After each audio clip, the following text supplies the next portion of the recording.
30th, a little bit after 4 p.m. This meeting is being audio-video recorded. Anything you say or share will be displayed on the town's YouTube. Please act accordingly. Let's see, we don't have any members via Zoom, so no roll call vote is necessary. Can I get a motion to approve the agenda, please? So moved. Let's see, Val. Carrie, you'll sit. All in favor, say aye. Aye. Carries unanimously, none opposed. I'm going to think we're going to skip, we'll hold out of order commissioner discussion, see if Ray shows up shortly. Okay. And move to consents. Who needs to recuse? I do. I do. Val and Carrie. And Angus. Keep thinking Diana's online. Connie and Joe. So it'll be myself, Abby, Angus, Connie, and Joe. Can I get a motion to approve consents? Motion to approve consents. All in favor, say aye. Aye. None opposed? Any opposed? I think I must have, can we pull 5 Coffin off the consent? Yeah, I don't think we actually got a vote on that. So let's see. What number is that on the list? Done with conditions. Consent with conditions? Okay, so let's go back to Joe's motion. Myself, Abby, Angus, Connie, and Joe, all in favor say aye. Aye. Any opposed? Carries unanimously. Consent with conditions. Anyone need to recuse? I do. So Val, so it'll be the regular members. Chairman Welch? 1 second, please. Myself, Abby, Angus. Let's go with Carrie and Joe. Tobias? I was wondering if I could, the first item in consents with additions, Powers Landscaping, 21 Clarendon, and if I could actually hear that in the regular order. You want to have it open the hearing for discussion? That would be Okay, greatly so appreciated. Pull Thank you. that. And 5 Coffin, Angus, you wanted to discuss? Yes. Okay, great. Let's see. So get a motion to approve consent with conditions with numbers 1 and 2 held for hearings. So moved. All in favor, say aye. Aye. Any opposed? Okay, that carries unanimously. Hand it back to you now that you're here, but I guess it's me. It is to you. That's why I'm late. Okay, so. I'm not gonna play that one too often. That's all right. You're entitled. Where we are is consent with conditions. 21 Clarendon has been called by the applicant for discussion, and it will be the regular board. Let's see, Fiona, if you can pull that up for us, go to the site plan, and then Tobias, direct staff, if you would, politely to where you want to be in your application as we go. Lovely. Thank you, Chair. So this is 21 Clarendon, Tom Nevers. It's a dirt road. We're proposing, you've already approved solar on the secondary structure. It's a garage. Thank you for that just now on your consents. We're looking at doing solar for Mr. Powers. It's a 1980s house on a dirt road. It is on the side of the building. The front door is from the gable end of the structure. If there's a collection of nice photos in the next slide, I believe, and so I think the elevation that the board might have some concern with is the east elevation. The west elevation is really not visible from anywhere, or minimally visible from anywhere. If we scroll down to the photos below, you can see my client has already planted a large amount of screening. And I think it's at a rural area on a new structure. It's on the side of the building. We have solar at another facility right down the street. It's slightly visible, but I would hope that the board would see that this is on a dark roof and in line with your guidelines. Okay, thanks, Tobias. Let's see, so. Clarendon. I put this on consent with conditions. The condition was, except for the east side of the primary mass, which would be a highly visible location facing the street. There wasn't room to add as viewed from the driveway, and since the plant material hasn't grown up in 5 years from now. Who would like to begin? I will ask a question. Yep. Because Regular it board. is the front of the house, which we try to avoid. Can you put it on the porch roof? Which, the lower porch roof? Yeah, that would be less visible. Yeah, so this kind of this hipped roof here.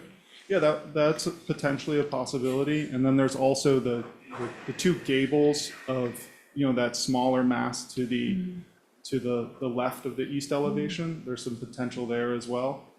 I just was trying to follow the idea of the board of keeping one mass versus breaking up the panels around the porch. That was the thought there. Thank you. Yeah. Okay, thanks. I was just thinking visibility-wise.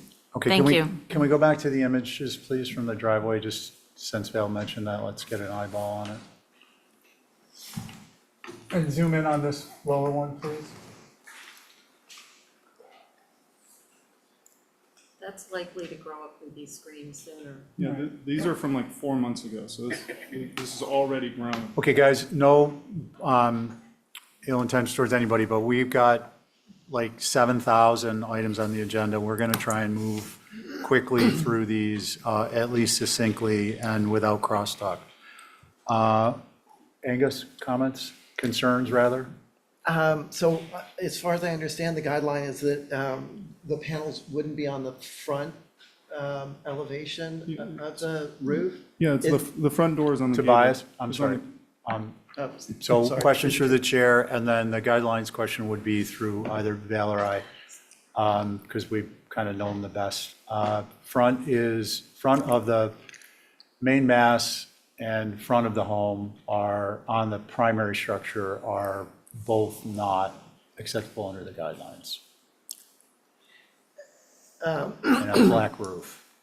So, I mean, in the spirit of trying to get solar where possible and following the guidelines, are there other roof planes that can be used through the chair? Tobias, other than the ones, can we go to the roof plan, please? Yes, there are. I could take if the board would like me to take another stab at this, I'm happy to do that as well. Hold it for revisions. Okay. Is there a roof plan, Tobias? Yeah, there you go. There is. So that's, So and the- then, just to be clear, that's the primary structure that's under discussion. Secondary structure, that is a. You just approved it. Yeah, so this is a ridge here. So this is on the main mass of the secondary structure, which is acceptable. And this is on a secondary mass, which is a shed roof of the secondary structure, which is also acceptable. Just for clarification purposes along the guidelines. As opposed to, before you pull this, Tobias, why don't we get the three other members' comments quickly so you know what to work with? Abby? I think as proposed on the main mass on the front of the house, I think I wouldn't be in favor of that, but on the smaller forward gable on the far side, I wouldn't mind adding that, and possibly to as Val had mentioned, on the porch, I think that would be obscured by the growing trees, but Okay. Ray? So I think I'm with the crowd on this one. The front side of this is obviously highly visible. That would be the east, and that was why it was placed with consent with conditions. And it sounds like the counter proposal would be, and of course I will make note of the fact that most of the panels on this are on the west side, which is good, and that's the largest array. But it does look like you can also fit some on the south side, which would get the best exposure, of course, but it wouldn't yield as many panels. So I, Tobias has offered to do revisions, I think that's probably a good way to go. Okay, can we get a motion for revisions? So moved. All in favor, say aye. Aye. Any opposed? Carries unanimously. Okay, thanks, Tobias. Let's see, 5 Coffin Street, if we could pull up, first of all, is Matt here? Matt, this got pulled off consent by one of the members. We're going to just run through it. What I'd like to do is, once the site plan's up, if you could kindly direct staff through a quick presentation. It is a shed. Sure. And then I'll comment, because I was the one who put it on consent. And then we'll go to ask questions, and then we'll go to Holly. Okay, thank you, Mr. Chair. So, yeah, it's an application for just a simple shed. I did see it on the consent agenda with the suggested revisions, which we're happy to do. So with that, just look forward to comments from the board. Thank you. Okay, thanks. Let's see, any questions for the applicant? Holly, comments? Thank you, Mr. Chair. So you all were reviewing changes to the main dwelling, which is a bungalow from like the 1930s. This shed, I concurred with the chair's comments, removing the cupola and fixing the pitch. So I had no concerns with those revisions as proposed. Thank you. Okay, thanks. Let's see, Angus, you were the one who called it, so I think my comments are self-evident. Your concerns? I think your comments are exactly in line. I would just lower it further. I was thinking 4 feet would be better, but 3 feet I think would be better than 2 feet. I mean, it's a shed, there's a garage. There isn't any indication that there's like a loft and a living space, but 16 feet for a building that's only 10 feet wide is yeah, the massing just doesn't jibe with the guidelines. Okay, I believe it was 14 and it was lowered. Mr. Chair, so you said the consent conditions were to drop it to 14 feet. Yeah, 14, okay. And can we get, Val, could you roll us to the elevation, please, or map? Yes. Nice. Okay, and just click out center up top. There you go. Okay, so my conditions were to remove the cupola, confirm the roof pitch matches the house, the new cottage, and or the cottage rather, and then lower the top plate 2 feet. And Angus would like to go 4 feet, you said? Or 3 to 4 feet. Yeah, Which that's is- right. Totally entertain that. I think it's pretty straightforward as opposed to discussion. Can we please have a motion? Could I ask a question? Yeah, go ahead. So would that change the roof pitch to not be No. so steep? No. Okay, that would be my concern. Yeah. So the roof pitch is designed, this is closer to the secondary cottage than the main house. So it's designed, I presume that it was designed to match that roof pitch. Yes. Great. I have a question, Sure. Mr. Chair. So as stated in consent with conditions, dropping it 2 feet, we're now contemplating dropping it 4 feet. If that is the case, I would like to know from the applicant where that would put the eave with respect to the doors. I mean, it almost seems like it would be lower than the doors if it went down 4 feet. Yeah, I was, through you, Mr. Chair, Yeah, please, the go ahead. 14 feet would work. I do think if you dropped it 4 feet, the windows on the south elevation, the eave would force those windows down. 14 seems appropriate to me, so that would be our preference. Sorry, is 14 the chair's number? Yes, 2 feet? 2 feet. Okay. Sorry, one more related question, which is, if it comes down 2 feet, does the sort of 4 light window by default kind of go to heaven? I think it should still remain on Earth. because I It think that looked if you- quite pinched. it might be pinched. I could reduce the size of it, or omit it, quite frankly. I mean, I think it might look nice with a smaller four-light. I just figured they're going to resize that when he lowers it. Okay, so my own view is that if it goes down 2 feet and we lose the window, I would be okay with that. Sounds good. That's where I am. Any other comments on the shed? I just think also it will make it less rocket ship coming down. It will be more, better proportion, Coming down reducing the height. more than 2 feet? That was the condition? 2 feet, I like the 2 feet. Okay, I just wanted to make sure I was sure before we went to a vote. Okay, how about a motion, someone? I move to approve this with the reduction in the ridge height by 2 feet, roof pitch remaining the same, and removing the four-light gable end window. Is there one on the back too? Okay, well, that one I guess I'm less concerned about, but certainly the one on the front, that's my motion. Okay, all in favor, say aye. Aye. Any opposed? Carries unanimously. Thank you. Thank you. So we're going to go back to commissioner discussion. I'm just going to quickly lead you guys through these because we're not voting. When we get to discussion, I'll let you know. Community Preservation Committee and Section 106 are going to need a representative. Holly will distribute maybe a link or a tear sheet for what those roles are to the membership. Consider whether you want to get involved. At the next meeting, we'll take nominations. Cage matches may be held if anyone really feels strongly. And then we'll vote. So that's the first two items. The next item is commissioner responsibilities regarding Exhibit A process.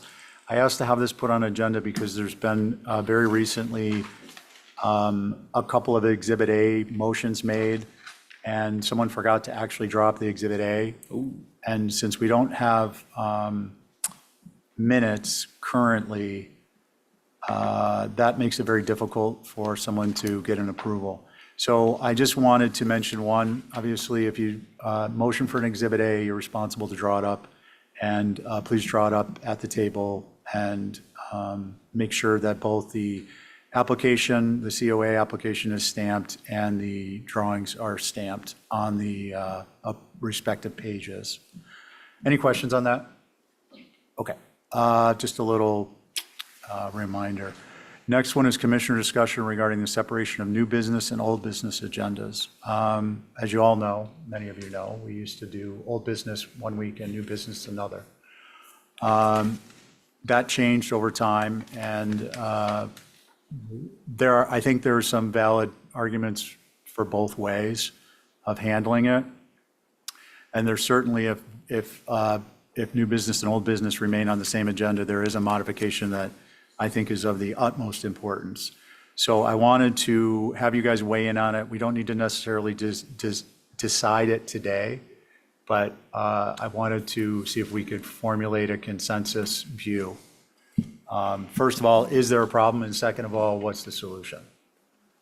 I would entertain comments from all members. Val, did you want to go? I was just going to say, I think it will be less confusing, the agenda, to do it that way, frankly. And new business weeks would be more streamlined, I think. Okay.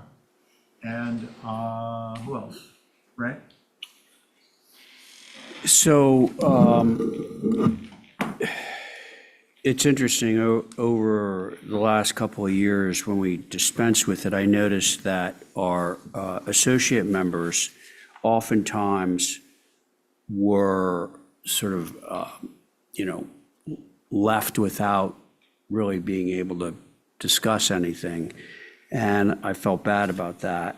So the interesting thing about if it's an old business meeting, you can, if you're not on any of the old business hearings, you don't have to show up. Particularly if you're an associate member, if it's an old business, you look down and all the old business, you're not on it, or you're on one, you can just show up for that brief period of time, whatever. There was a simplicity to that, although we're still at a 6-page agenda, and I know 3 of those 6 pages are kind of, consent plus other stuff, but I still think it's lengthy enough that we kind of have to continue on this track for a little while longer before the train is back on the tracks. Just my own thoughts. Okay, thank you. Anyone else? That would be my concern, is just the timing thing, is if it goes every, other week, old business could be, forever, well, either one could take forever to get to. That's the only issue. Yeah. Joe? I like the mix of the old and the new business, and I actually like being able to see what the full scope of our projects are looking forward. So on a new business night, you're seeing new and old. You have a sense of the total amount of applications that are active. And the tempo of the new business and old business is different. And I think the variety is helpful as a member because it flows differently. I've experienced both. So as a board member, I don't mind the mix. Okay, thank you, appreciate it. So my concern, I agree and appreciate the comments Ray made and Carrie supports. I think there's a problem though in the usage of the way we use headings. I think that new business should be a heading, and I think old business should be a heading. I think new business, if we've got more than 1 weeks of new business out, should be a heading because categorically it organizes them by the date they were to be heard. However, when we go to old business, I think we need to eliminate the headings and have old business with a column added that would indicate the date that it was originally, well, there's a number of ways we could utilize additional information on the agenda. So that, for instance, if staff needs to track whether an old business was a particular week or not, then it would go in the agenda in a column versus as a heading. Now, the reason I say this is because that reverts us to a first come, first served basis across the board. Because if you have, the way we're set up now, if you put in new business on the same, if you put in old business on 5/14 and you put in old business on 5/21, you're not going to get heard if applications are organized and heard in the sequence they're put in the agenda. You could come in on the deadline to submit for old business on the same day, an application for 5/14, an application for 5/21. Your 5/21 may not be heard for another week or two because it's further down the agenda. So that takes the first come, first serve out of the old business. So that's and I'm not suggesting, I really think we need to not vote on this tonight. I haven't really had a chance to think about it until I was walking in the door and that occurred to me. And I want to run it by staff and I want to see what their feedback is. But to me, if we're concerned about old business, first come, first served, then I think that's a change we need to make or a change along those lines. Any comments on that, Angus? So, I mean, for the longest time, I was used to the old business, new business, and there was a certain rhythm to it. Like you have to get it in this week for the new business as an applicant. And then the following week, then you would sort of follow up on it. And there was like a rhythm to that. I can see Joe's point of, mixing it up, sort of making it a little bit more interesting. But I mean, there are over a dozen headings in here, and I think it used to be really simple. There was like first come, first serve, old business, new business. And if you wanted to know where you were, you looked at the list and you were number 24 or 65. But now with all the headings, there's 10 in one and 6 in another and 12 in another. And I think it's really confusing for people who aren't used to the system, but also for us. I mean, I think it's helpful to just see one long list and see, where you are in that. And whether we do old business one week and new business the other week, I think to Joe's point, we could have both listed, but only be dealing with one if we were to just deal with old and new business separate weeks. That's all. Thank you, I appreciate that. And just to clarify, the solution that I proposed actually addresses that exactly, but it adds the concept of first come, first serve. I like that. Now, the other thing that I wanted to say is, something that comes out of this, meeting management and the agenda can go hand in hand, or they can work at odds. And currently, I think they're working at odds in terms of first come, first serve on old business. The other element is if we felt as a board, it was important to kind of shuffle it up a little bit. It might be that we do new business, and then it's an old business night, but let's say it's a new business night, we do new business of what was turned in by the deadline, and old business we could, there might be a way that we just interleave a block of old business, and then we're not new business, new business, new business, no old business. It may be that we think about reserving a block for, I don't know, I want to say that yet. So I guess the point is there's a couple different ways to approach this. It seems that the consensus is that we want to carry. I recall there was a time when some people were not being heard at all. Yeah. Because one week and then somehow, but I'll be at the front of the next meeting. I'll be at the front, so then a long list, people at the bottom were not getting heard because the people Yeah. weren't showing up to the meeting and they were putting right at the front. So those are also things to consider, is if somebody doesn't show up to a meeting and they're on a list, they're gonna get put to the bottom, because these guys at the bottom are never gonna get up if the next meeting, these people are put back to the top because they missed it. So that's just a detail, but it's important because applicants who've been waiting and don't get heard Sure. because of that. No, I get it. I think we could have discussion on it. We haven't really put it on the agenda, but it is part of agenda discussion, new business and old business, and how it works out. So I want to clarify that I think that's covered by our agenda posting. I just want to be clear and understanding, you're saying people, individuals, applicants or applicants' agents who aren't here earlier in the meeting and then they get heard at the next meeting? Right. First They at the get next put meeting. First at the next meeting, but they didn't show up, and so why would they get put first when people are waiting their turn to get up there, and these people didn't bother to show up? Gotcha. If they show up that night and they're just late getting here and we passed over them, then yeah, see them that night, but Nope, see that's what I'm fine. saying? That's I just wanted to get a clarification between the two. Yeah. So I think where we would be with that is that's kind of a policy decision, and we would want to just put it on the agenda to discuss next week, and we can make a formal decision. I don't personally have an issue with that. If I remember the days when you stood outside the barn downtown next to the Dreamland, and you waited, and you went in and you got heard, and if you weren't in line, you went to the back of the line, literally, on Right. the list. right, that So, makes and sense. I think not to be punitive to anyone, but we have a very long list.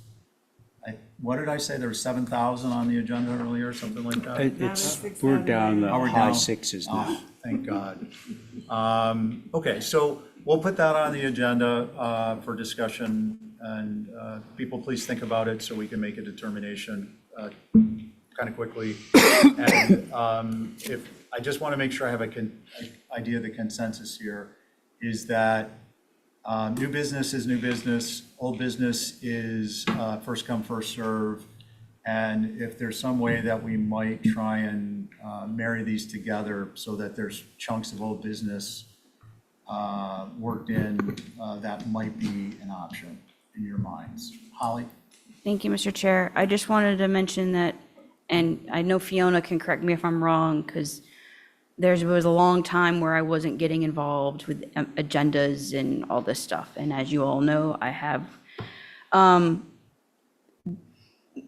people submit their applications, whether it's old business or new business, and sign up. In my understanding, that's the order that it's put on the agenda. So this, if first come, first serve, it is being done that way for both new and old. So I just want No, to I have to mention. correct you, Holly, and I don't mean to be, but if, the example I gave, unless I'm misunderstanding something, old business is number 9 of 514. Old business of 5, excuse me. 21. Old business of 6-4 is number 13.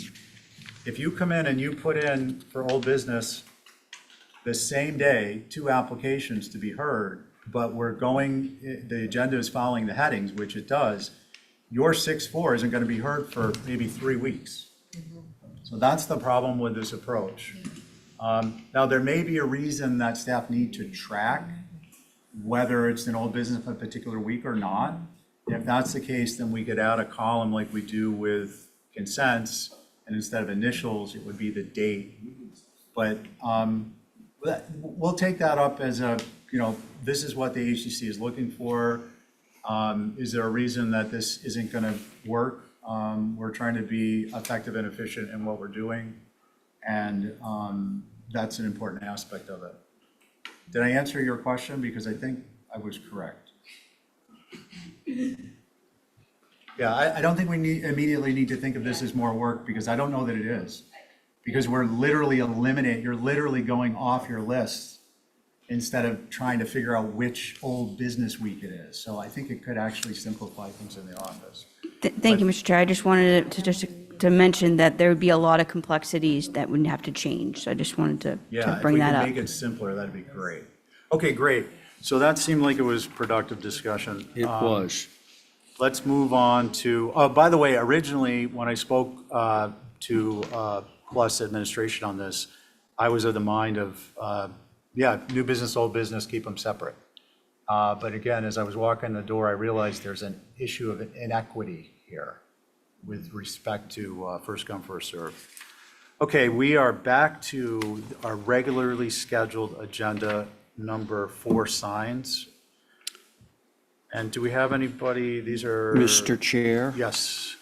I would move to approve all of the signs in the list, that being, let's see, 5 of them, as per the recommendations provided to us by the sign committee.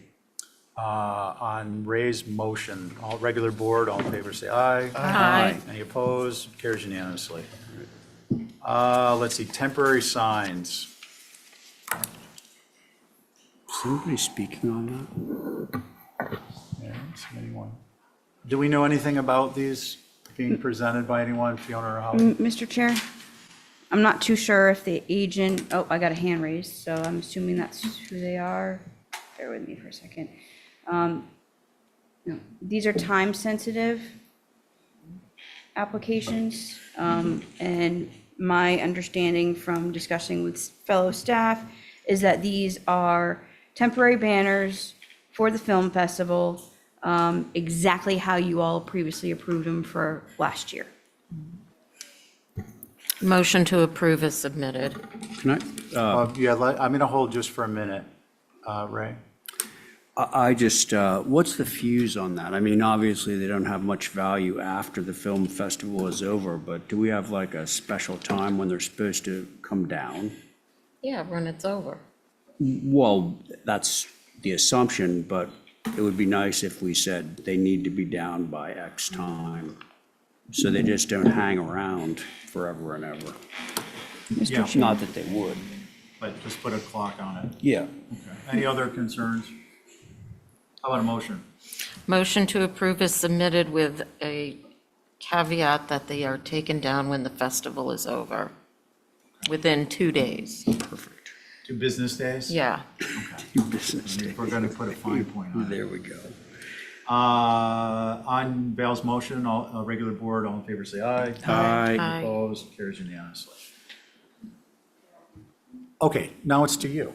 Okay, we're on to item number 6, old business, 1826 Sparks Avenue.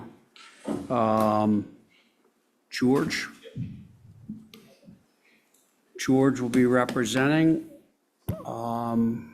Anyone else from your team going to speak, just out of curiosity? I believe Steve. Mr. will be, Cohen, presenting okay, afterwards. fine, good, Great.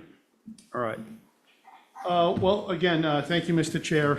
We were here last week, and we had some comments. I just kind of wanted to go back very briefly and reset where where the project has come from. I think we're all familiar with the original proposal that came in a little bit over a year ago for sort of an informal review. It was a larger, much more massive building, somewhat monolithic, and the comments were clear and concise about trying to get the building to be broken up more. We came back with a couple of variations on that theme, but again, we were looking at buildings within the neighborhood or within this area that are in similar context. For instance, the hospital on Vesper Ave is approximately 240 linear feet. The Boys and Girls Clubs on the backside is 236 feet long. Stop and Shop on both sides is roughly 200 plus square feet. And the high school and the middle school are roughly 400 not square feet, linear feet, my apologies. So we started in that kind of review of the buildings that are within this context. It was about the third or fourth meeting that we came in and we made the bold move to divide the buildings in half. We created what we've been calling the A building and the B building to try to make the massing appear to be smaller. It obviously was smaller. We now have a footprint.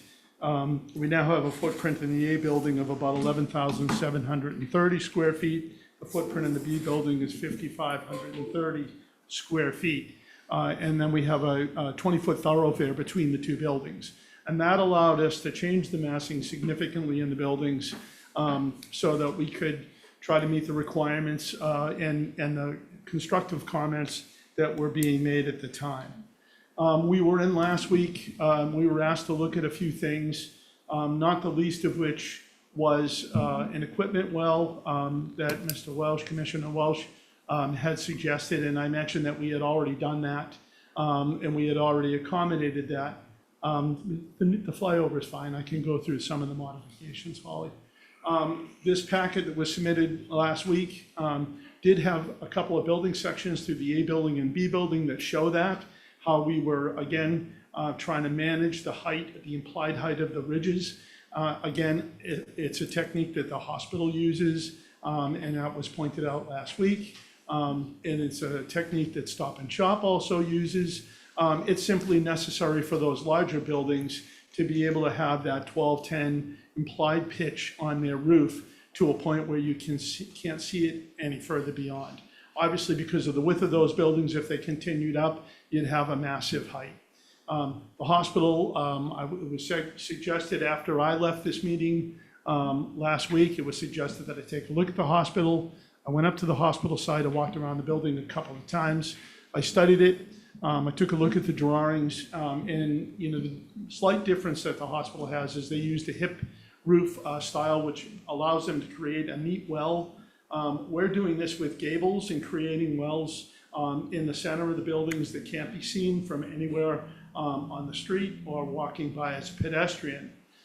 Because the hospital's larger size, they have 15-foot floor-to-floor heights. So that it's a little bit out of scale from what you would normally see with spacing between the windows on the exterior facade. I would also point out that their implied ridges on that, and again, they're trying to hide much larger equipment, is about 43 feet and 3 inches high. That was what was approved by this board, and that's essentially from the first floor level. So in some instances, the finished grade actually drops a little bit below that. If you look at their front facade facing the duplexes that were built several years ago, that basically comes in at grade, but as you wrap around Vesper over towards the loading dock, the grade does peel back just a little bit. Can I query you on what you just said? Sure, Make sure I understand. You called it an implied ridge. correct. Okay, so the actual high point of the hospital is not 43 feet. Yes, it is actually. It's 43 feet, 3.5 inches, to be exact, to the top. They're using the same technique, Ray. Well, okay, so I think most of us understand that these like spaces that are sandwiched in between gables on either side, looking at the sections, you have a ridge that goes up and then it flattens out and goes flat. That's what the hospital employed as a way of keeping the ridge height down.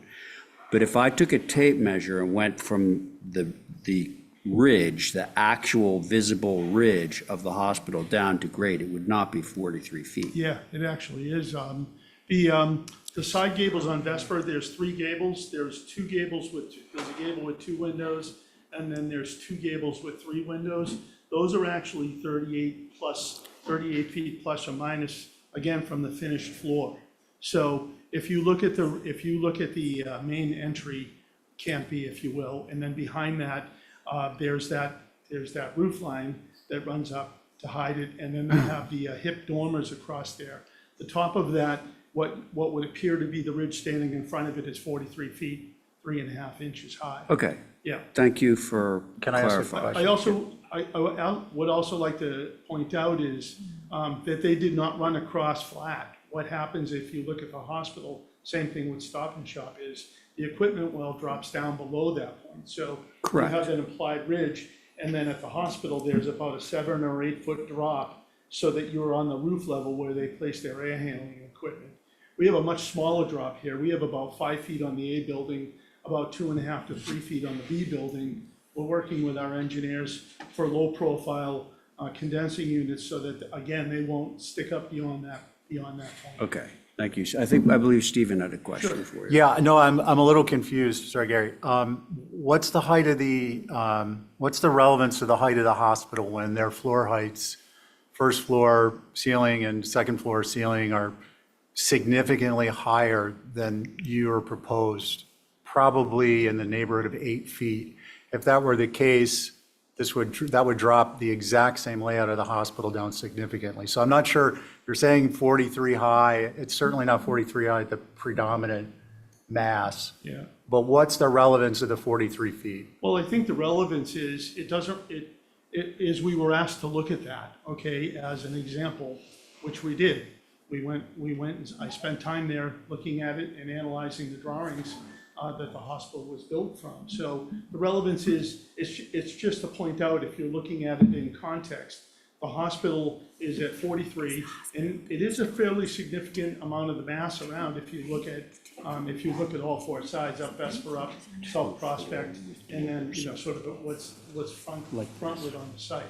So I'm only pointing this out because A, I was asked, and then B, we were given a reference to go look at that. And I just want to make sure that it was this commission's understanding that we did study that. We didn't just do a drive-by and take some pictures. But it would be correct to assert that the height of 43 feet is not at all relevant to this structure, even if this structure had the same roof structure, because your finished floor and ceiling heights relative to grade are significantly lower. Well, that's exactly my point, though. Okay, that's all. I just wanted to make sure I understood that we're not really talking about 43 feet. Thank you. No, we're not.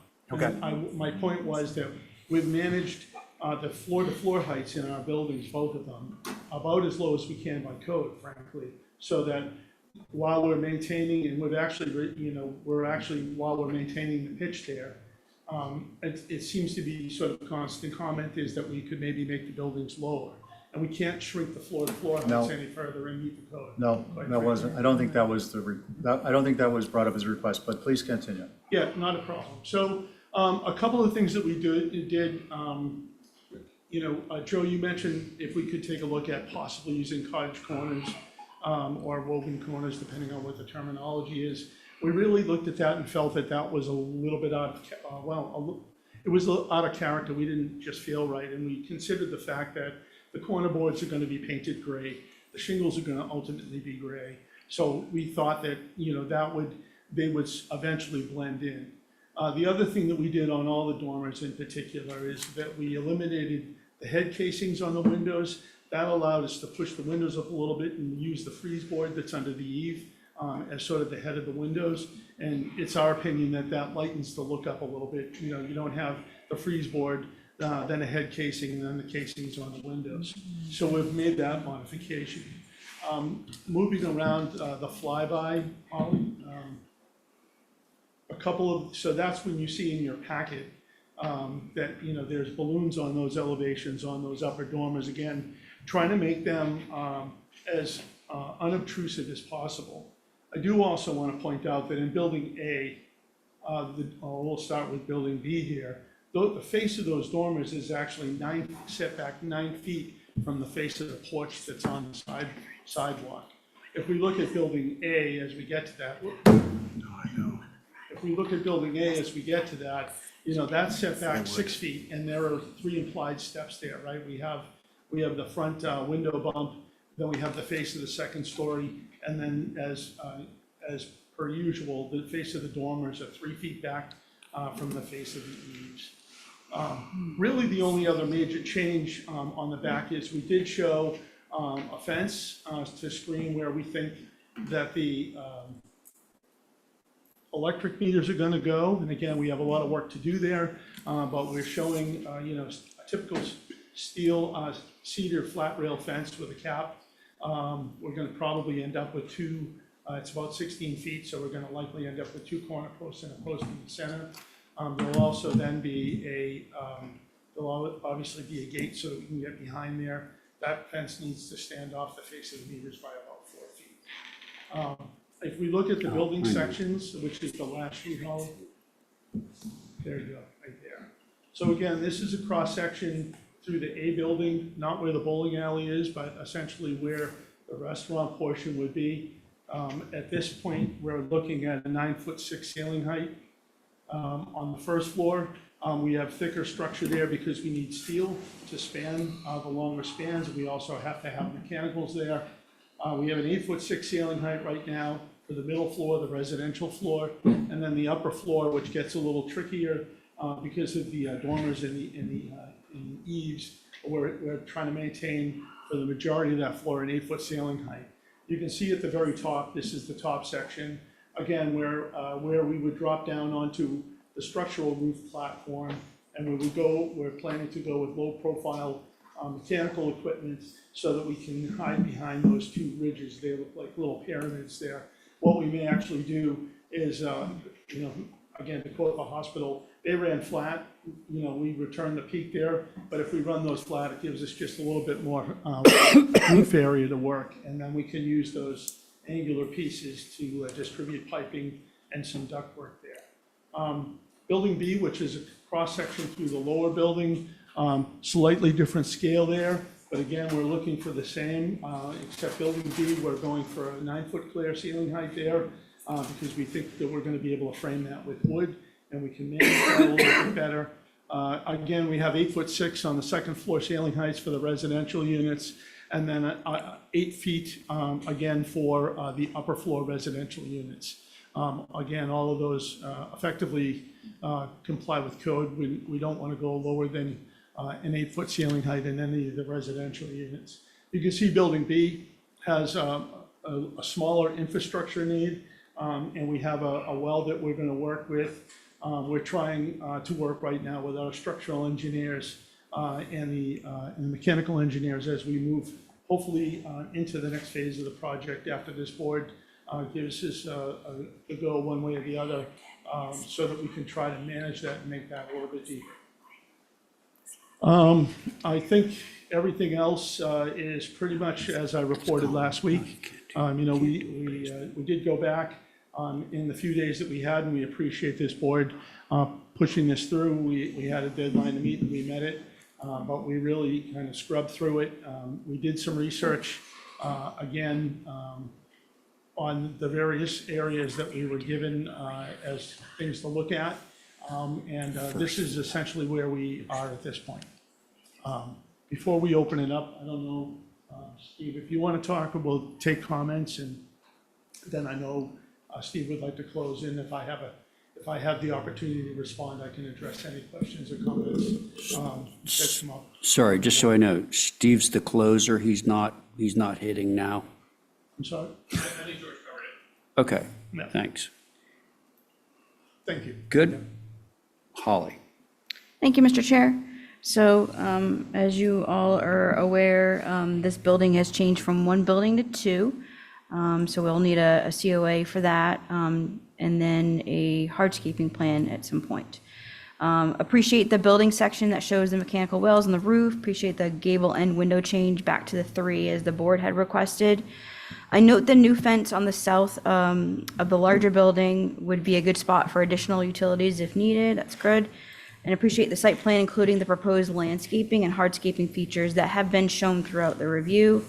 Looks like there'll maybe some different brick materials proposed, so it would be nice to have that fleshed out at some point with a formal review of the hardscaping plan with an illustrated colored plan, excuse me.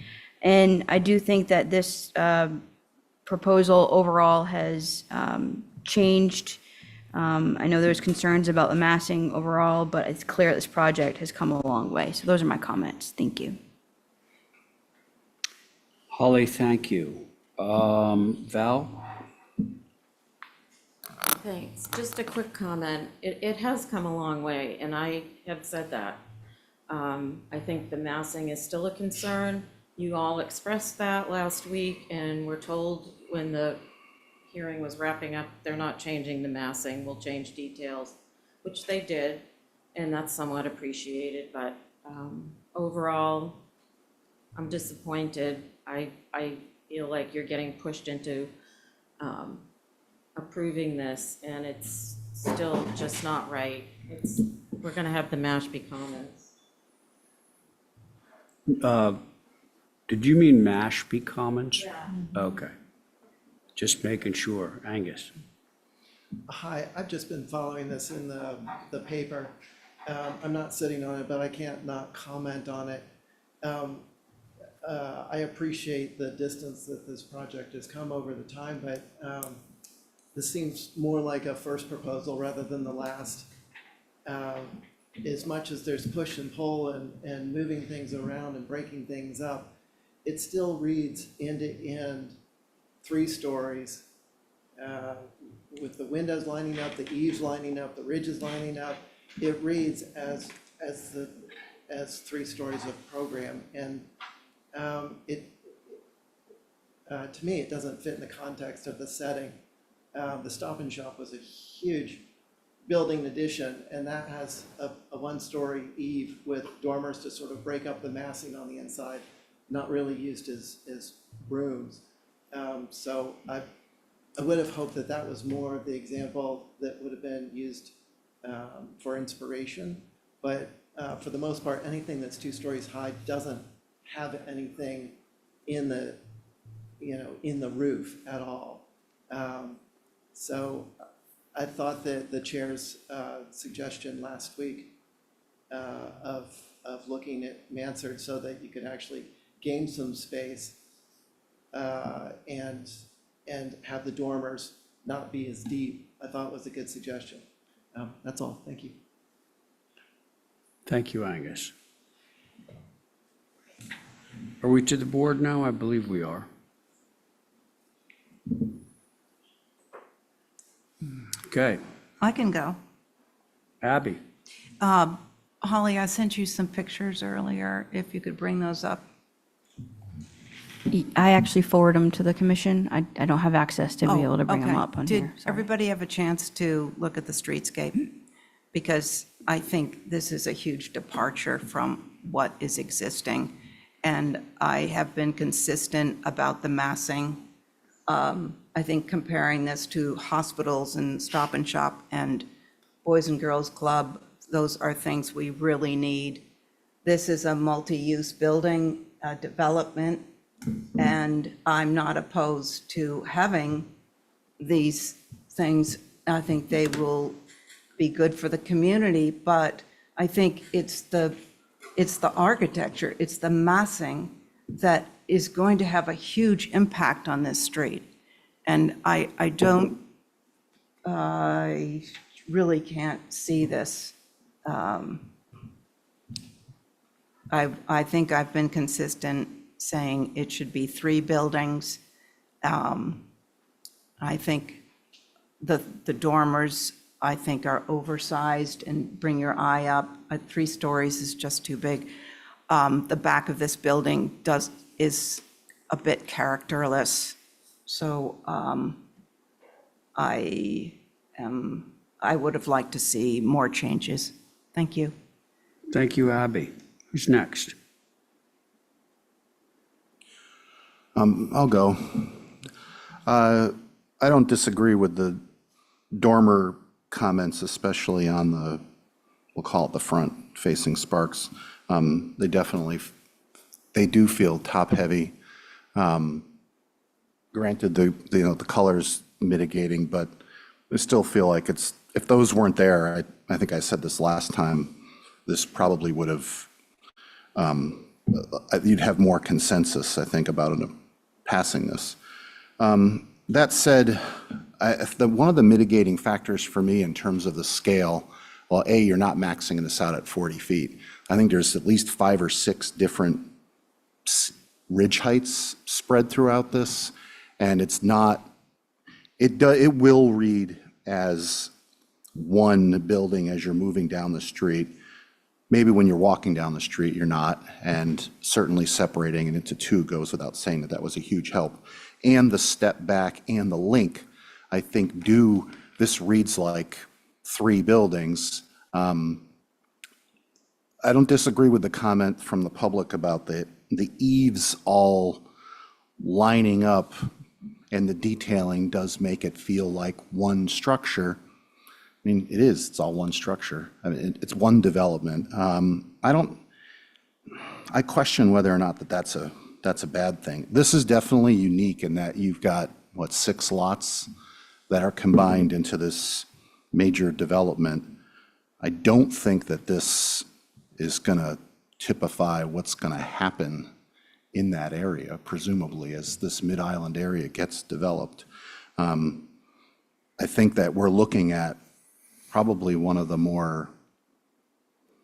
larger square footage opportunities there. I haven't surveyed all the empty lots that are around there, but I think you're defining an edge to this area in a good way. I think right now, the context, it is low. It's not attractive. There's been, as long as I've lived here, 25 years, other than the Downy Flake, the adjacent structures, it's been a little bit of an eyesore, frankly. So I do think that there's an opportunity, and I think this is on its way to improving the area despite its height. I mean, when we look at height as a number, I was thinking about this morning relative to this project. You look at a salt box. From the front, it's 30 feet. From the back, it's 30 feet. The experience is completely different from one side to the next. And I think you've done a lot along the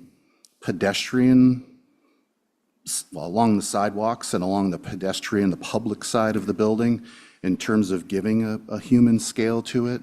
I think the renderings look great and the video helps, and I'm convinced that I think it'll be an improvement to this area. The one thing that I wonder about is, are those dormers going to feel overwhelming? I also think that you've improved both, I think it's the east and the west coming and going on Sparks Ave, that now they're not reading as so much like sides. They do address the fact that you're going to be seeing the broad side of this building more than you're going to actually see the front of the building. So,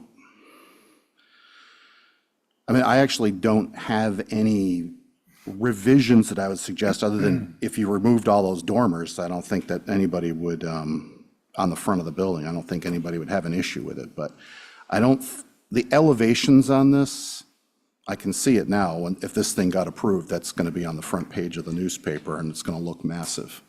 That's unfortunate, because I don't think that those represent how this building will actually be perceived. So I guess I'm saying that, I mean, I really feel like you've done a lot, which has been said before, but there is a lot of different massing. There's some additive massing. There are links together. These buildings aren't rigidly symmetrical. They're asymmetrical. There's some local symmetries. I think that there's a lot of variety there. And the other thing that I was thinking about relative to mitigating the height is the fact that this is on this side of the street. I think if it was where Stop and Shop is, that'd be a little bit more of a concern, because you'd be circulating around this taller building. And this structure, like I said, is going to serve as an edge. I don't think it means that every other lot that gets developed here is going to be this tall. I don't think it could be this tall. You'd need a large piece of land to support this height in order to mitigate it. And I think to me, this is the extreme of what would be allowed there, even though you're permitted 40 feet. You're between 31 and 37 and a half, I think.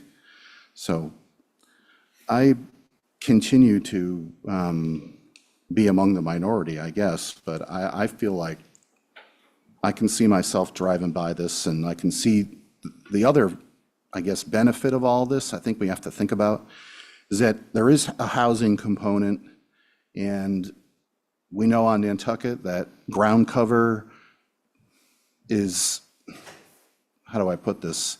That people want to maximize their ground cover. If we're going to solve a housing problem, you're either going to spread out and it's going to sprawl, or if things are going to go vertical, not like Manhattan, but there's a verticality component to it to make this work. And it's going to take private investment to solve the housing problem. It doesn't even need to be affordable housing, just market rate housing.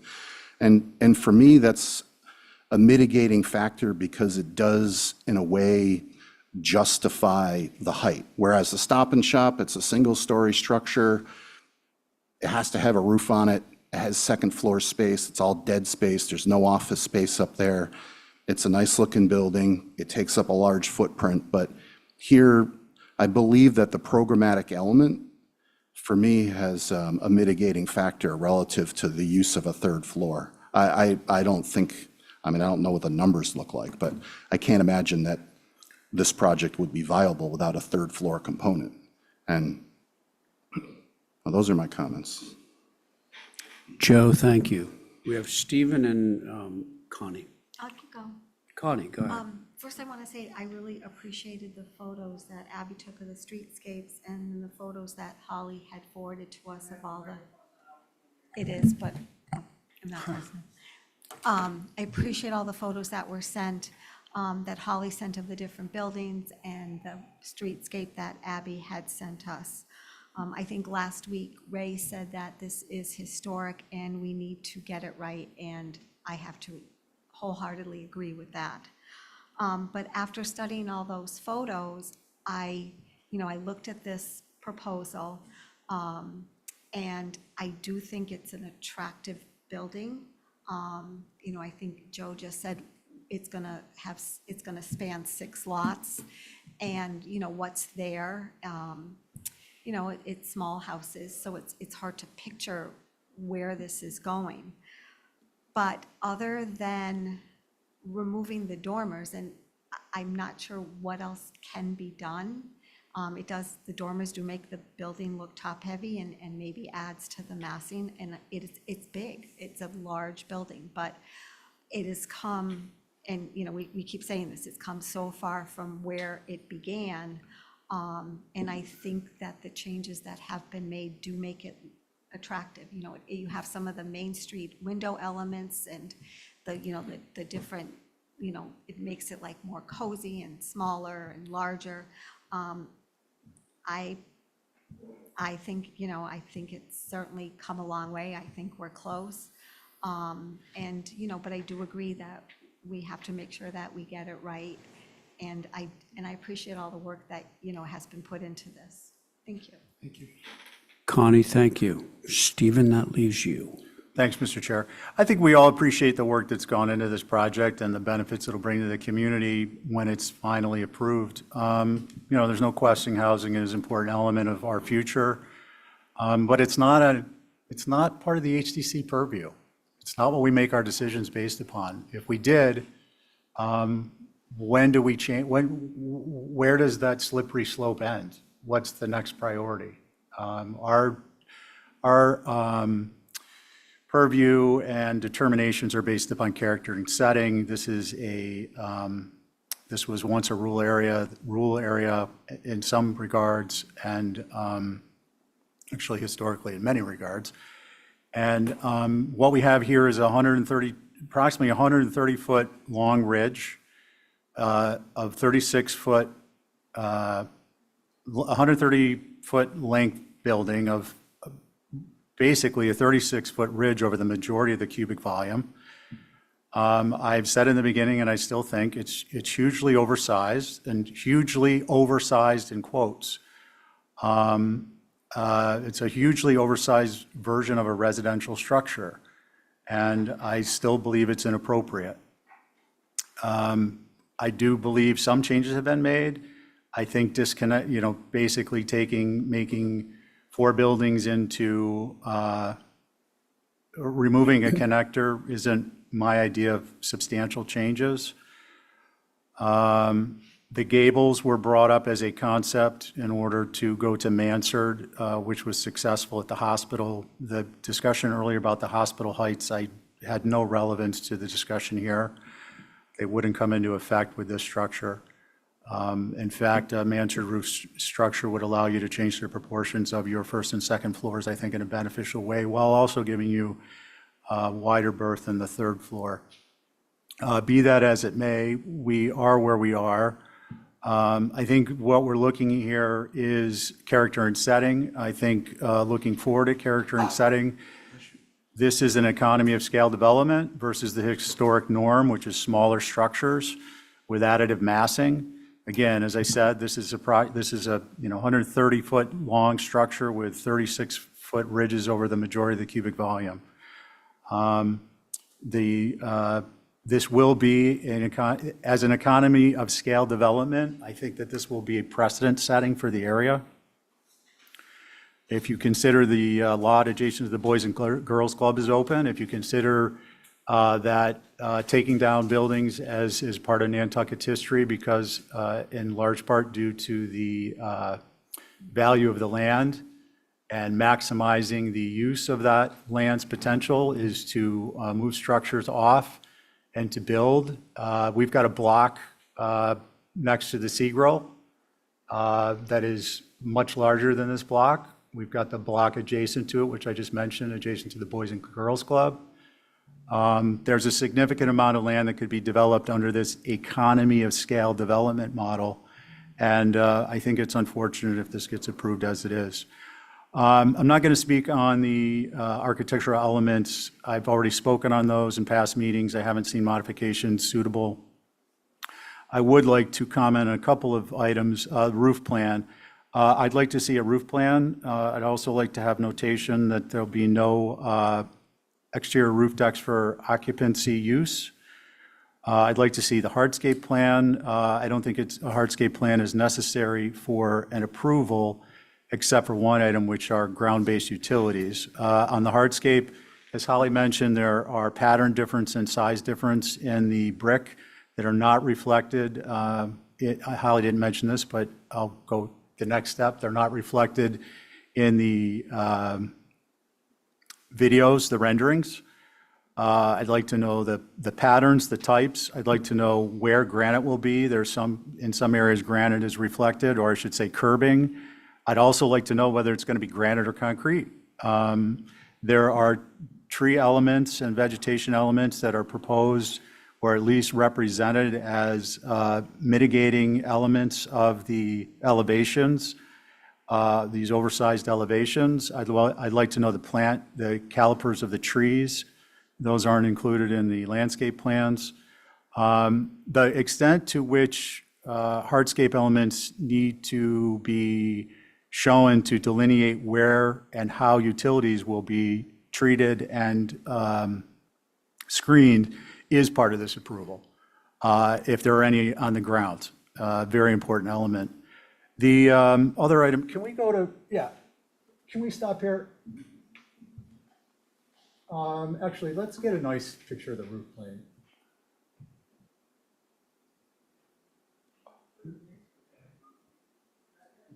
Is there a...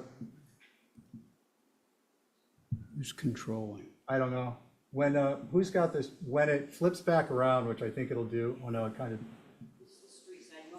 Yeah, can we do that?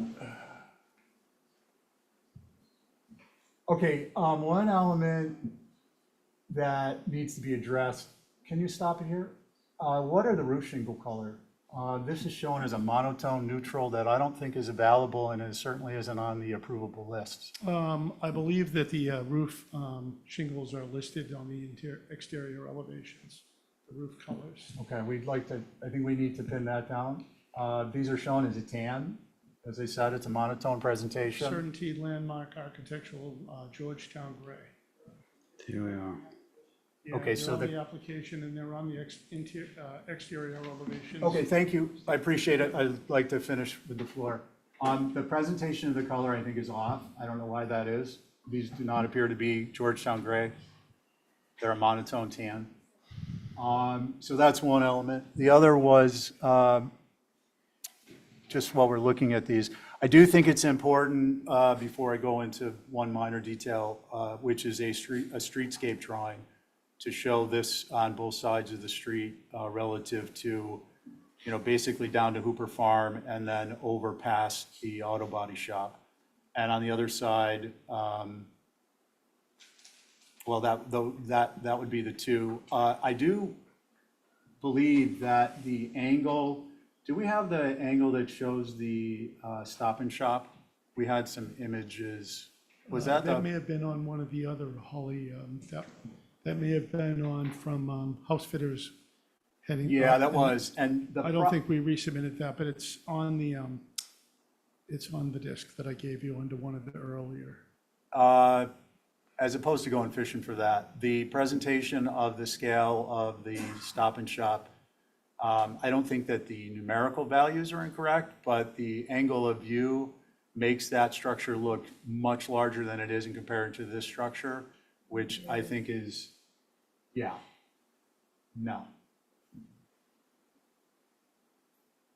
Is it my eye, or is there a difference there in what's out there in the field? What is that supposed to be? That's supposed to be the The Stop and Shop. Stop and Shop is 30 feet high. Yeah. That's, Yeah, it's important to note that So, these, excuse me, please, you'll get a rebuttal at the end. okay, The last part about it, oh, can we go back to the walkthrough?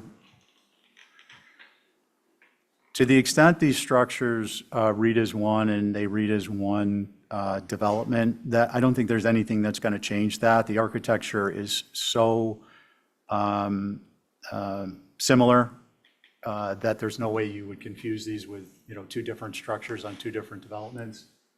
I think the abacus at the top of all of these columns, there needs to be a keener eye to separate and create a different sense of identity between structures that face Sparks. Sorry. So those are my thoughts for now. Thank you. Okay, thank you, Stephen. It's down to me. A few things. One, Joe mentioned that this is going to be on the front page of the I&M. I certainly hope that's not the case, because they should have run whatever they were planning to run at the beginning rather than at the end. Because I'm kind of amazed at the lack or the silence, public silence regarding this project.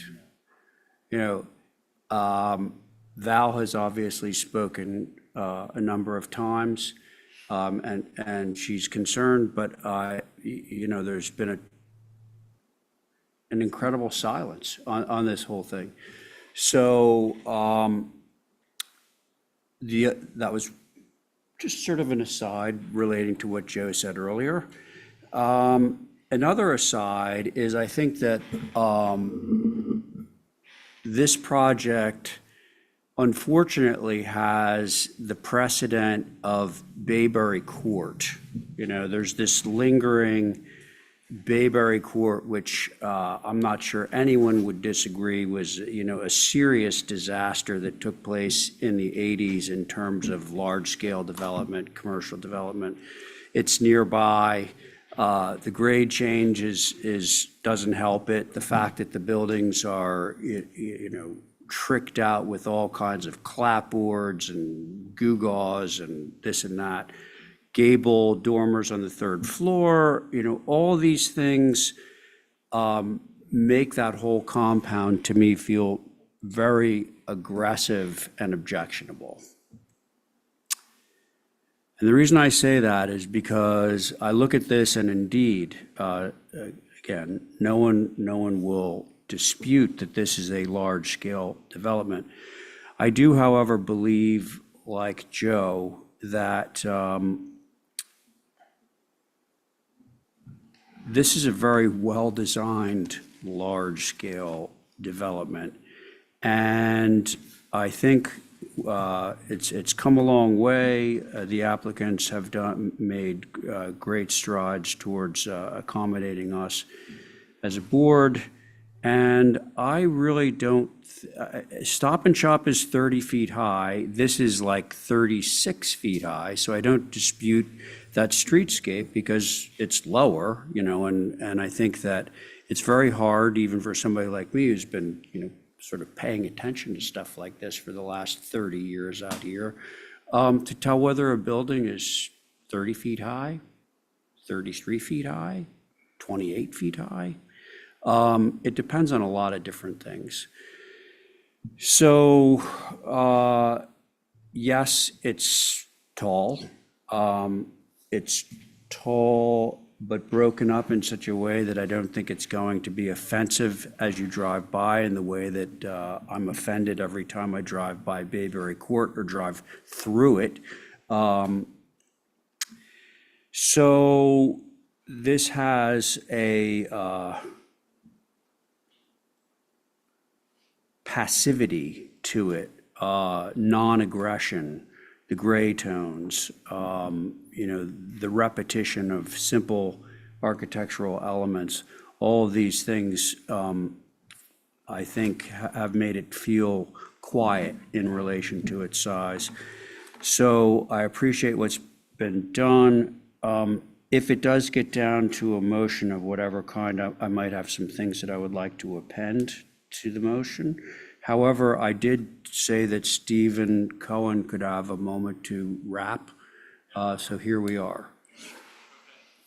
I'll wrap it up. You don't want to re-wrap. Okay, so. Mic drop. This project has been before the board for a long time, and I think it's had an appropriate amount of attention, considering both its size and its scale and its location and all of those things. And I think the board has done an excellent job in suggesting and essentially requiring both significant physical changes as well as architectural sort of tips and tricks that change the apparent massing and allow for things to appear to be more organic, to be less imposing. And I think that it's a very successful implementation of the board's suggestions. I frankly think that there's really nothing else that can change.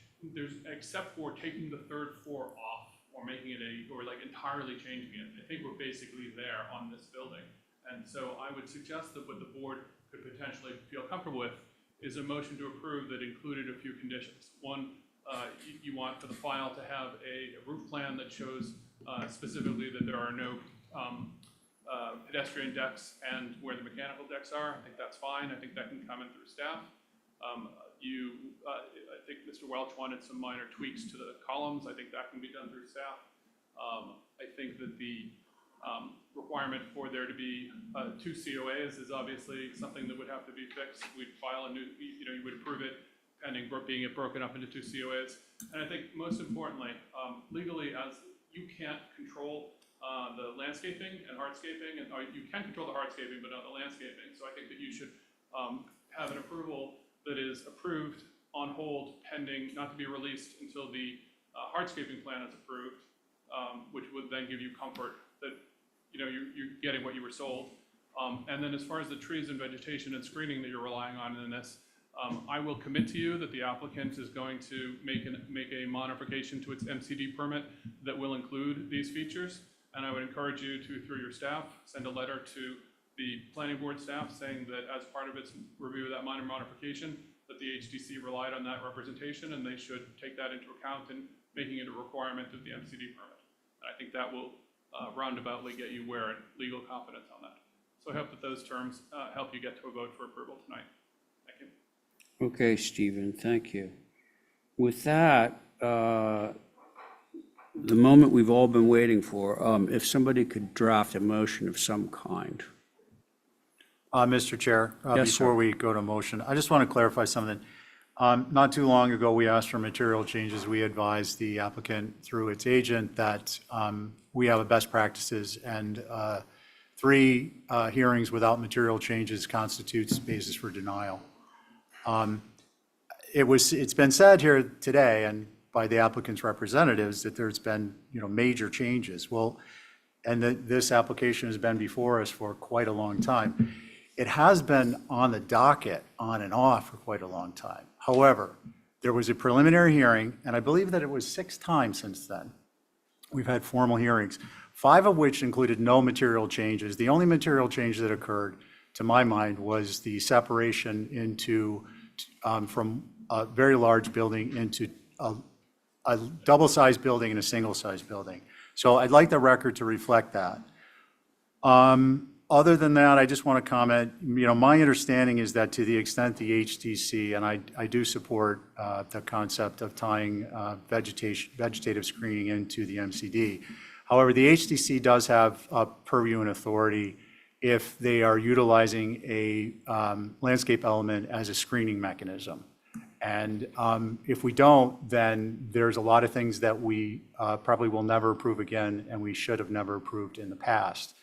And I just want to lay that out there for everyone. Those are my comments. Thanks, Mr. Chair. Stephen, thank you. Okay. Anybody willing to step up to the plate and make a motion of some kind? For revisions? I mean, You can try that.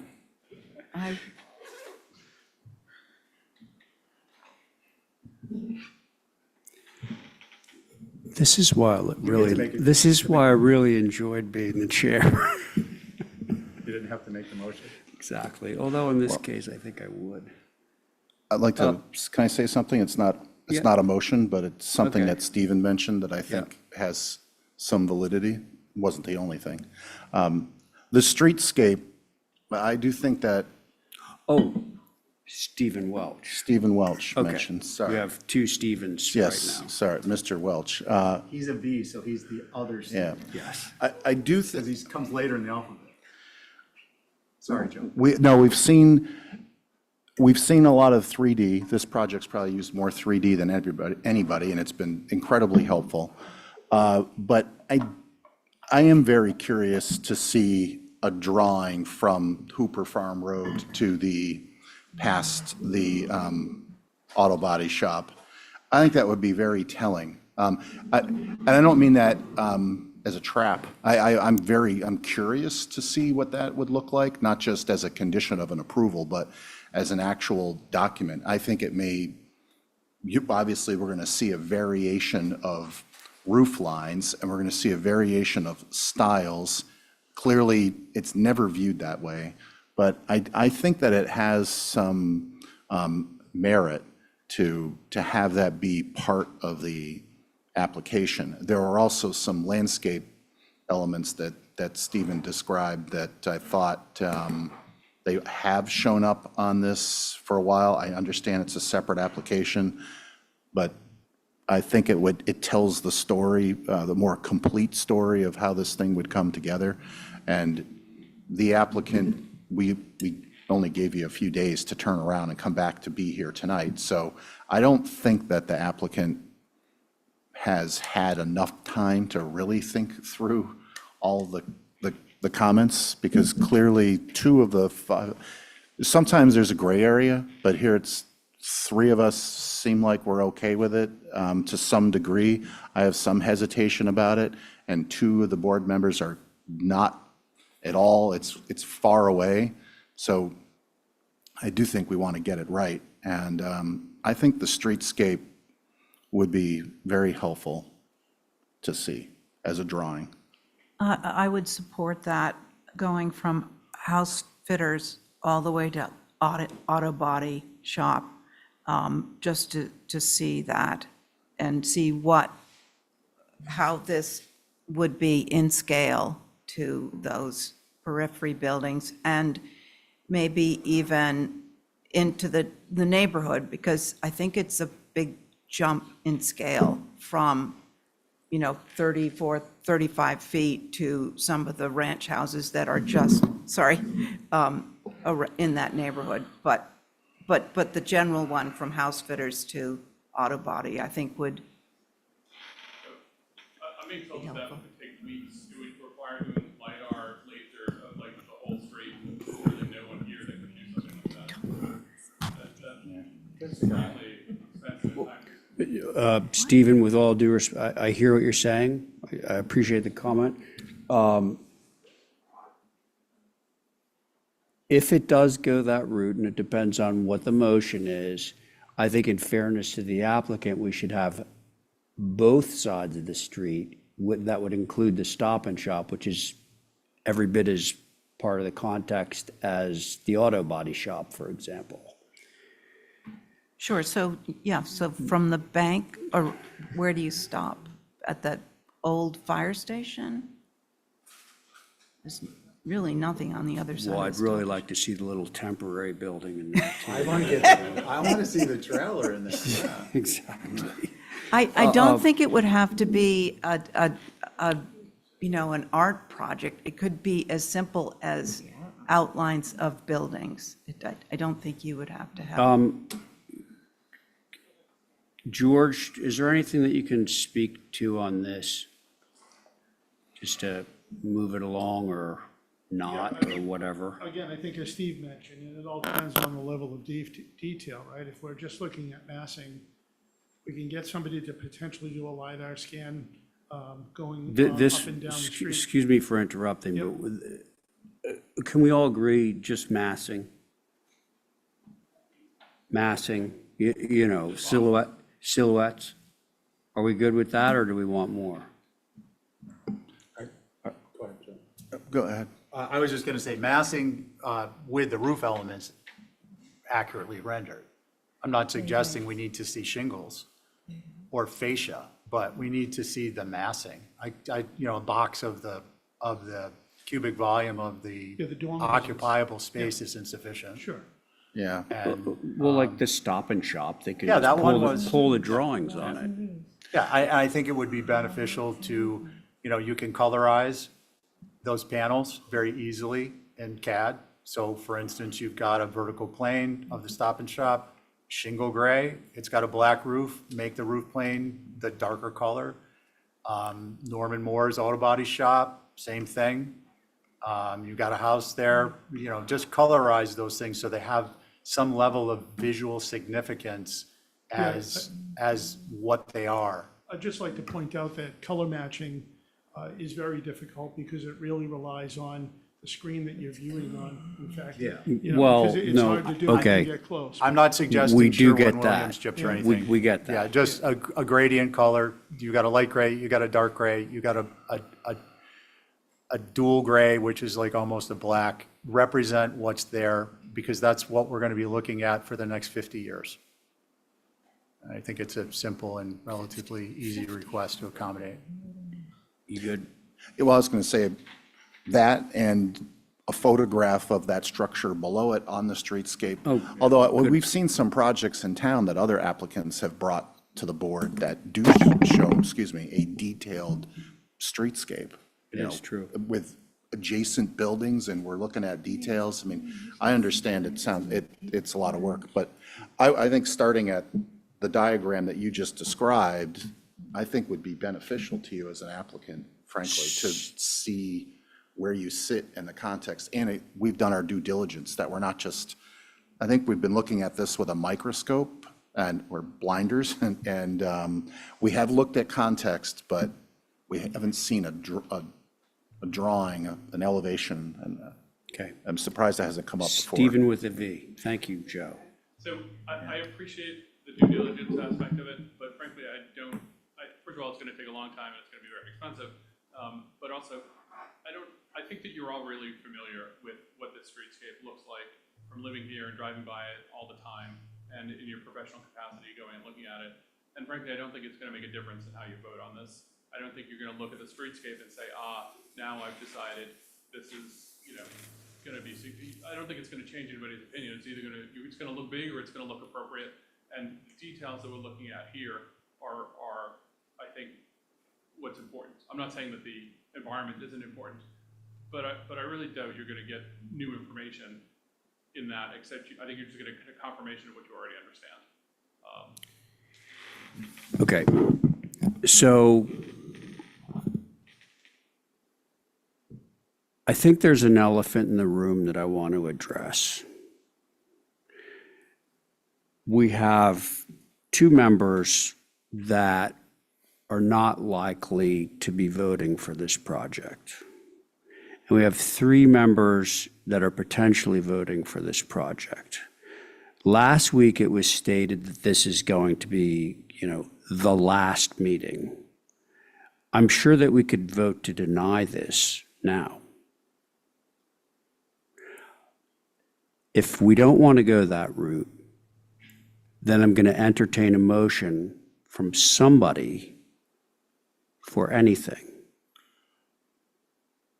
Okay? Given the cards have been laid on the table, I'll make a motion. I'd just like to clarify before I make a motion, Okay. briefly. I'm open to persuasion by new evidence. If a streetscape comes in and it demonstrates to me that my perception of this is inaccurate or somehow inappropriate, I'll be the first one to change my mind. And I'm glad to hear that, And Stephen. oftentimes, Thank you. when we get a streetscape, it actually ameliorates some of the concerns members have. With that said, for the record, I would make a motion to hold for revisions and additional information, the additional information being the streetscape, any ground-based utilities shown on the plans, a roof plan, noted no exterior roof decks for occupancy use, and I think that's it, because we're going to deal with hardscape separately. Okay, I'm going to hold the motion. You guys were conferring just now.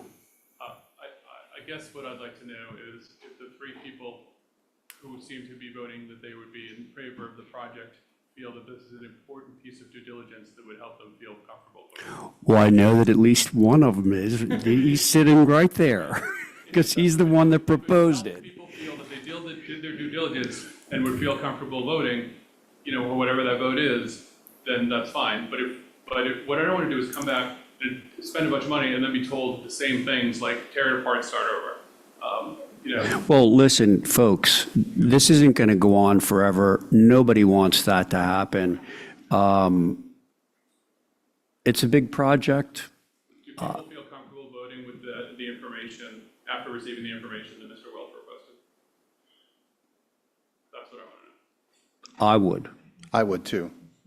There's enough trepidation that would prevent me from making a motion with the information that we have, that I think seeing that may solidify what I've already verbalized, but it would be great to have that confidence of seeing that information. In addition to Mr. Welch's notes, it'll give us a chance to submit separate COAs so that we could have. Oh, yeah. Look, this is already complicated enough. It should really come in as two applications. Otherwise, we're going to have to, do all these gymnastics to take one approval and turn it into two C of I As. think we'd leave one building in the existing application and file. Correct. Application for Right. the other one. And I do want that to track. Right. So All right? if they would track at the next meeting. Right.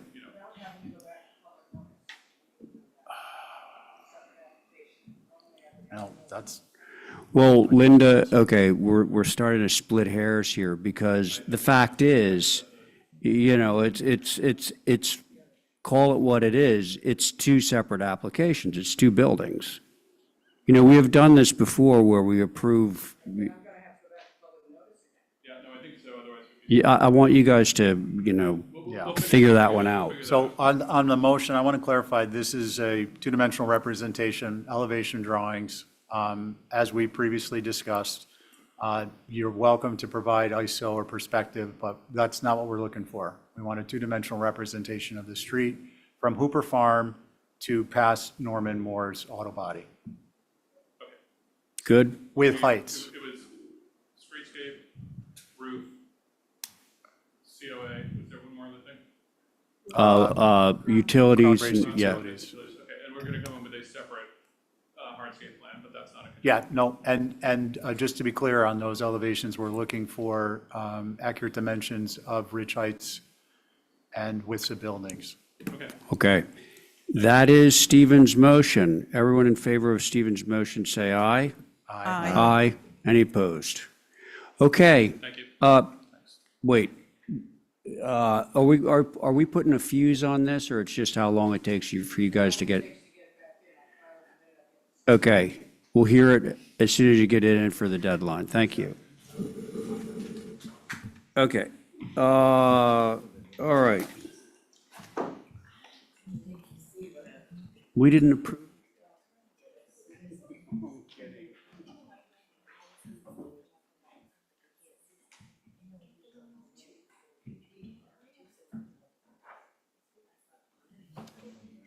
That's Matt's, that was called Coffin, so basically eliminating the gable windows. So it's this, so it's the consent conditions plus eliminate the gable window. Got it, thank you, Steve. Sure. So You want me to open this one? where? I'll open this one, because I made the motion on it, ADR part.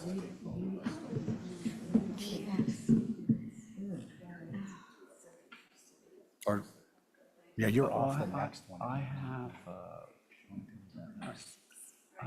this one, right? We'll pause it. Oh. What Isn't that where we are? What am I looking at? I think we're looking at, I hope.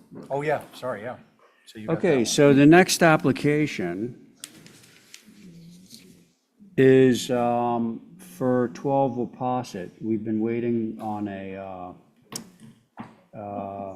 representative for this. Do we have one?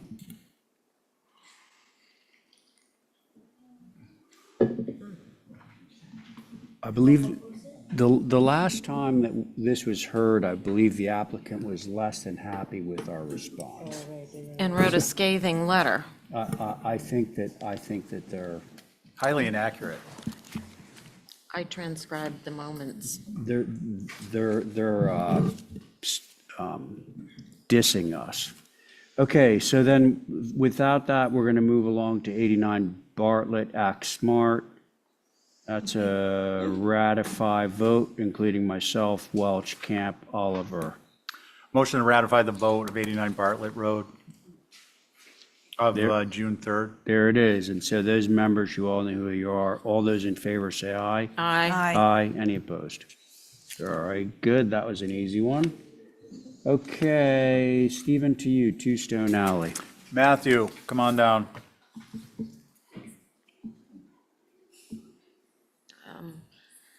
Can I just ask a question that's Please. technical? We Val. had to ratify that, why?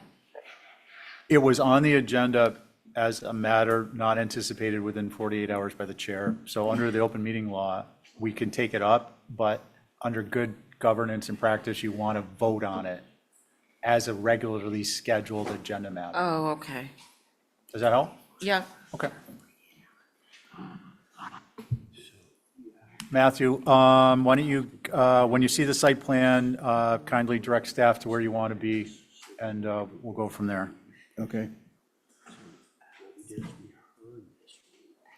Guys, the commission, the board on this is myself, Val, Carrie, Joe, and Connie as an alternate. And we all know the subject material. I want to see if we can make up like an hour in the next few minutes, but obviously due diligence is the most important aspect. Go ahead, Matt. I'll be brief, Mr. Chair. So, thank you. So this is a revision. This was heard last week, got some feedback from the board. So we've basically done what the suggestion of the board was, which was create a small section of this roof that was at a 36-inch high railing, but then reduce the remaining portion of the of the railing so that it's not a code compliant railing, therefore won't be used as a deck. And so it's a shorter proportion, which is really the true impetus of this application, was just to add a decorative railing detail to the perimeter. And, again, the hope being that we could capture some additional viewing area. So basically, you've done what you've asked. Hopefully, it's what the board was looking for. So that's all I have, Mr. Chair. Thank you. Matt, is there a particular page you want to have us looking at? I think the elevations, you go down to,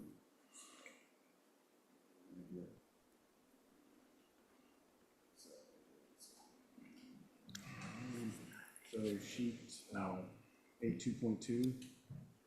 Okay. 2.1. Okay, thank you. Let's see, are there any questions of the applicant's agent at this point?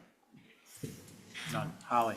Thank you, Mr. Chair. So Liza Codd's Barn Turn House, circa 1858, 1871, as you all have reviewed and approved changes to it. Not sure the revisions are appropriate with the two different heights. The lower one, though, I would say more appropriate, akin to what was originally there. I think it should be simple, no newel caps as what was originally there, and as what was previously mentioned by a couple of commissioners at their last review. So those are my comments. Thank you. Thank you, Holly. Is Mickey with us? Yes, I'm here. Thank you. Please identify your group. Sure. This is Mickey Rowland. I'm representing the Historic Structures Advisory Group, which is myself, Jason Finger, Mary Bergman, Marcia Fader, Sandy Kendall, and Diane Coombs. So we looked at this and feel that the proposed alternative is complicated and contrived and does a great disservice to this historic and significant old house. It's entirely inappropriate. The complicated, multi-layered porch railing is completely out of character. It should be kept as it was originally approved. Or an actual improvement to this approach would be to put a traditional shallow pitched hip roof on it, like many sunrooms throughout town. Thank you. Thanks, Mickey. Let's see, who'd like to begin concerns? I will. Carrie? I wasn't in favor of it before, and I wasn't in favor of trying these different changes, to tell you the truth. I agree with Mickey. I think it should go back to a simple roof, either flat, which was approved, or a low hip, but I don't think any of this is appropriate.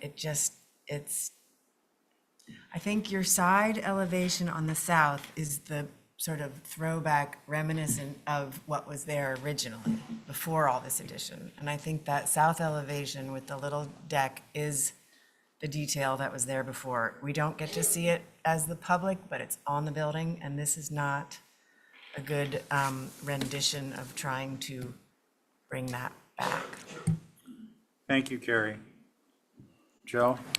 The different height railings and the different details, I find a little confusing and overly complicated. So I would be in favor of the 24-inch rail all around with the, as Holly described, match the detail of what was existing. That would get my vote. The hip roof sounds compelling as well. And I think that Matt showed precedent for these flat roof structures with railings all around them. Obviously, this one's a little bit larger in scale, but I would support the 24-inch rail all around, but the different heights, that doesn't work for me. Thanks, Joe. Carrie? Sorry, Connie? Yeah, I concur about the different height railing.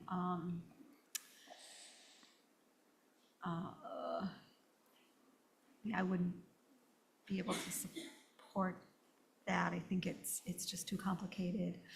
And I don't know, I kind of like the original approval, or maybe the hip. Thank you. Okay, thank you. Vale? I have nothing to add. Okay, thanks. So Matt, yeah, I mean, this option is, I think, unfortunately, both atypical and inappropriate. I think you had a winner last time, which was abbreviating it so that what was visible, what was there as a full-scale railing would not be visible from most any place that you could recognize it on this structure. Given where we are and the number of times we looked at this, I think we're at a point where we need to move it along. And Could I just make a suggestion based on the feedback from the board? And I Yeah. certainly appreciate everyone's patience with this. Could we just do the 24-inch railing and omit the 36-inch? So it's not an accessible deck, but it does add that secondary layer of detail that we were looking for. yeah, if we're going to go that route, I want to please look at the south elevation. Which I think is up now. And where are you proposing to cut this section that's 36, the two sections that are 36 inches tall down? Bring them back to the building? Correct. Okay. So just the That was the right decorative- answer. Yes. Thank you. Okay, is everyone clear on what Matt's proposing? And are you proposing a simplification of the rail details so there's no We could nuance? eliminate the post caps for Holly's comments if So rail over. And natural to weather? we could do that. Okay, just to get a baseline. Carrie? I'm just concerned about the detail between the 24-inch railing and the top of the, Can we zoom in a little bit? I don't think he changed, I think he eliminated. What I'm looking at, there's like a shingle course between this. Oh, I think that was There's the, like this massive That was the, shingle course thing. I think which that was the needs before to go. one, wasn't it? It's bubbled on this set. No, this is what we're looking at. Okay, on the flat, and that's 24 inches. Yeah, so it's a standard rail, and he'd eliminate the post, the rail between the posts. Not suggesting one way or the other, just clarifying the information. Yeah, thanks, I appreciate that. Okay, what would we like to do, folks? I have a question, Val, Mr. please. Chair. Does anybody have an image of what was previously approved? Yes, it's on, further down in the slides. It's the fourth picture. Oh, previously approved? I'm sorry. Yeah. I was thinking of previously there. I didn't see it. Well, can we That's go to the why I'm fourth? asking. Let's go to the fourth slide real quick. Show it previously. Oh, back up, back, fourth picture down. There you go. No, not, I'm sorry. No, I just want to get that up there. That's That was the what original was there. detail. Okay. Now, do you have included what was previously approved, Matt? No, we did initially, but we only submitted what was previously. It was essentially a flat roof. Yeah. It was just a flat roof. Yeah. I mean, if you go to sheet A 5.1, real quick, there's a perspective in the bottom right-hand corner, and it's essentially, I can you visualize 5.1, yeah, so you got it just a little bit further up. Was that without a rail? Yeah, just imagine that without the railing. So that whole entablature is approved, and so the only thing that we'd be adding is just that railing. I could certainly submit that. If you also look at the south elevation, you'll see what was originally on the east elevation. Right. The three windows and the deck above, and that was the throwback to what was there originally. So extending it over this roof is excessive in my mind. Okay. Point taken. What would you like to do? I have a question for the applicant. Go ahead, Joe. Matt, on the south elevation, the railing that is not in question, is that approved as painted? Yes. Okay. Any other questions, anyone? How about a motion?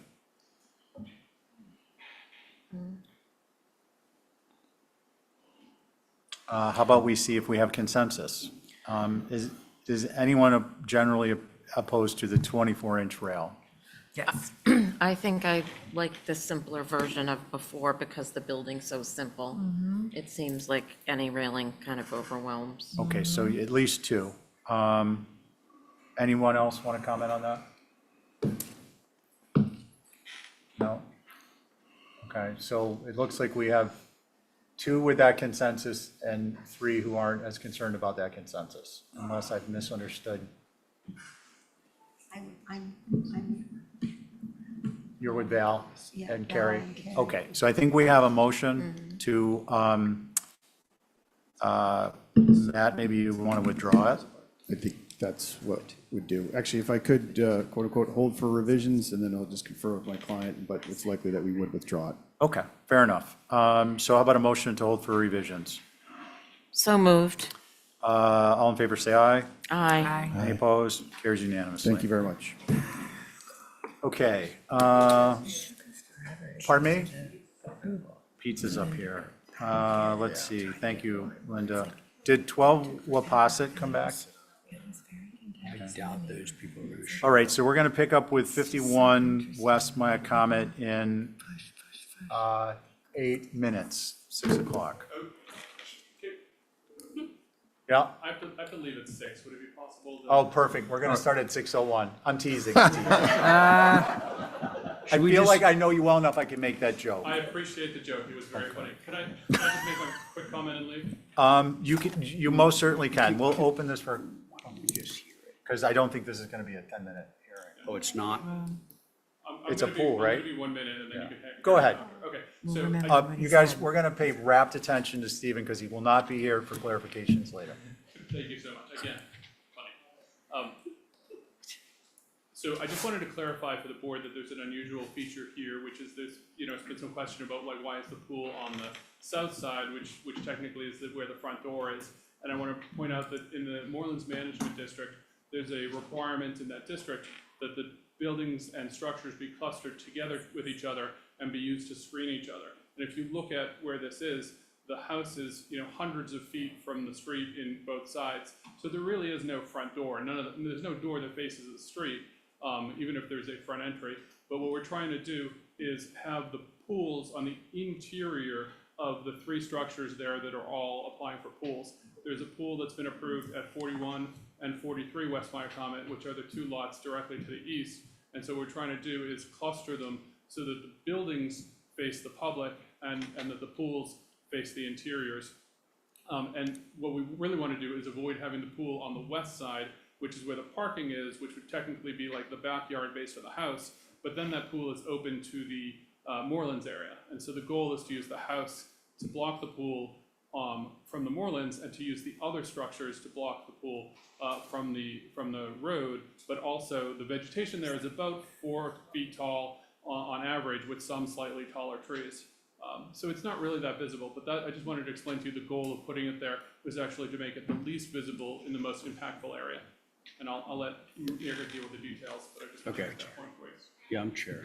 All right. So, thank you, Stephen, but we're breaking now. Breaking now, We'll, yeah. we'll resume in, when did we decide? 6:03. 6:03. Okay, thanks. All right, okay. Interesting, boy.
Even because this, I'm chairing this Yeah. one. Okay, so we are still at 51 West Maya Comet, the pool. And now we have Mirka. And I just want to confirm if Stephen had a chance to mull in. Stephen, Mr. Chair, did you have a chance to mull in for this application? I didn't, because I saw there was a full board. Diane is not on it. Did I look at it wrong? Oh, Because I'm so sorry. I did, yeah, Diane's off. my error. All right, so what would you like to do? I just would like not to stack between 2 and 2 votes, so I would What? prefer to have Stephen or anybody. You want to a step full in. board? I would. I Okay, would so then prefer- we can't open it. Yeah, so then. So we have to strike off Stephen's earlier comments that none of us heard. And may I ask a question, Mr. Chair? Yeah. Mirka, has this, how many times has Just this one- been heard? Just once. It's just once, and mostly the comment was glass railings, which I replaced. And I think the minutes we. Are you sure it's just once? Because I remember sitting You know on what, that. I am actually wanna say, I thought you were on the board as well, and I don't know why. But before we go down that rabbit hole, the reason I asked is because with Diane not here, if it was Diane, and it's only been heard once, Angus would be able to mull it in, and it'd be his right Okay, to mull it in because he's only missed one meeting, and then he could sit for Diane. okay. But now that you mention a glass rail, I think, yeah. so I I would believe you suggest were if on you it. want a full board, hold off, review the tape, see who sat. Yes. And then, and we have made a change where we're recording who's sitting at each meeting, so hopefully we won't have this continue. Because I remember we had the conversation to bring some samples of this glass. Yeah, That's I thought so. correct. Yeah. Hey, So just hold it for Back next to you, Mr. meeting. Chair. well, actually, this does bring up what I would call a point of clarification. And the point of clarification for me is, the way I understood Mullen, and I could be completely wrong, is that if you sat on the first meeting and then you missed one, you could Mullen back in, one meeting. But prerequisite is you have to have sat on the first meeting. Like, you can't just decide to come in at a later date. But again, I don't know. That's not so, Tobias. Tobias is shaking his head no. yeah, I don't think that's the case. I can state under, I have looked at this previously under Robert's rules and other cases. Right. Because otherwise then, an item wouldn't be, there could be a case where someone was injured or whatnot. The mullining in Robert's rules allows someone to come back in on an item to be heard. Well, come back in is the operative phrase. If you weren't on it before, you're not coming back into anything, you're starting fresh. Can I give us a definitive? Yeah, So my understanding is it's actually not Robert's rules. This is a It's not. Massachusetts statute. And what the Correct. statute indicates is, bear with me, there's a lot of extra stuff. When holding an adjudicatory hearing, committee, a member of any municipal board, committee, or commission when holding an adjudicatory hearing shall not be disqualified from voting in the matter solely due to the member's absence from no more than a single session of the hearing at which testimony or other evidence is received. Period. That's it. okay. So nothing about you have to be at the first session, Correct. because the single session could have been the first session. And then it goes on to say you need to submit the written certification. We, at our town, require, or the local practice is that you submit it and then it goes to the town clerk to be recorded. That's not in the law, but it is a local practice. I'm not questioning it. I'm just, if somebody wants to go home and look this up, that's what it is. Well, there's the language. All right, we're not talking at all about this. And You were going to check the minutes or the video to see who Right, yeah. sat and then follow up with them if I wasn't on it, so. Yeah. Angus Right. can Now mull it believe in. you were on, and maybe there's somebody else is listed by mistake. Perfect. So we'll just, I guess, follow up for next week. sorry about that. Okay, next meeting. Yeah. Now we're on to new business. So it's back to you, sir. Okay, so 13 Bank Street, do we have Richard online? We do. All right. Okay, so Val's recusing. So the board will be myself, Abby, Angus, Me. Ray, of course, and it's kind of a toss-up. We'll go with Carrie and then Connie on the next one. And Richard, welcome to the HDC. If, when you see your site plan, you could begin and also kindly direct staff to the page you'd like them to follow on the application. Well, it's basically, we want to replace 3 windows on the ends of the house, on the sides, I guess, the sides of the house. And we quoted the Anderson 400 series, but I received an email saying that you would prefer the Boston sash or Green Mountain windows.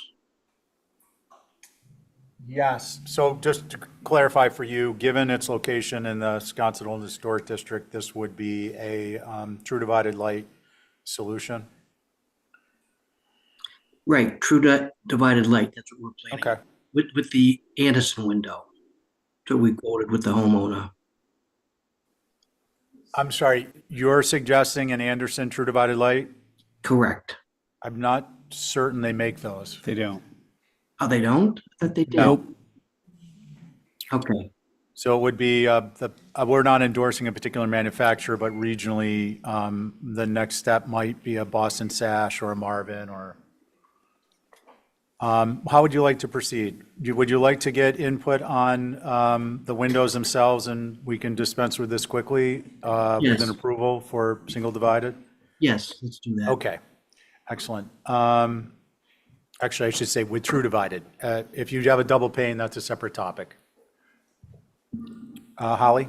Thank you, Mr. Chair. So for the record, this is within the old Historic District of Wisconsin. It's a circa 1916 structure. There is an HDC survey on file. These are to replace 2/2 windows. And the photos of the entire dwelling would have been appreciated and helpful. But I did email Mr. Pruner about that Anderson 400 series because they're looking to have SDLs are not appropriate on a historic dwelling, especially within the OHD. And the proposed would not provide the proper profile. So I did recommend looking at if the way to go is SDLs, that's what they're wanting, that to go with the Boston Sash or Green Mountain if they're so preferred. But the Andersons were the issue of not having the proper profile. So those are my comments, Mr. Chair. Thank you. Okay, I have a question for you, Holly. Do you have any adversity to these being double pane true divided light? Just for him to know and for us to know? Well, that would be my question. If the entire house already has, well, if you're changing windows to SDL and there's only 3 of them. No, TDL. Okay. So a double pane versus a single pane Right. TDL. I'm not adverse to the SDL provided they have the proper profile. That was my concern. Okay.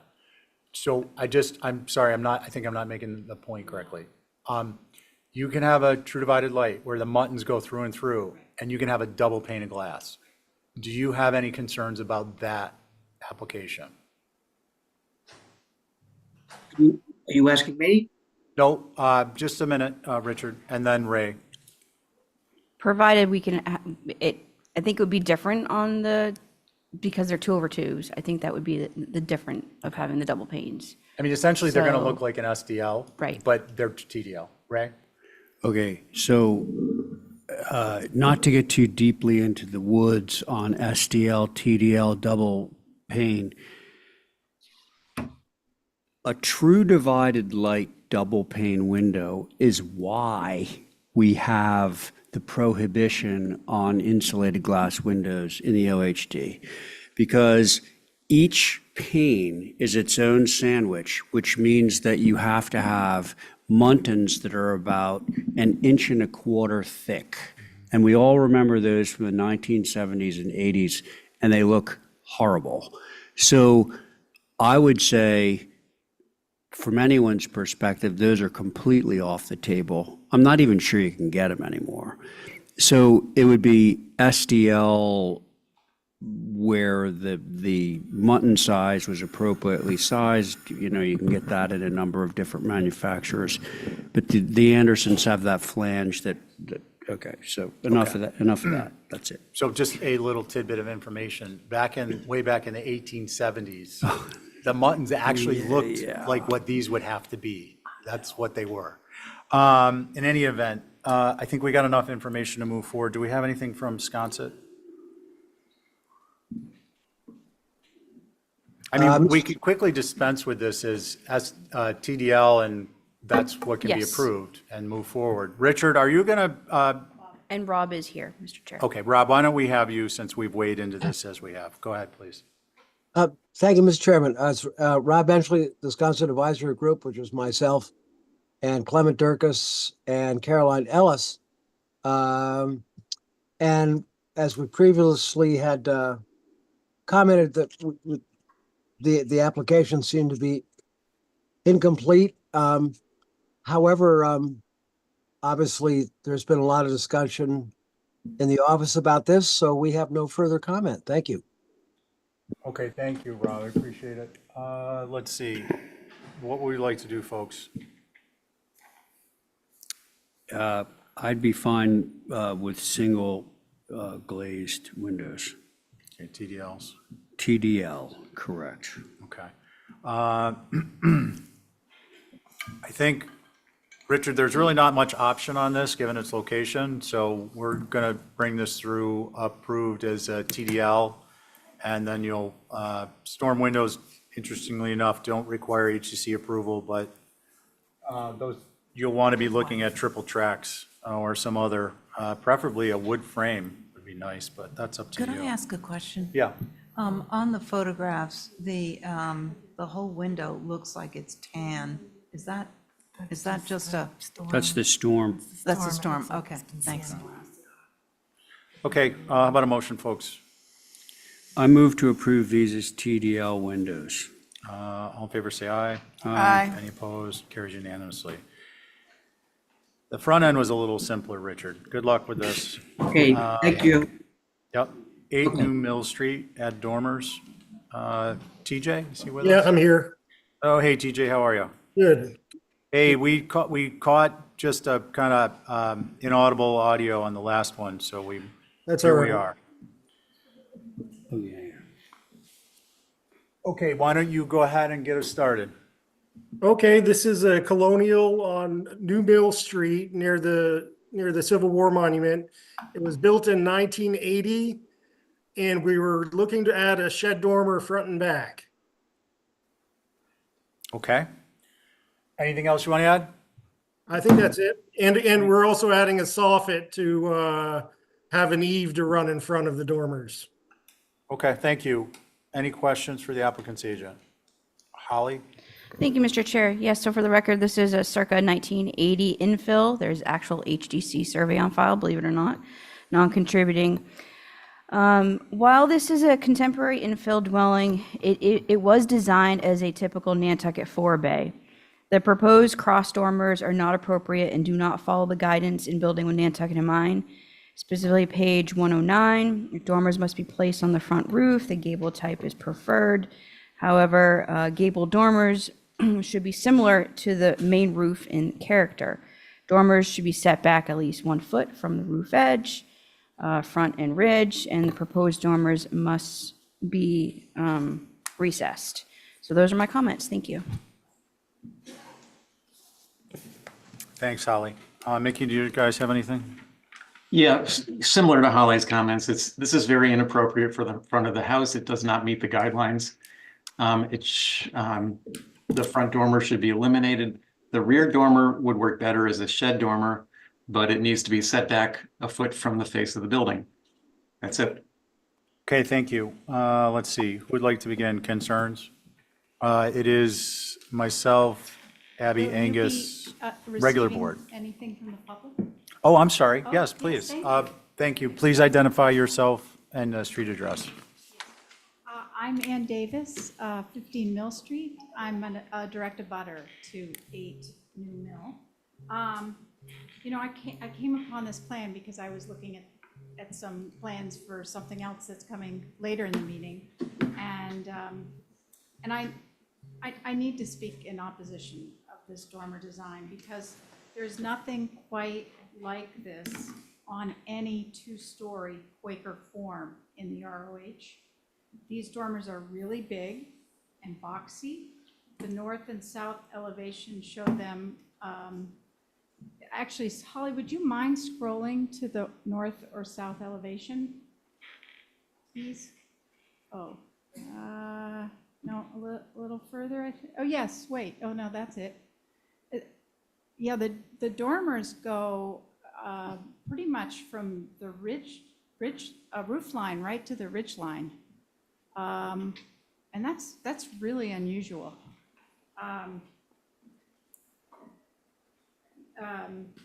There are no dormers of any kind on any of the two-story houses on the mill streets.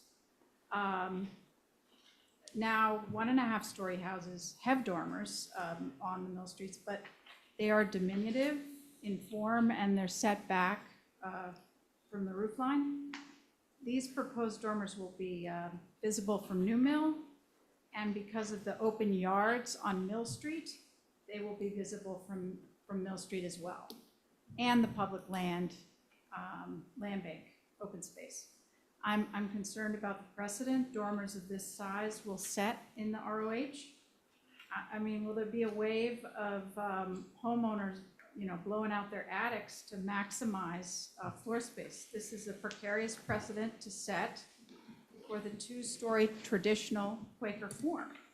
I know this is a 1980s infill, but this is still a Quaker form, and it's really unusual to have dormers on that kind of form in the ROH. I asked the commissioners to please hold the line at no dormers, as others have in the past. Say no to this inappropriate proposal. Thank you. Thank you.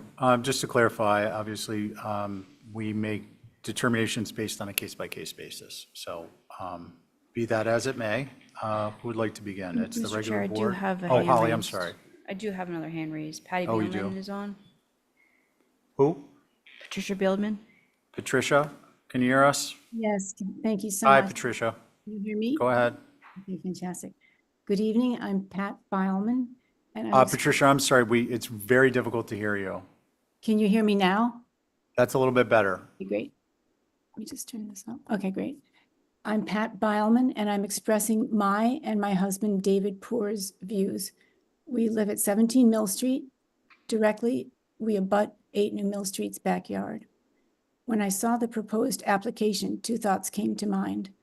Number one was building with Nantucket, and number two, the mass of bulk in the proposed dormer, which is significantly out of proportion and scale with the roof, the existing house, and the neighborhood. Building with Nantucket in mind writes, quote, "Where a house has a distinct front facade, it is recommended that dormers not be placed in the front of the structure." End of quote. Following this guideline, the front dormer should not be on this application. Additionally, Building with Nantucket in mind writes, quote, "All dormers should be carefully designed and positioned to be in scale with the house and the roof and in balance with other features of the elevation of the house. A dormer should not obliterate the roof plane in which it is placed, but complement its slope. Detailing should be compatible with the main roof." End of quote. If you take a look at the roof plan and the proposed attic, the south and the north elevation, these dormers are bulky and out of proportion. The dormer occupies a full third of the roof, and it looms out of proportion to and dwarfs the house. From front to back, the dormers measure a full 28 feet long, which is the width of the house, and 10 feet wide, which is a third of the roof facing. Looking at the east and west elevations, the soffit and trim appear to be adding extra bulk to the house. We should keep in mind the guidelines of Building with Nantucket in mind and the surrounding vernacular, which is neighborhood houses with a Quaker aesthetic, which was simple, uncomplicated, and clean. I thank the HDC for all its work to enhance the beauty of Nantucket and for taking these observations under consideration. Thank you for your comments. Okay, we're going to move on to the board, and it's the regular members. I'm ready. Ray? So I agree with the comments that have been made. A single large dormer, particularly when it happens on both the front and the back in the same spot, is, you may find one, maybe two examples of that in the OHD, but it's just not the way dormers, third floor dormers are handled at all. So I find this inappropriate. Thank you. Thanks, Ray. Who's next? Angus? Thank you. I agree with the comments that have been made, and there shouldn't be a dormer that resembles anything like this on the front facade. And a dormer, I like the suggestion of doing a dormer in the back that was a shed, but I'd rather see the dormer set back on the roof till the sill, the window was close to the roof, so it would probably be more like 2 or 3 feet back from the back face of the building, and a shed instead of a gable. That's all. Thank you. Thank you. Val? I agree with what's been said. Abby? Yeah. Okay, I think the die is cast. TJ, do you want to comment before we make a motion to hold for revisions? I have no more comments. Thank you. Okay, thank you. Move for revisions. All in favor, say aye. Aye. Any opposed? Carries unanimously. Okay, that brings us to, This isn't actually us. This is the other firm that spells it CHBOTT. Lisa will stand in to help him out, though. 12 Sackett Road, new garage. Good evening. Hello. How are you? Good, thanks. Good. You know the drill. Once we get to the site plan, kindly direct staff to the pages you would like to walk us Okay. through. This is a house that you guys approved. I have the date 4/29, and this is the garage in the back. And I have copies of the house that's approved if anybody wants to look at it. But it's a very simple 2-bay garage, 10-pitch roof, no dormers, single story, 20 feet tall. Pretty basic. Elevations, please. Do you want to see the existing house that got approved? Not yet, please. Okay. Can you zoom out a little bit? Okay, just kind of go through the elevations for us.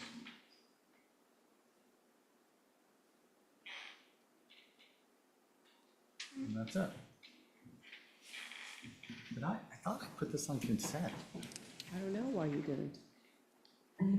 Huh, maybe I'm confused. Let's see, your board is myself, Abby, Angus, Connie, and Val.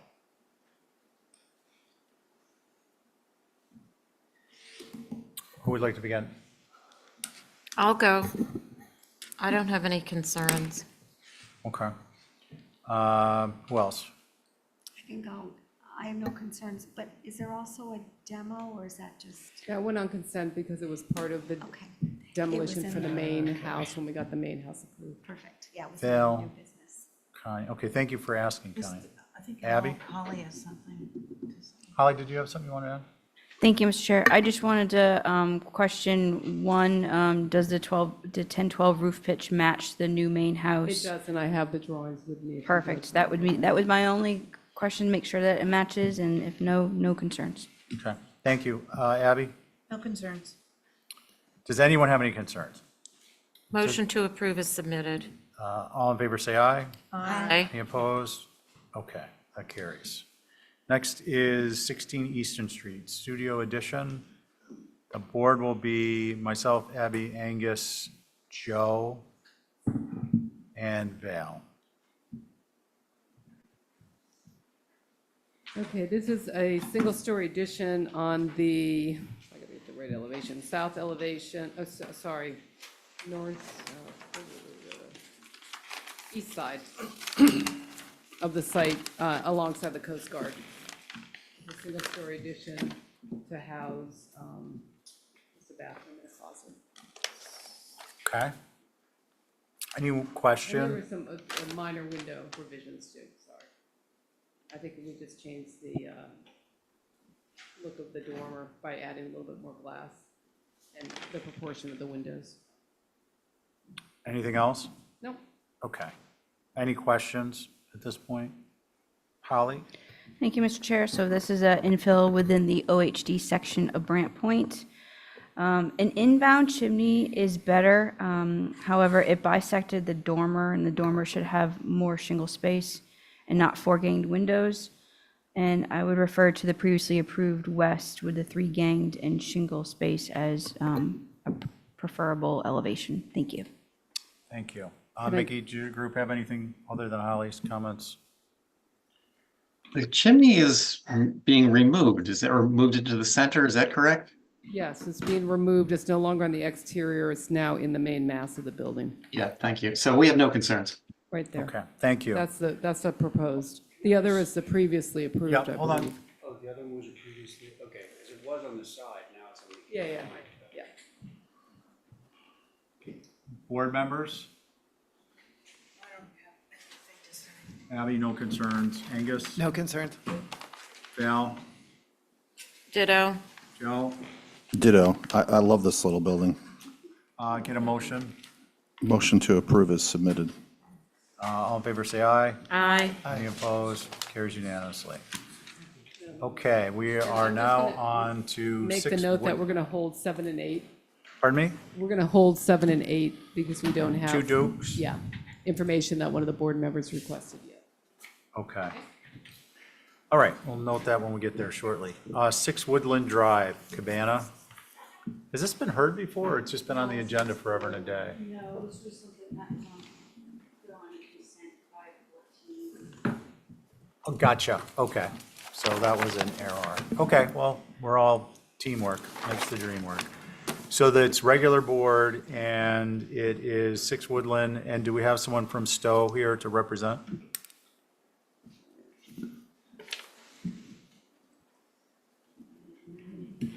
If you're representing 6 Woodland, please raise your hand and pray you're there. Pray. I do want to Butters. make a point. They've been here 3 times. Okay. The Lembergs have sat through 2 full meetings, and they're here for a 3rd one. You are neighbors, right? Yeah. So I'd just like to make a note of that fact. And then I'll That's- annotate the note that, Okay. per our best practices, I think 3 times without being here kicked you way down. I just want to also clarify that this is a as-built condition, correct? Oh, Yeah, so this is something we may want to, what we're going to do, please, is whomever in the office addresses as-bills, let's please request that they follow up with the applicant's agent and let them know that we will be acting on this at the next hearing, Tuesday, whether they're present or not. yeah. And that's how we're going to address it. Okay? And with that, apologies, we're going to move on to 15 Nantucket Road. I But want to make sure they, yeah, Ed. Yep.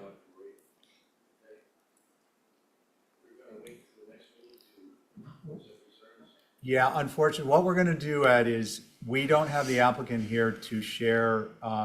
He's in Utah, putting his daughter into her new apartment. He's not back until Friday. He didn't realize it was coming. Oh, bullshit. Does it, Linda, please? I understand, but please. Ed has the floor. Ed, you asked, yes, with our apologies, because no one wants to have you sit here and not have an applicant show up.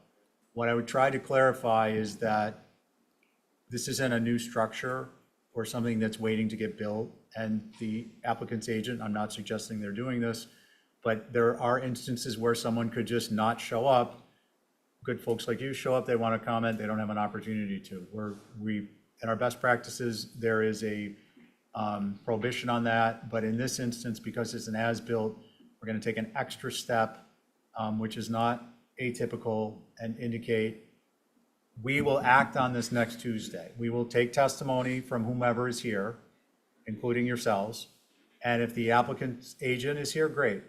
We prefer it, but if they're not, we're still gonna act. An as-built, an as-built mean, yeah, we're using the lexicon in here. It means that the structure has already been constructed without a HDC approval. And that, if that is the case, that makes it subject to fine. In addition to other remedies allowed under law to the HDC.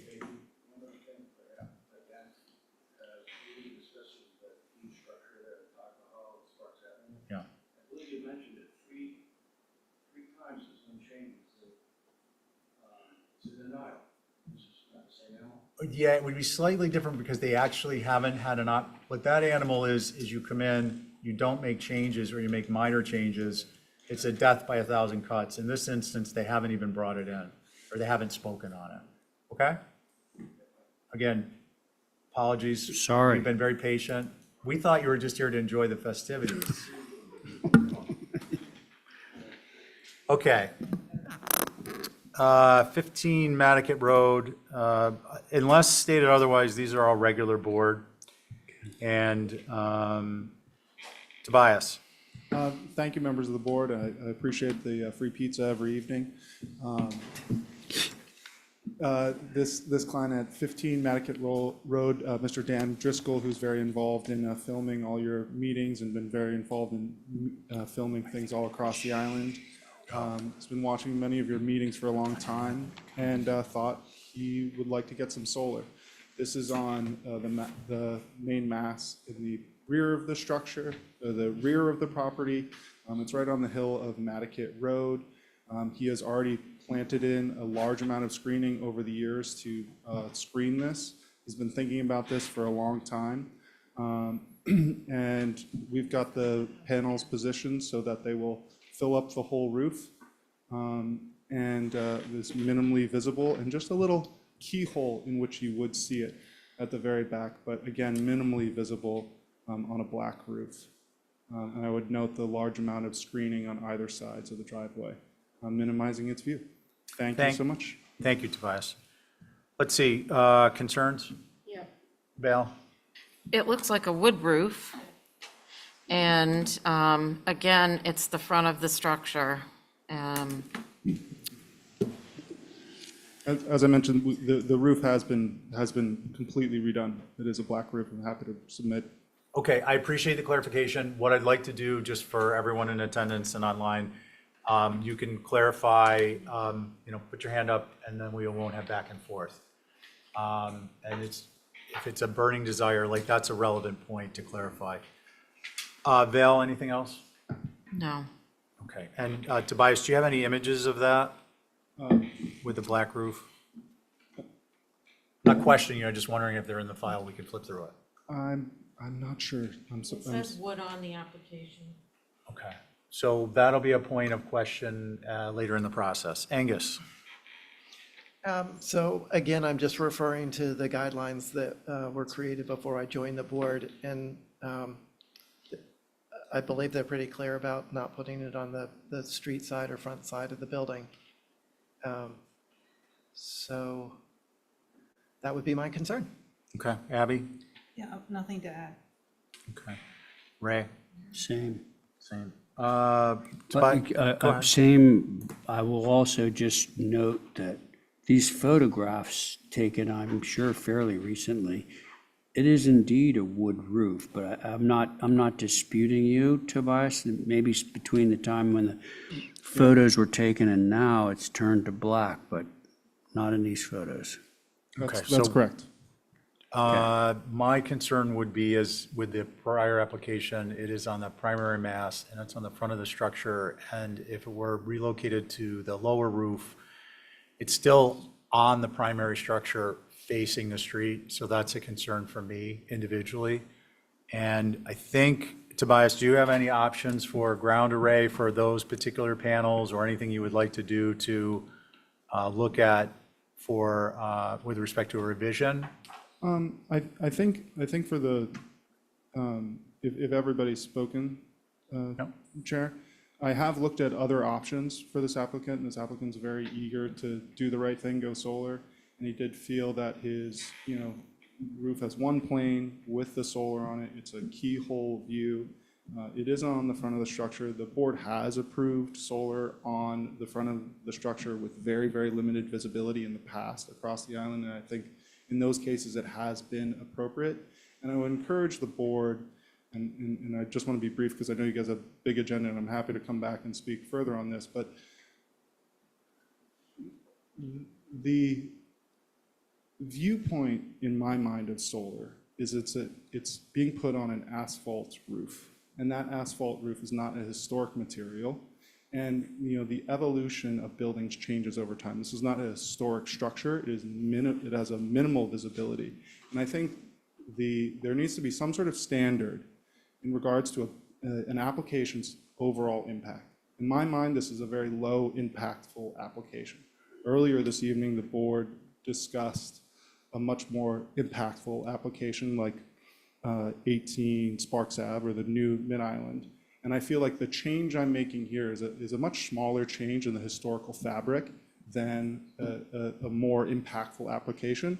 And so I would simply ask the board to hold me to that same standard that you hold any other application to. If it is having a very minimal impact, and it does fit in with the structure, the plane of the roof, even though it is a slightly different color.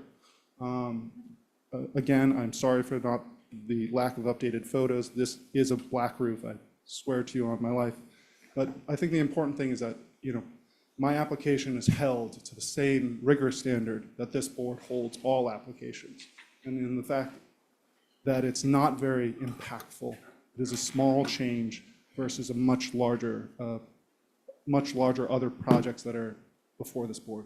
So I just hope you'd hold me to that same standard. Thank you. Thank you, Tobias. Val, please. So we I can, could suggest a view. okay, so a view. I do want to address a couple quick things, Tobias. We are definitely going to hold you to a rigorous standard. And as with anyone, we try to be consistent. I think the impactfulness is an interesting concept, but keep in mind that in the fabric of character and setting, with enough pinholes all around the island, you change the nature of that fabric of character and setting. So this is that type of a nature where perhaps can't use that analogy with the prior 18 Sparks because it could be determined to be pejorative, but yeah, this is a relatively small fish, but many of these make for a different change.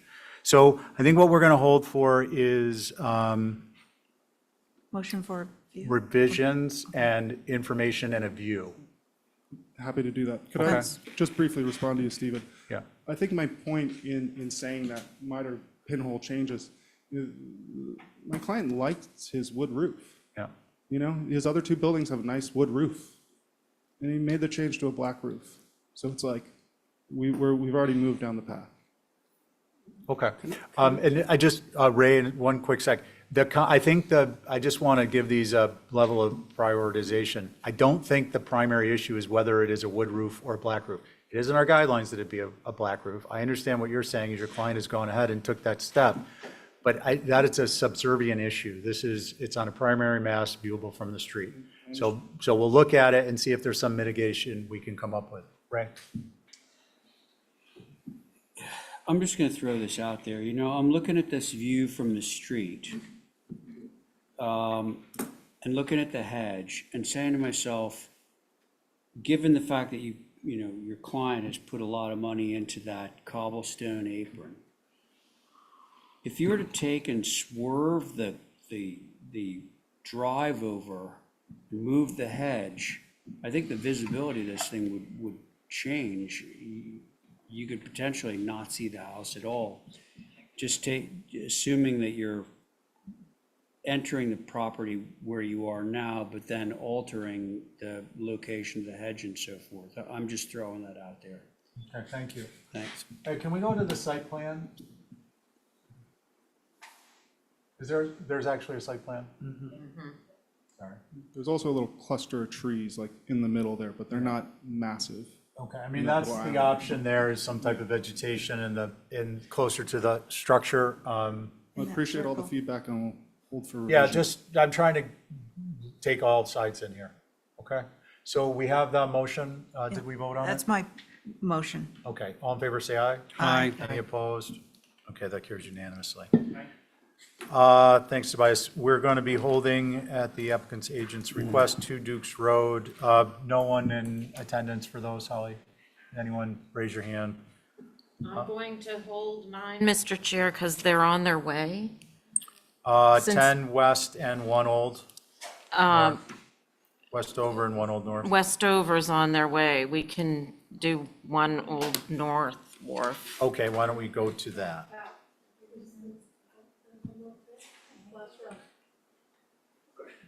You can't see that far. Oh, no, but the kids are coming with whose house it is, so we're gonna wait for them. Okay, so we're going to go to 1 Old North Wharf. Well, Val waits for the kids. Well, they've been waiting. We are patiently waiting too. No digs.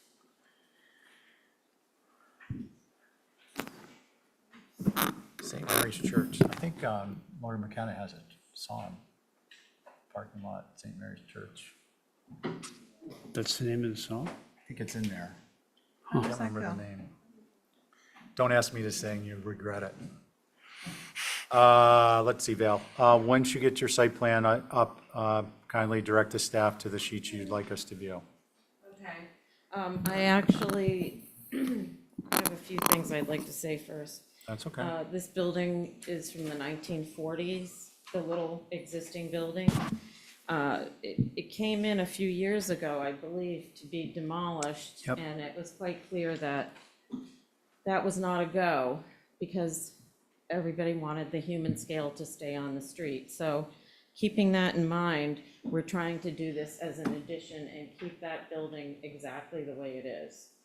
I would then ask the staff to go through, before you review the drawings, the context of the area.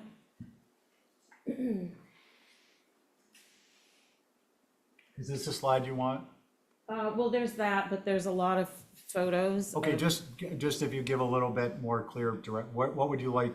Because I don't know who's steering, so just let them know. Do you want me to?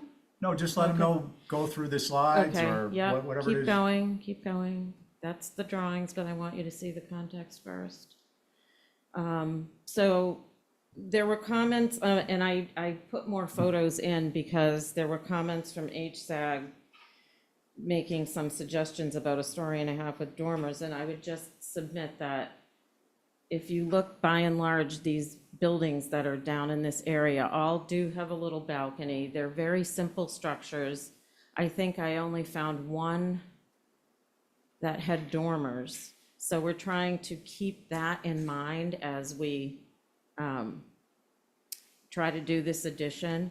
And we're also impacted by the flood height thing, which is why it's so tall compared to the structure that's there. So that would be what I have to say. It's a very small addition, 300 and something feet on the ground, 378. And I look forward to hearing what you have to say. Okay, thank you, Val. Questions at this time? Holly? Thank you, Mr. Chair. So yes, this structure was before you all for a proposed demo, which was not our move, which was not approved. The NHL data does indicate it's 1940s. So there's no actual definite date that I've been able to find, but it's contributing to the character and setting of the historic district.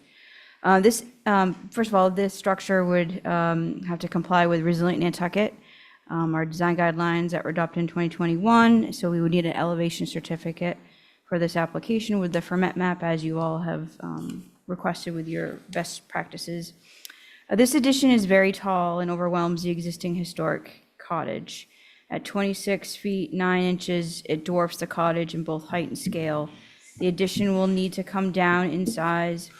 I do appreciate the photos of the context, but I also do think it's important to note that this would be an addition onto an existing one-story. I think full 2 stories is too much, since the addition will need to be elevated due to FEMA. It's in the AE flood zone, AE9, excuse me. And while there are other 1.5 to 2-story wharf cottages around this area, the proposed dramatically changes the streetscape, which is on the corner of a very, busy part of our historic district. Reducing the program, I think, is recommended. So those are my comments. Thank you. Thank you, Holly. Mickey, do you have anything to add to Holly's comments, your group? Yes, we do. And it's starting out similarly. It's a big change for this very visible corner lot. It's pretty vertical feeling. Changing it to 1.5 stories and using dormers would reduce the height and scale. On the south elevation, the small grade level shed blocks the front of the original building and should be greatly reduced or eliminated. The solid shed-like box over the front door of the apartment is awkward and creates a negative mass below that you can see better on the west elevation. This should be simplified as just a simple shed roof. Balconies overlooking our downtown streets are not appropriate. The cantilever balcony overlooking Easy Street should be eliminated. And just a sort of a comment, I'm not sure if that chimney will pass muster with the code, so that might be a concern. Thank you. Thank you, Mickey. So your board is myself, Abby, Angus, Carrie, and Ray. Who would like to begin? Concerns, please. I'm happy to begin. Go ahead, Angus. So I'm keeping in mind that the thing that we're really supposed to, that the HTC is in charge of, is maintaining the scale and setting and detail to not compromise the historic assets that we have. And I feel that this proposal dramatically changes all of those facets of this structure. I appreciate the original structure still being there, but right now there's a natural sort of stepping up to the massing of the other taller cottages that are along the water. And so I think a dramatic reduction in program and height is necessary for this to work. Thank you. Thank you. Abby. I agree with what's been said. I think simplifying it, meaning that left shed on the first floor, that does sort of block the old building, and the recess there is not historic, and the balcony. Maybe you want to relook at that when you go to simplify it, but if it were to stay, I think it should just be pulled in, made smaller. Thank you. Ray. Agree with everything that's been said. I think that, yes. Mickey is correct that the chimney won't work. It would need to be extended quite a bit. It's not going to be used. To work. Well, okay. That's between you and the building inspector. Oh, and the roof pitches, like, I don't think that this roof pitch is the same roof pitch as is on the little 1-story building. By the way, this, seriously dwarfs the 1-story building. So that's all I have to say. Okay, I think that die's cast, but Carrie, you're next. I'm wondering if you just looked at a building that was not attached to the existing and remove all the extra stuff, and that to just create a boathouse which is on the dock on the other side.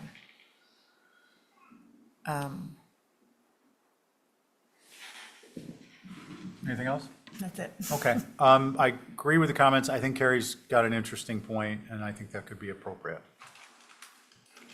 And we would like a motion to hold for revisions.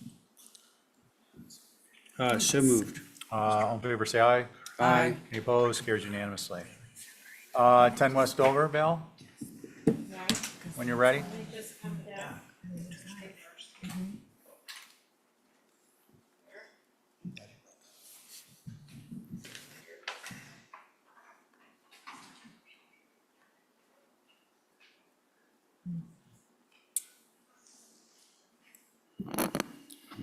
Joe will be your alternate today.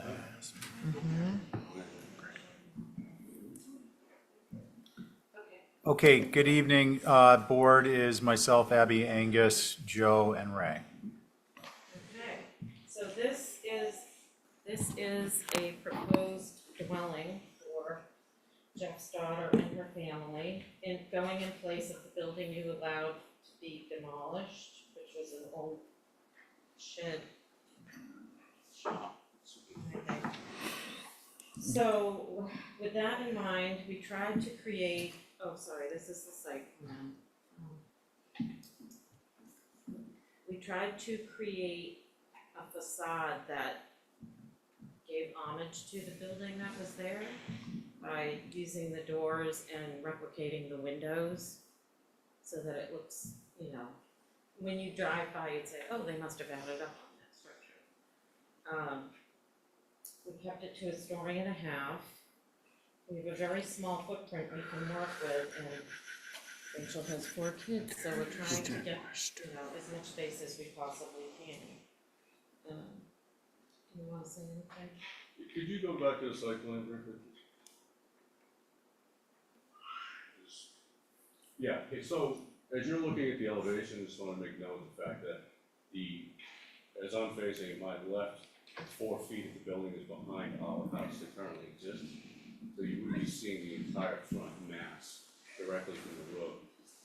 That's not obvious in the elevations, but we're trying to keep it as large as possible to accommodate a family of 6 and still be affordable, which is tricky here, as you all know, but also at the same time not make it so large that it's out of scale for the lot or the neighborhood. I personally don't think it's oversized, it's certainly not bigger than several of the homes around us. So I'm hoping that the board approves. Thank you. Thank you. Anything else? It's 24'9". 24'9", okay. Any questions at this, do you want to speak? Oh, I was just gonna introduce myself. I'm Rachel, and these are my kids. This is who we are, and this is important to us, and this is why we're here. We've got Juniper, who's in kindergarten. She's graduating on Friday. We've got Ren, who just graduated preschool, and then Fable's 3, and the baby over there, who's very happy to meet you all. And then David, my husband. He's such a grumpy little guy, look at him. Yeah. Smiling and laughing like that. Thank you. Let's see, any questions at this time? Holly? Thank you, Mr. Chair. So as you remember, this is to replace that 1940s garage. While I really appreciate replicating the fenestration details, especially utilizing the existing doors, the gained windows seem to be a little larger than the existing examples. I think the scale needs to come down just a little bit on that. The flush dormers should follow building with Nantucket in mind, with the meeting rails. I think they need to be moved up a little bit if at all possible. And my only main comment would be add a chimney if possible, even if it's faux. I think that would be helpful, and I think there was one in the original building, so. So can I just ask a question regarding that point? Thank you. Would you suggest that chimney mast be on, as I'm facing it, would be the east end as it is now, or center mass, or what would be the suggestion? Through you, Mr. Chair, I would keep this the same side, replicate, yeah. Okay. Anything else, Holly? Mickey, do you guys have anything else to add? Yep, yeah, just a little bit. Val, could you scroll up just a little bit on to show the north elevation? I'm not scroll down. There you go. Thank you. Nope, down. There you go. Thanks. So the scale is considerably different from the building being demolished. The front shed roof is too narrow to be considered a legitimate additive mass. This would probably work better by pushing the second floor back about 5 feet further, just to give that front porch a little more depth to it. This would enlarge the shed and make it feel like an enclosed front porch and reduce the overall bulkiness of the main mass. The second floor space would be smaller, but it would still accommodate 3 bedrooms and 2 baths. Mimicking the 8 light casements on the front as 4/4s is a nice reference to the old building, but the rest of the windows should be more traditional 6/6s. And Val, you haven't stated the window manufacturer. I couldn't find it, so could you just identify what those are? Thank you. Thank you, Mickey.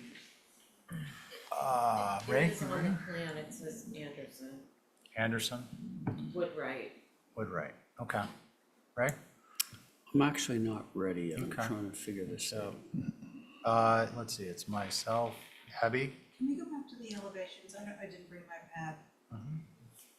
Why don't you let Steph know what particular elevation, if any? Just this front facade here. Can you guys move the elevations a little bit, right? Maybe zoom out a little. Did Abby want to do that?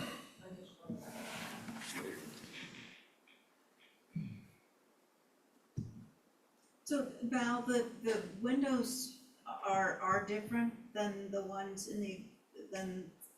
that were in the existing building? Or are they the They're, same? well, we're We making reuse- them double hung, and the ones that are there in the building that was existing are casement. Right, So we're- right, so yeah. these before us are,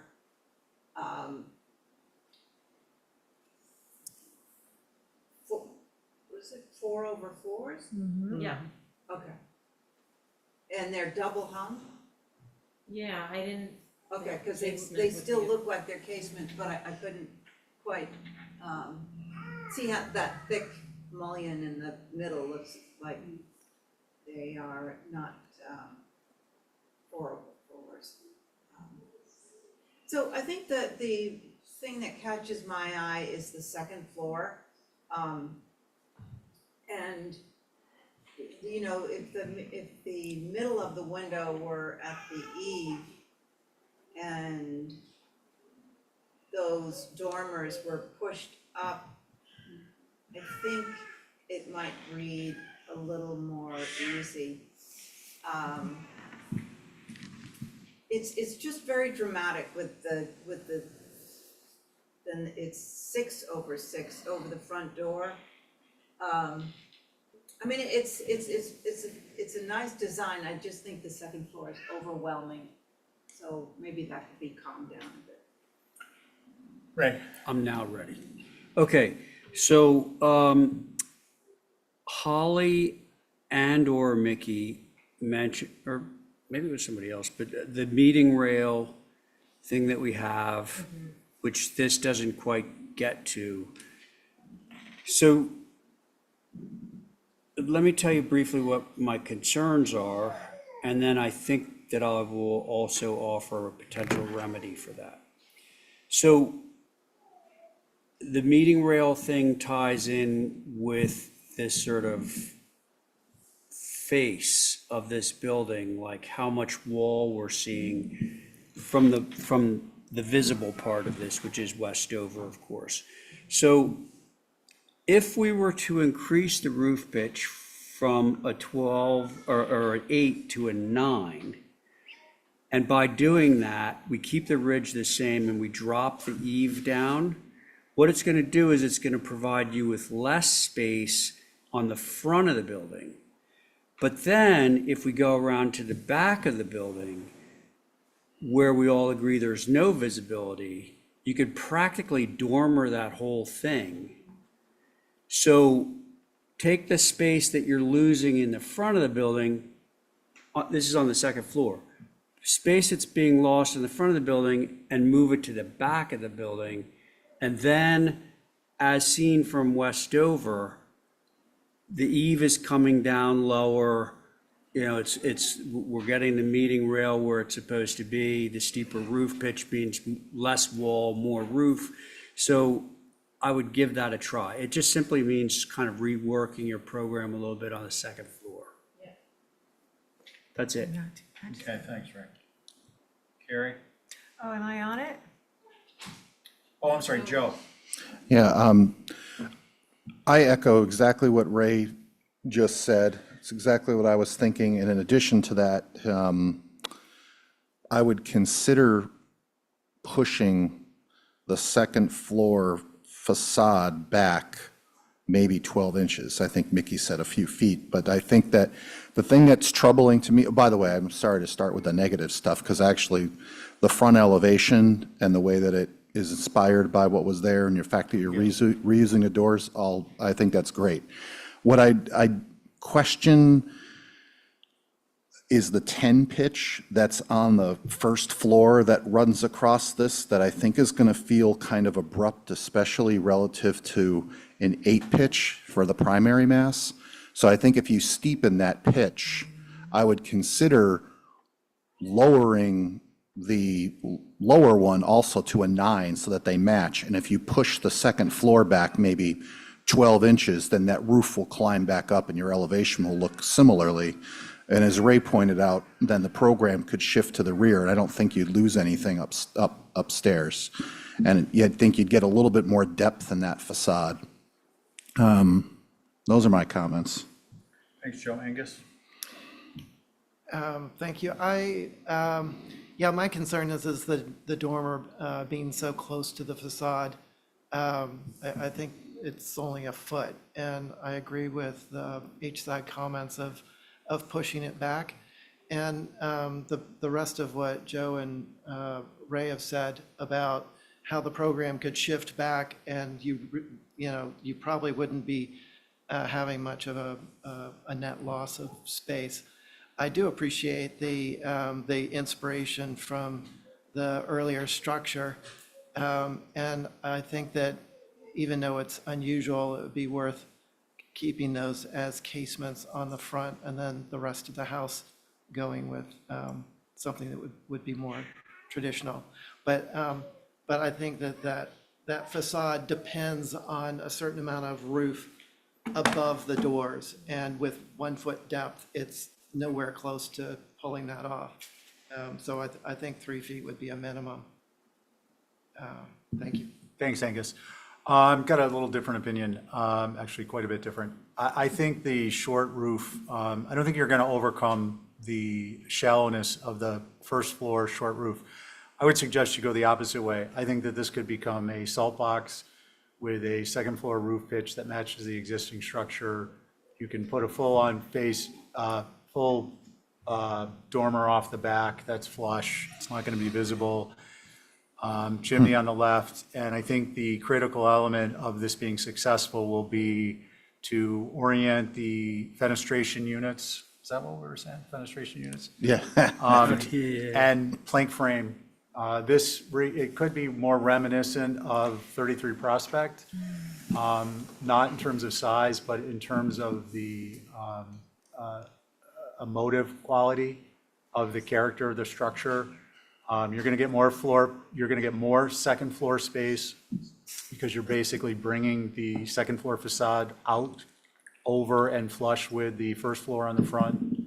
And you're going to get more on the second floor in the rear because you can do a flush dormer, as I think was already mentioned. Again, I can't underscore enough. I think the trim package and how you locate those fenestration units would be critical. And it may not be something the rest of the board supports, but I think it's worth at least an elevation. You know, what's interesting is I started with a reverse salt box when we first started, so. I will just want to address that. I think one of the issues for me is that by adding roof material on the second floor and on the first floor, it's actually taking away from the essential characteristics of what was originally there, where a salt box may change that nature, but it doesn't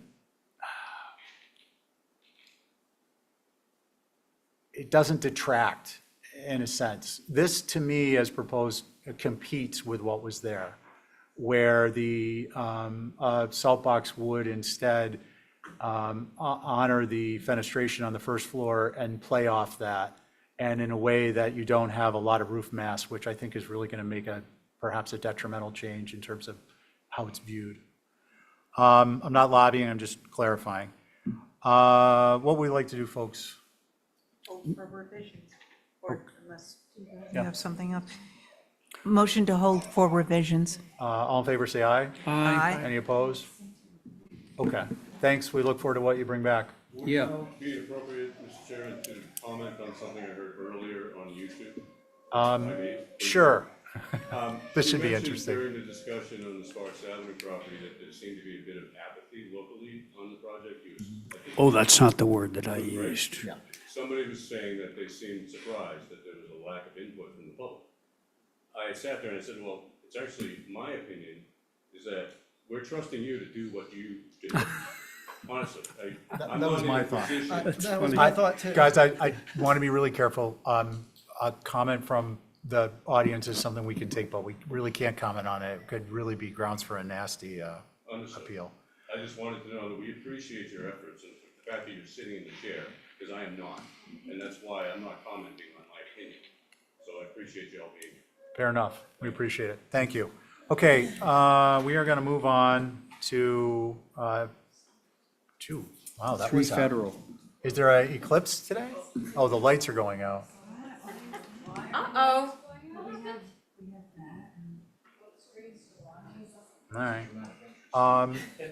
There we go. I promise we're leaving. Saving electricity. That was a warning from one of the children. Okay, we're going to move on to St. Mary's Church, 3 Federal, and Steve? Oh, there you are. Hey, welcome to the HDC. Thank you, Mr. Chair. So when you see your site plan, you can walk us through and kindly direct staff to what page you'd like to see us view, have us view. I think right there, Holly, if you want to stop. Thank you. So I'm here representing St. Mary's Church. We're asking to paint the front balustrade white. Holly, just want to go down to the first. Oh, I'm sorry, the first image. So we're asking to paint the front balustrade white.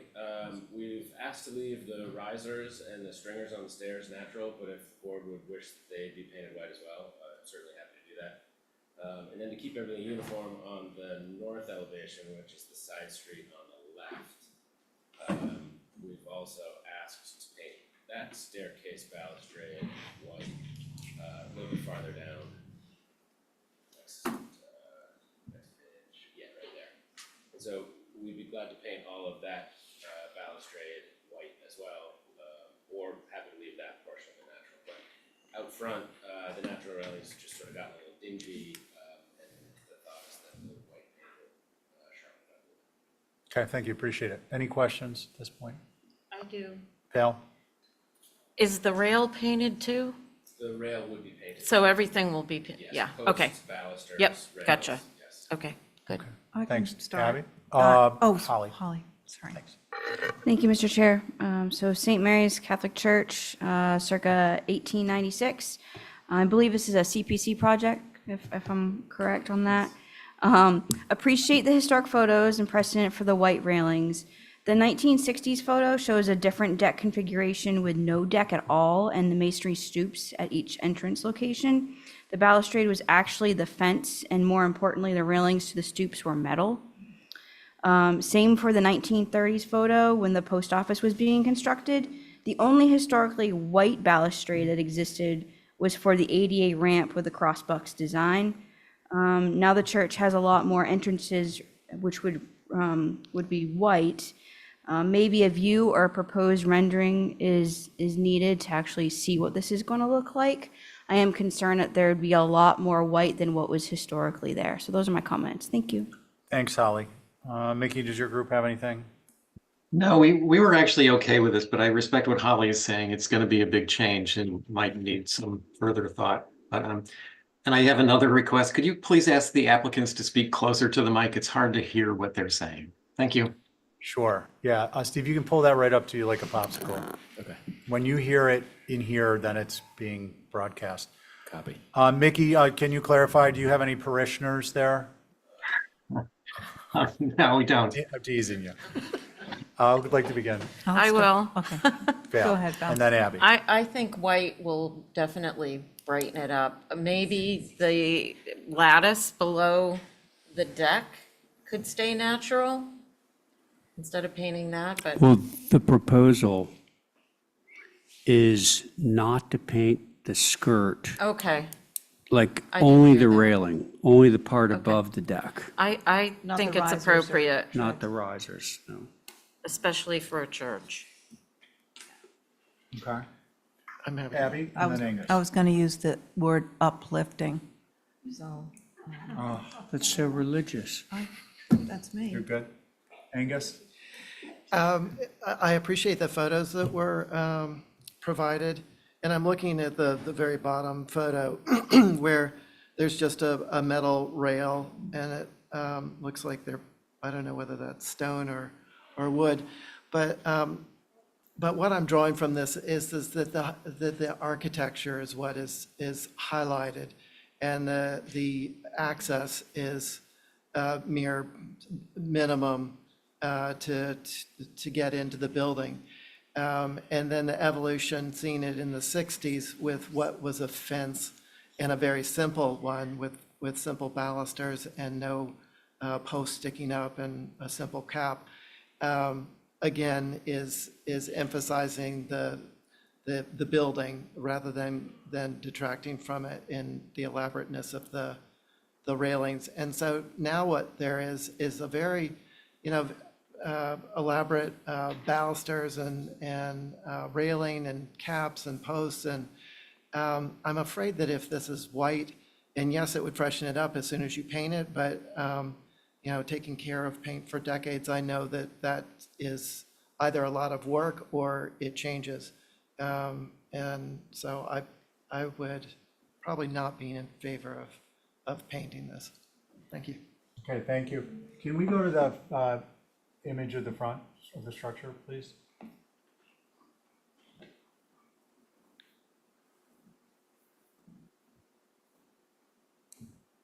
Steve, the sash on the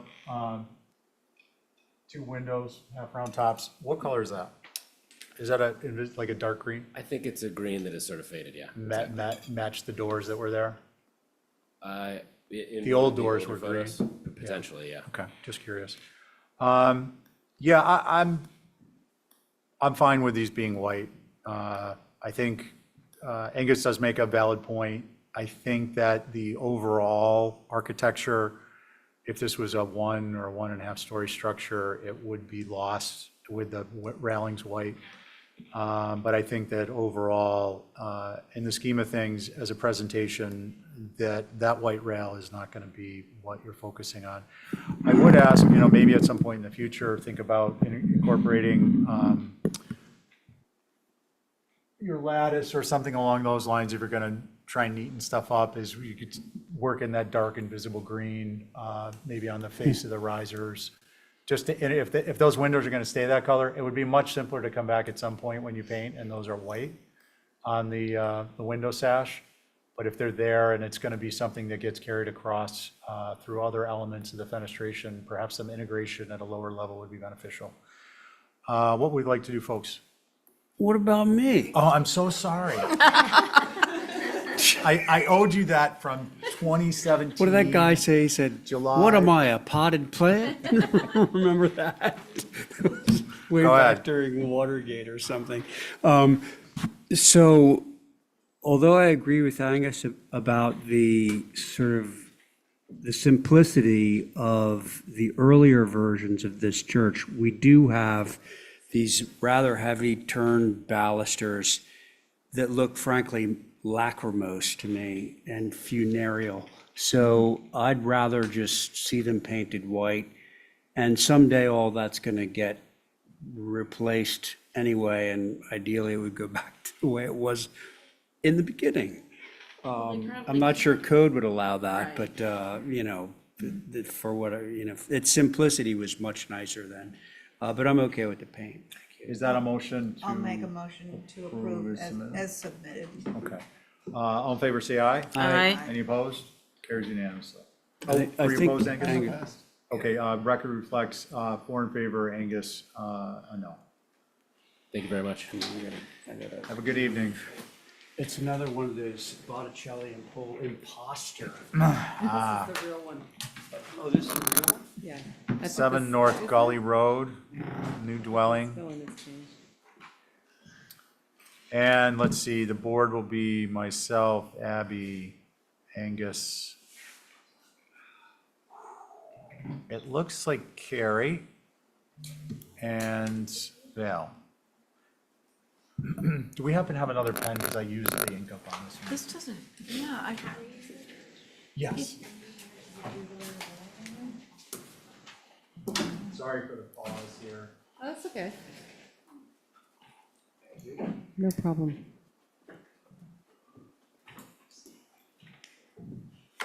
Okay, Lisa, once you get to the site plan, you can kindly direct staff to where you want us to be as Okay. we proceed. This is a site at 7 North Gully. It used to have a structure on it that got moved to 7 Elbow, I believe. And this is a new infill house on this lot. The lot is officially 2 separate lots, but they're going to be merged into one. Given the slope of the topography and the wetland setbacks and the flood zone, it just makes sense to treat it as one lot. So it's a new design, gray trim, gray windows, sort of rambling in nature. There are also some pretty severe height restrictions on the site to benefit people up on, I think it's the Wade Cottages up above. So the maximum ridge height is 22.5 per the deed restriction. And, sorry, I can just continue. The the elevation that faces North Gully is the, I think it's the, sorry, the south. Yes, south elevation faces North Gully. Okay. Anything else? Nope. All right, questions, if any? Holly?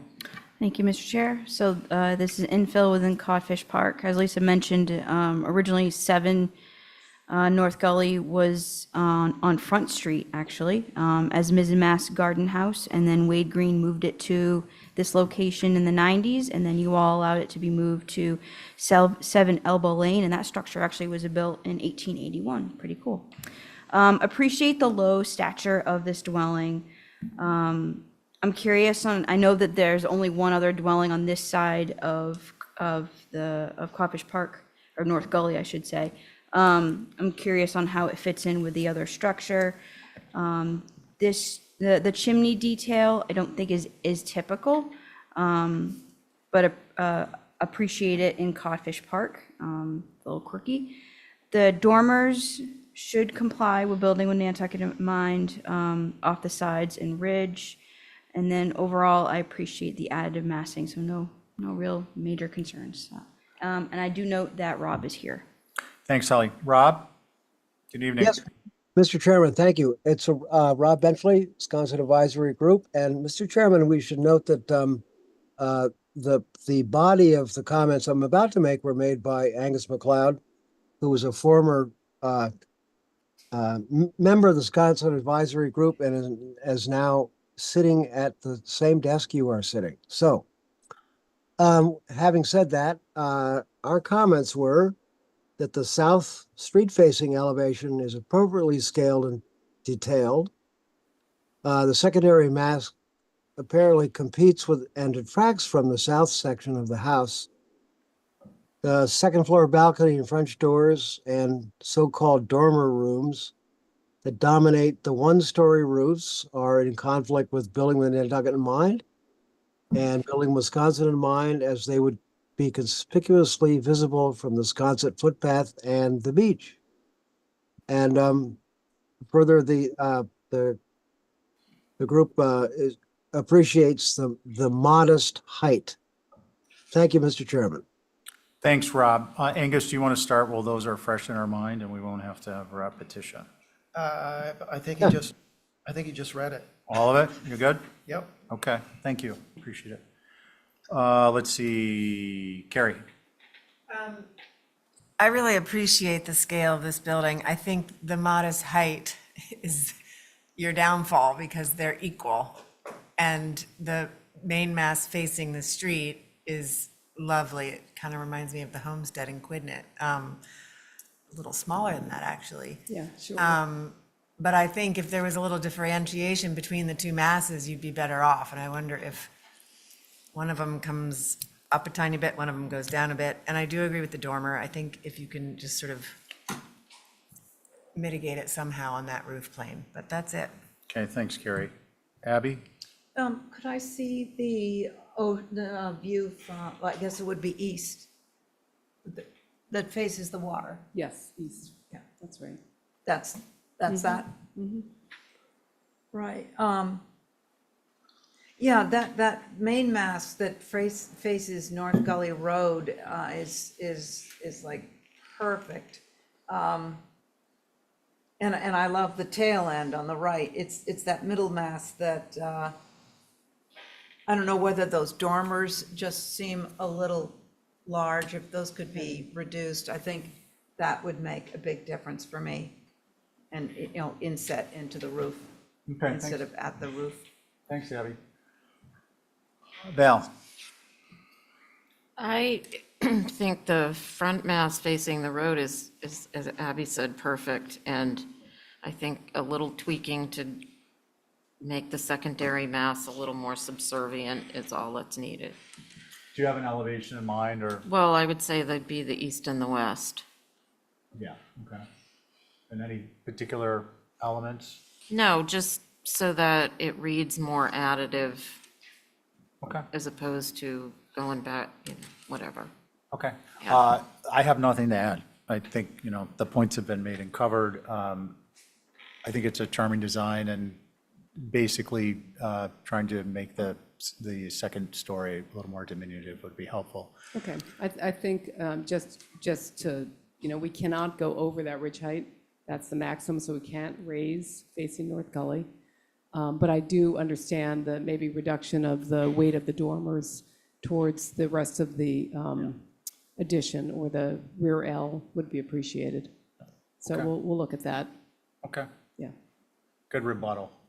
Let's get a motion to hold for revisions. Hold for minor revisions. Okay. Thank you. All in favor, say aye. Aye. Any opposed? Carries unanimously. Okay, we are now on to 48 Halbert. Is Mark here?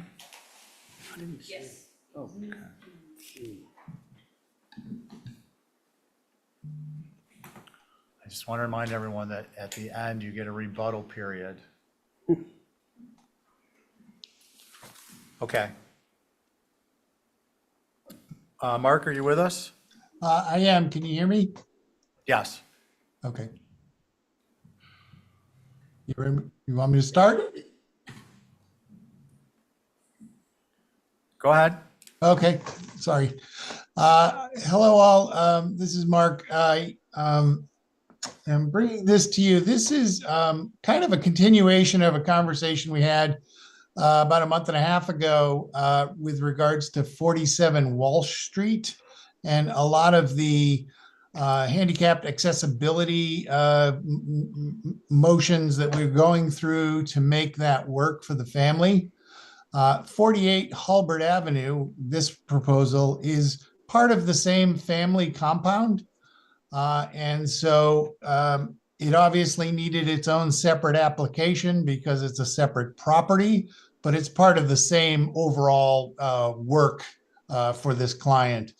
And what we're trying to do is simply access the existing deck that is in the southeast corner or the very back of the house on Halbert. The deck exists, but we want to put a ramp in there that will in fact fit within the setbacks, which is pretty tight right in that corner. It is completely invisible from any traveled way, tucked in there between the bushes, the trees, and the existing house there. So the work consists of some brick area down in that corner. It consists of a ramp, which is the same simplistic design that was used for 47 Walsh. And the existing deck is there. And then there is a small raised portion of the deck added just near the door of the back door. That first photograph that was just about up is that corner. You can just see it. This is a photograph from 47 Walsh looking at 48 Hulbert, and that's the back corner that we're talking about. So you can see on the plan what it looks like. It's pretty straightforward. And I'd be happy to answer any questions you have. Thank you, Mark. Any questions? Mark, I'd like you to clarify the site plan for 47 Walsh has nothing to do with this. It has nothing to do with it, except that it's the same owner and the same bit of work that we're doing on both of these properties. Okay, no, that's fine. And the reason I mentioned that is, as we discussed this, the site plan for 47 shows the driveway and paved and layout as it was originally proposed, which was changed through an HDC approval. So just so that's clear for the record and for the Yes, membership. Steve, that's correct. There were revisions made to that plan of 47 after it was submitted, so. Okay, so these are relatively simple changes as Mark outlined them. Any questions on that before Holly? Holly? Thank you, Mr. Chair. So for the record, the dwelling on the lot is infill circa 1982, actually has an HDC survey on file. My understanding too, there's a new ADA door. So one, we would want to have a revised plan that reflects just this lot, that matches what you all discussed with 47 Walsh, which is separate, and a detail of that new ADA door. So this would be revised. So those are my comments. Thank you. Okay. Sorry, Holly, it's not technically an ADA door. It is just a wider door than what exists right now. That was Mark, plenty for the I'm owner. gonna hold you up there. Just thanks for making the point, but we gotta Sorry. clarify it later in the meeting. Let's see. Mickey, do you guys have anything different from Holly? Just a little bit. We're okay with the proposal, I believe, although the drawings are really not terribly clear as to exactly what this is going to look like. There's no elevations or there's not a lot of detail, but I think we're probably okay with it. Okay, thank you. Who would like to begin? I can. The regular board, Ray? I'm fine with it. Ray, thank you. Val? Ditto. Abby? I just wanted to know the material. Is that wood? Brick. Brick with wood surrounds. And that, no, doesn't matter. Yeah, it'll be wood surround Yeah. and then brick grading and then wood rail. Is that, yeah, just to make sure? Yes. I don't want to, No. I don't want to rush along unnecessarily. Did I miss anyone? Angus, I'm sorry. No concerns. Okay, how about a motion? Motion to approve is submitted. Okay, noting 47 Hulbert landscape plan is not part of this application. Like he said. Okay, thank you. Just so we have consistency there and no concerns or issues later. Okay, that moves us on to, thank you, Mark. All right, thank you all. We didn't Appreciate vote? it. No. We have a motion. All in favor, say aye. Aye. Any opposed? It's submitted. Thanks Oh. for keeping me honest. There was no opposition. 18 Hoyts Hollow, Emeritus. Matt, good evening. I'm gonna sit off this so I can write the conditions that we just discussed. Okay, so that will be Joe. Joe. Just by numbers have served this evening. Matt, when you see your site plan, please lead us through it. Okay, thank you, Mr. Chair. Get through some of these. So this is an application for, we requested a demo, but we could amend it to be a move demo in case somebody would want to take these structures, although it might be challenging, but certainly open to having them moved. But erosion in this site has been, a consistent issue, and it's moving closer and closer every year, and so that's why we're applying for them to be moved or demolished. The structures date from 1940, according to the GIS maps and aerials and all the photographic, historical photographs that we have would support that. So, like I said, it's purely due to erosion, and we're open to moving them as well. That's all I have, Mr. Chair. Thank you. Thank you, Matt. Any questions for Matt? Okay, comments, concerns? Well, for those of you who've been around as long as I have and longer, this is, death by 1,000 cuts out there. It's really sad because, back in the day, this was probably twice as large. Yeah. And, bit by bit, it's falling in. But I mean, there's absolutely no question that the erosion is aggressive right there. And, if we don't take these away in a proper manner, you're gonna lose 10 feet of bluff and it's gonna start falling in. So, I think this is just a reality that we face. That's my view. Mr. Chair. Thank you, Oh, Ray. sorry, go ahead. Holly. Thank you. So this is the Sankaty Head Golf Club, Beach Club. While the NHL data says circa 1940, I didn't see any historic data included, no photographs, anything in the application. So with that, Mr. Chair, I would highly recommend the commission to request historic information. I did look on NHA's website. Here's an aerial from 1950. It was actually extensively large. We don't have an HDC survey on file that I could find. You can all pass that around. But I would respectfully request to have a little bit more data in this. My understanding is the Sankaty Head Golf Club has historic information that they would be able to provide. Again, I know that this needs to be moved because of the erosion. I've seen it quite a bit. Hoyks Hollow has definitely changed. But we want to be able to document this. And anecdotally, I've been told that my great-grandfather is possibly the contractor for it. Oh, that's cool. Interesting. Thank you, Holly. Okay, who would like to begin? I did already, Steve. Yeah, I'm trying to get the rest. I Angus? could go ahead. So I guess I did have a question. Is there an intention from Sankaty Head to do other structures here or not? Obviously not here because of the erosion, but is the intention to build something on the shore to replace this arrangement with changing and restaurant and? They are looking at options, but nothing's finalized at this point. The reason I ask is that I would much rather see these buildings and their history. I mean, I've been to weddings there and dinners, and there's a lot of embodied energy, not just with the building and the materials, but the memories in these structures. And I'd much rather see these buildings retreat than to be demolished. That's all. Thank you, Angus. Abby? I hadn't even thought of that. I think that's kind of a fun idea to retain those little bungalows or whatever, they're cabanas, they're called. And yes, and a little more history from, as Holly said, I think would be helpful. Thanks, Joe. Yeah, I agree with Holly's comments about understanding the history of this.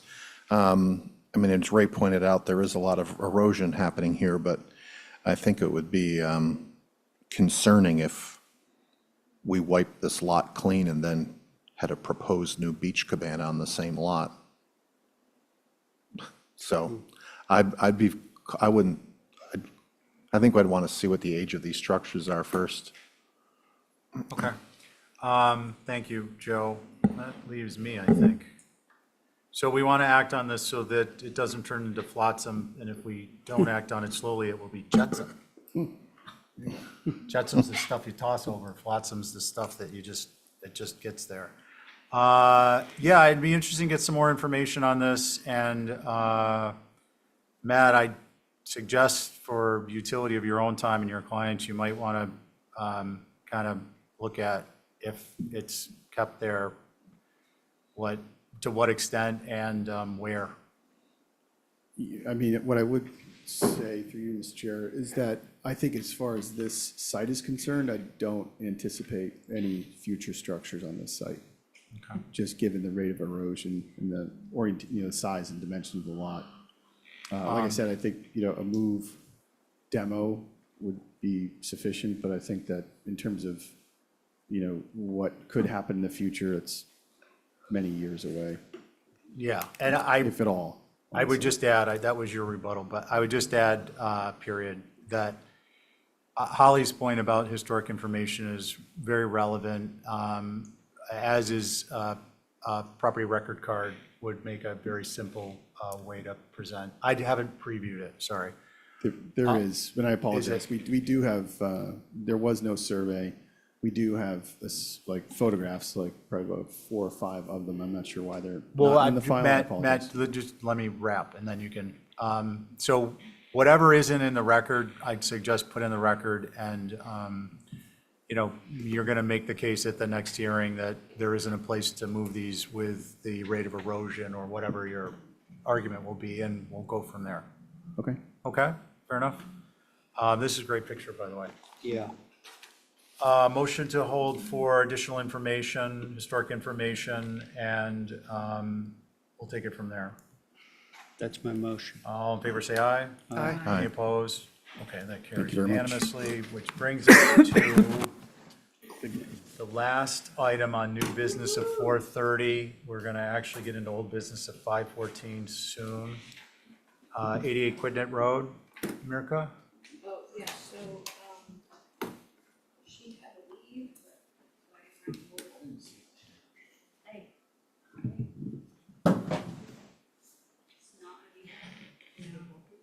That's being held because it's not in the view pack? Okay, so that's a technical issue on our part. That brings us to old business of 5:14, 72 Pacamo, new primary dwelling. Did I see Andrew here? Yes, so he would. Yeah. Through you, so he actually would like to ask if Joe would be able to Mullen, since we don't have Diane anymore. So I'll email Joe that form. As long as he, well, first of all, a couple things. One, if it's, how many hearings has it been?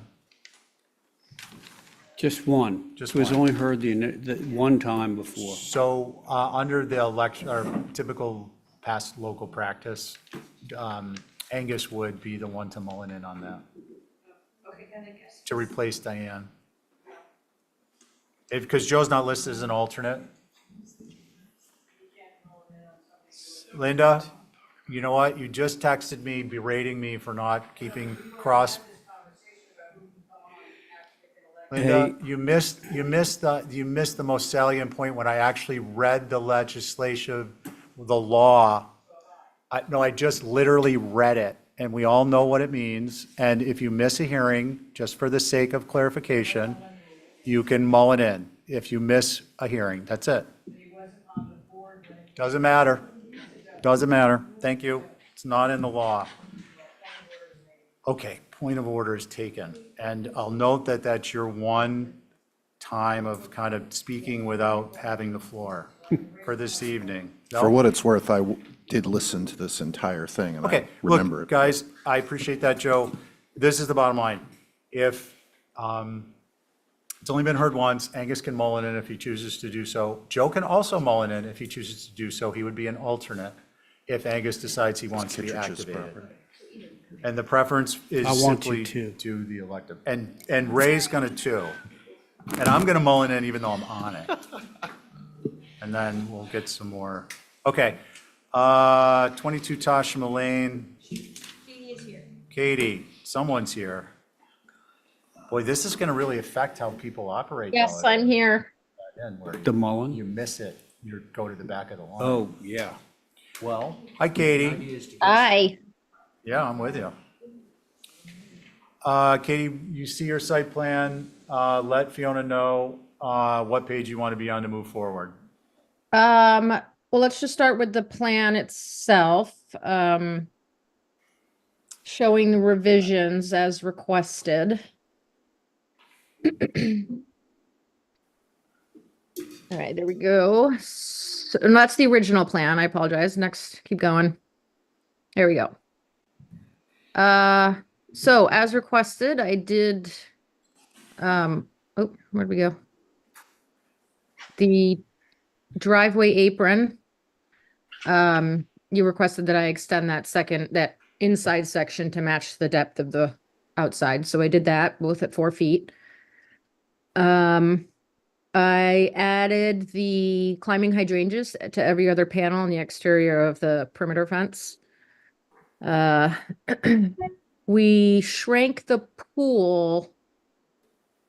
Can you scroll down a little bit so you can see the red, no, sorry, at the top of the page, the red print there.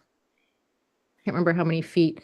Reduced pool size from 17 by 34 to 18 by 32. And let's see, widened interior section and reduced and so the gate section, the gate flanking the house on the left side, if you're looking at the front of the house, you guys had requested that I move it to the back corner of the house, but I really struggled with making that work with the basement stairs. So to compromise, and I hope this, and there is an elevation drawing showing that section, if you scroll down, showing what I did. I shortened the length of that fence, and I I'm sorry, also, Katie, please Yep. hold. What did you just ask? if you scroll down the next page, there should be an elevation drawing. Next page. There we go. So this is the section of the fence that will come off to the northeast corner of the house. And I shrank it, I believe, by like 6 feet, and I made the gate smaller as well. And this is just showing, you know, what's going to be seen from the public way. It's a pretty minimal section of fence, and I can't figure out how to marry that to a basement staircase and make it not look ridiculous. And it's, you know, it's also hiding the condensers, it's hiding the basement stairs, and it's screening the pool. Okay. So we I get did the it. best I could to sort of, you know, minimize it. Okay, anything else? I believe that was everything. Okay, thank you. Yep. Holly, we got a letter on this? Was this one? No? Okay. Who'd like to begin? It is going to be. It's written here. Val, are you on this? I'm not. Okay. Oh, it's written? Yeah. Oh, sorry, I didn't shift gears yet. Ray. It's going to be myself, Diane is not on this, Abby, Joe, and Carrie. I have a question. Go ahead, Carrie. There was a, like, retaining wall on the, what is it, that northeast, the southwest length of property between this and the neighbor. Is that correct? No, that was 16 Tashima. That was Yeah. last year. This is a totally different project. Okay, hold on one But second. very similar, but there is no Yeah, because retaining. it was a Katie, pi- hold on, I don't want to go back and forth. That property was also a pie shape, wasn't it? No, it was on close to a corner, but, do Okay. you see a retaining wall in this that you're concerned about? No, I just thought there was one under the fence, Gotcha. but maybe the fence is now in front of the retaining wall, but it doesn't matter. I think the one little bit of fence that is visible from a public way is, fine. I think it's a little unfortunate that we've got 6-foot fences in this neighborhood, but it kind of is what it is because you've got this pool. I just would say, let's try not to do this again with 6-foot fences surrounding properties in sweet little residential neighborhoods. Okay, thank you. Abby? Katie, what is the height of the fence we're looking at right here? 6 feet. 6 feet? Okay, and could we go back to the site plan? Just scroll down so I could see that. Thank you.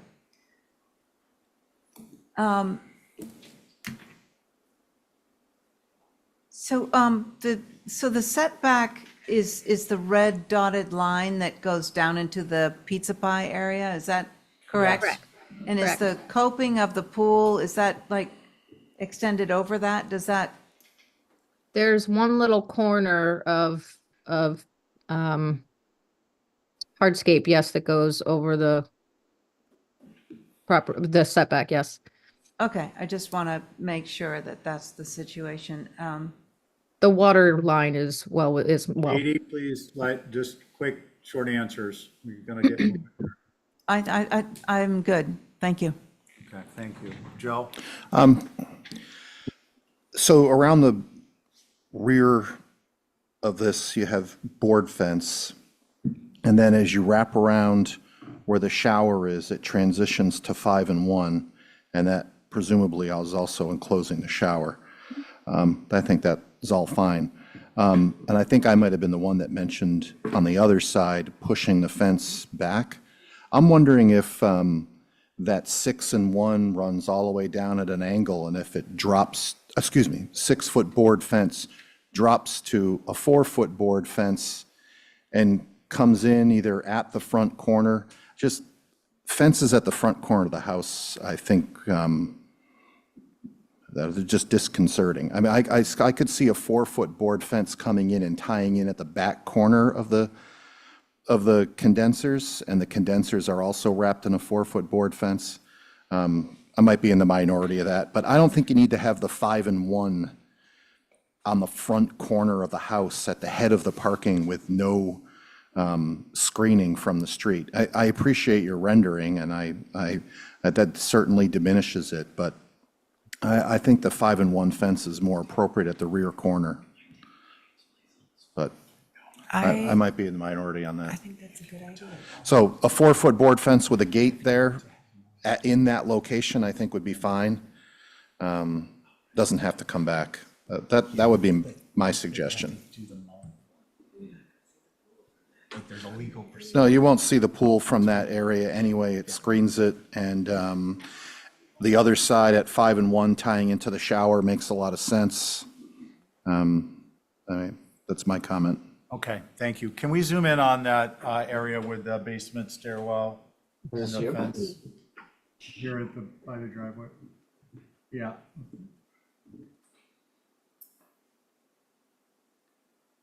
A little bit more. And then scroll down. I mean, scroll the image. Yeah, thank you. The site plan, a little more, so I can see the fence and the, a little bit more. Okay, so Katie, I get what you're trying to do with that fence. The problem is that there's a few problems. One, our fence guidelines are that a fence of that height is at the back of the house, comes off the back corner. Two, the air conditioning units are at the front of the house, and the guidelines and rules on that are that they're no closer than the middle of the house. So I get what you're trying to accomplish there, but it's trying to hide problems, and by hiding them, it creates another one, which is that fence being so close to the street. I agree with Joe. I think the taller fence should be moved back. If you need to do a small, I'll add, if you need to do a small enclosure to shield the air conditioning units from the street, then so be it. Are those existing, or are they part of this application? The condensers? Yeah. No, those were part of the house that's already approved. Okay, so shame on us. But actually, no, because air conditioning condensers aren't part of a house application, they're part of the hardscape application. Oh, I just put them in where they were on Val's plans. Yeah. So I guess the question again is, are they in place or not? No, the house doesn't exist yet, but Oh, perfect. Let's help solve that problem. Okay, so let's get a little more creative. What are we doing on the Um, I don't know that there is a better place. I mean, there's a better place for them with respect to our guidelines, but I don't know if there's a better place for them around the house. Yeah. Well, that changes the floor program, and I think that those could be put behind a 3-foot board fence with a type 2, personally, a type 2 cap on it. And we'll all have hopefully learned a lesson and be more vigilant in the future. I'll certainly try to be. And I think the fence, as Joe mentioned, should come back to the corner of the structure. Other than that, as a good neighbor, I'd prefer to have pool equipment in a shed, but that's not part of our purview. What would we like to do, folks? Could I voice my opinion? Yeah. Oh, I'm sorry. I thought I called on That's okay. you. No, I just had a question about the setback, but I just want to say that this application looks like it's all about fencing to screen the pool, and it's a very tight lot. And I'm not even sure a pool is appropriate in this lot because of the size and because of, it's making us comment on the fencing, so. Can you zoom out? Anyway, that's why I would probably not be in favor of this application. Okay, thank you.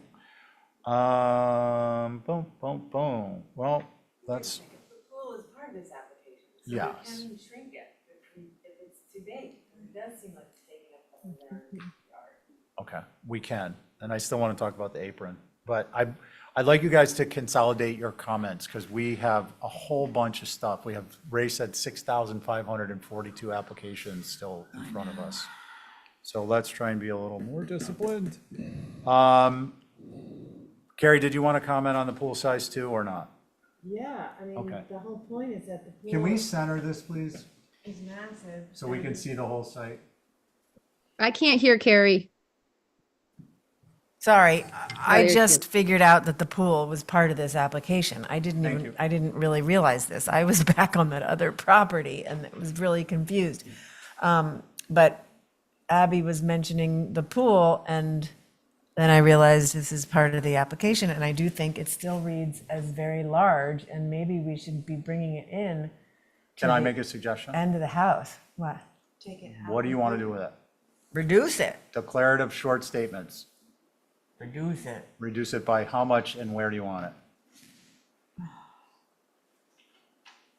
It should be to the end of the house, not the shower, or not beyond the shower.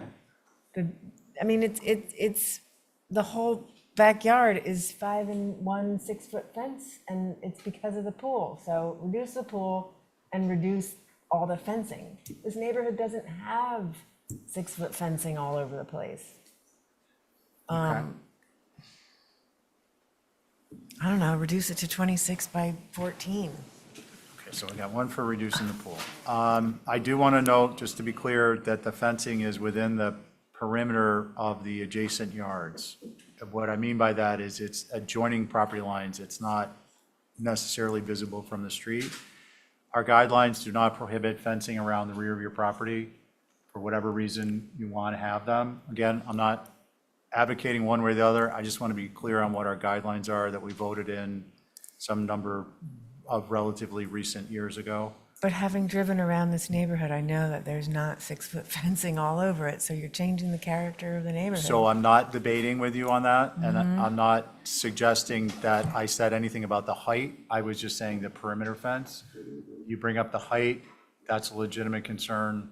Let's decide what we want to do about it instead of pickleballing it. Like, give me, I need information to facilitate. I have a potential motion I could make that might embody the pool and this fence. Okay. I'll try it.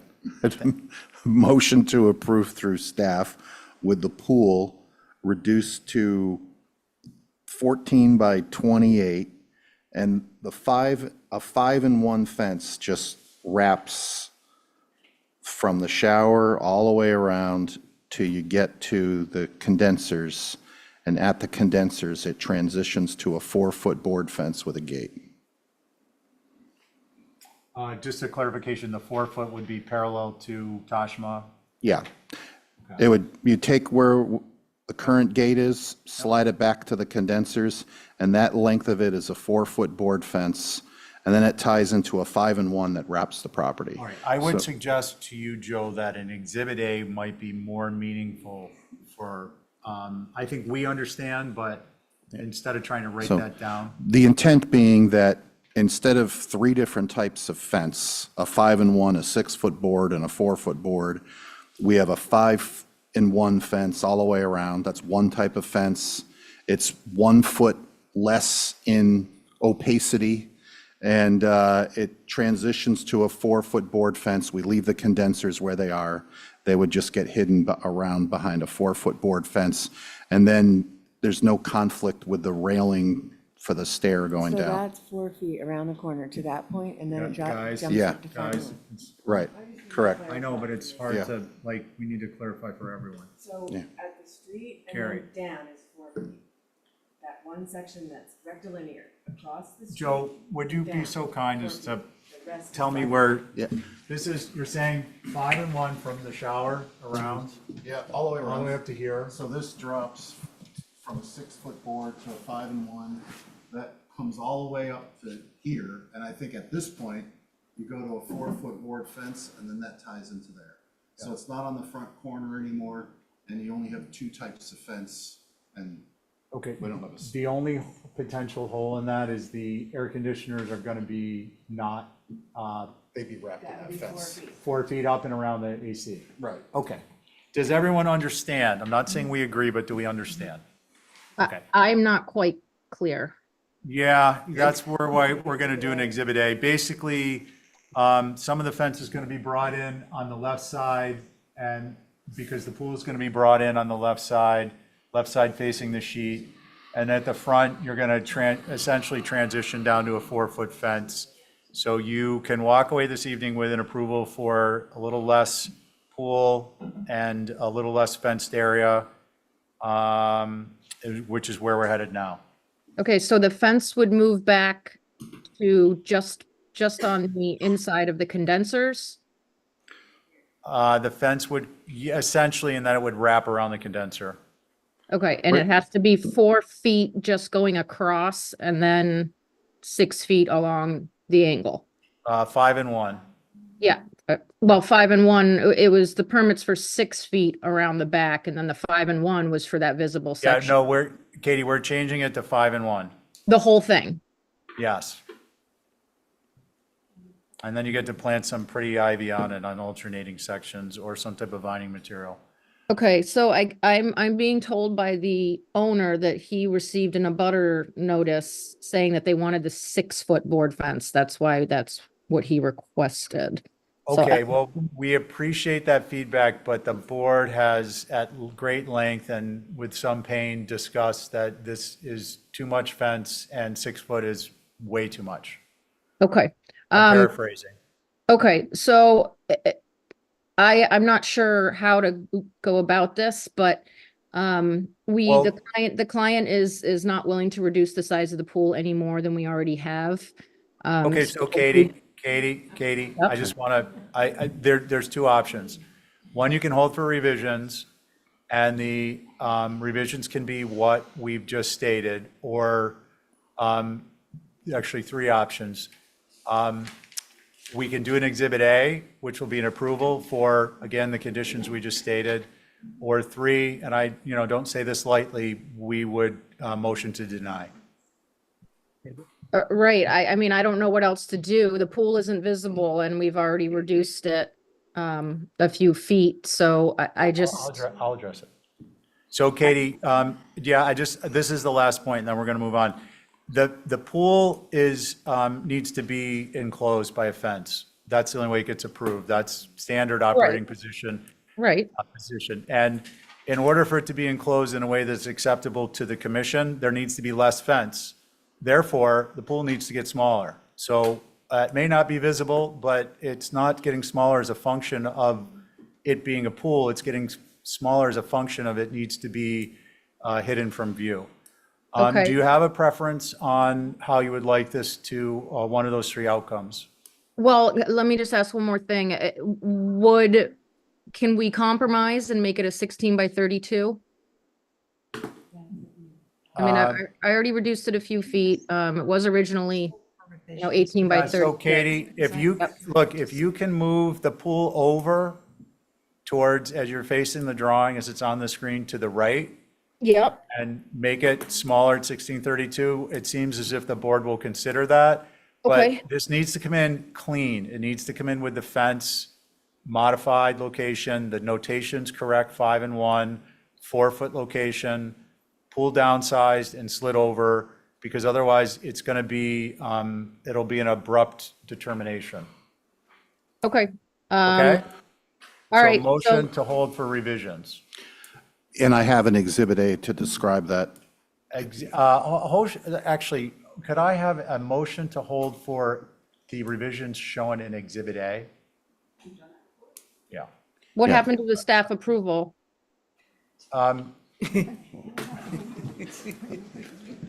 Did you reflect the 16 by 32? I said moved or pool smaller. I had written down 14 by 28. Though it's proposed as 16 by 32 right now. Yeah, I can't, I'm getting a No. little tired of it. Katie, please, this has got to stop. It's not at 16 by 32. That's not what's Katie? on the plans. That's Can how you it's labeled. zip it? Yeah, We it's can zoom in labeled on it. 16 by 32. Look, we're going to move this along. The motion is to revise the drawing consistent with Exhibit A. All in favor, say aye. Aye. Any opposed? And Katie, you can pick up the drawing at the office. Okay, thank you. All right, we are moving on Thought that was going to be easy. to Duke's Road? Yeah. Okay.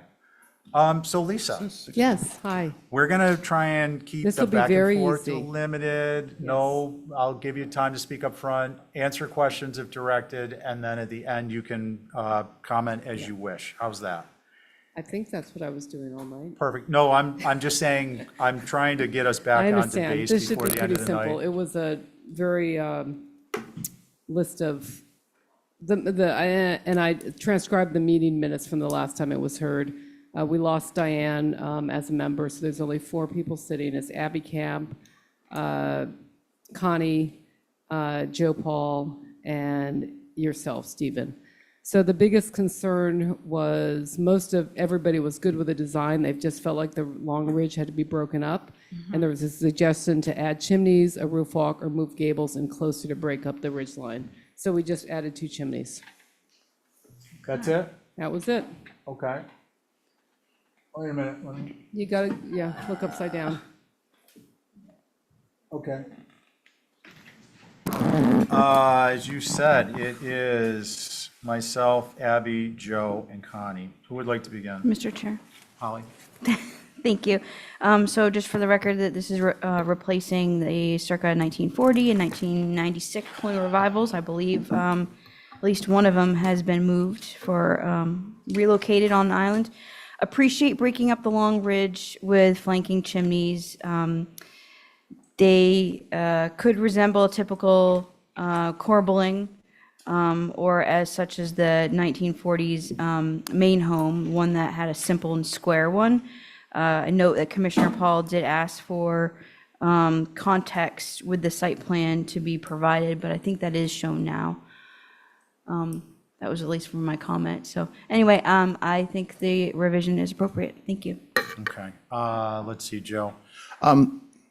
Yeah, I think I asked for a site section through to include the pool and the, what is that other structure, the cabana? Yeah, the cabana. And I think this looks great, the house, by the way, but that site section, because there's fill that's being brought in and you're leveling out the lot and then it drops down to the neighbors and you can see it on the cabana application, but I just wanted to see it in its entirety. I think that if that was provided with the cabana application, then that would be sufficient because this, as it sits, feels like it's, actually you're cutting down the grade at this point, right, where the house is. So I don't have any concerns with the house, but I think a site section would be helpful for the other structures. So approval would be, approval with respect to grade would be contingent upon the future submission.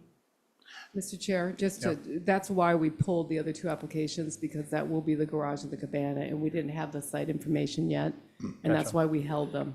Okay. Yeah, So so we're this, going to update all that. And I have no So that'll concerns be, with this. okay, so that'll be consistent. Okay, thank you.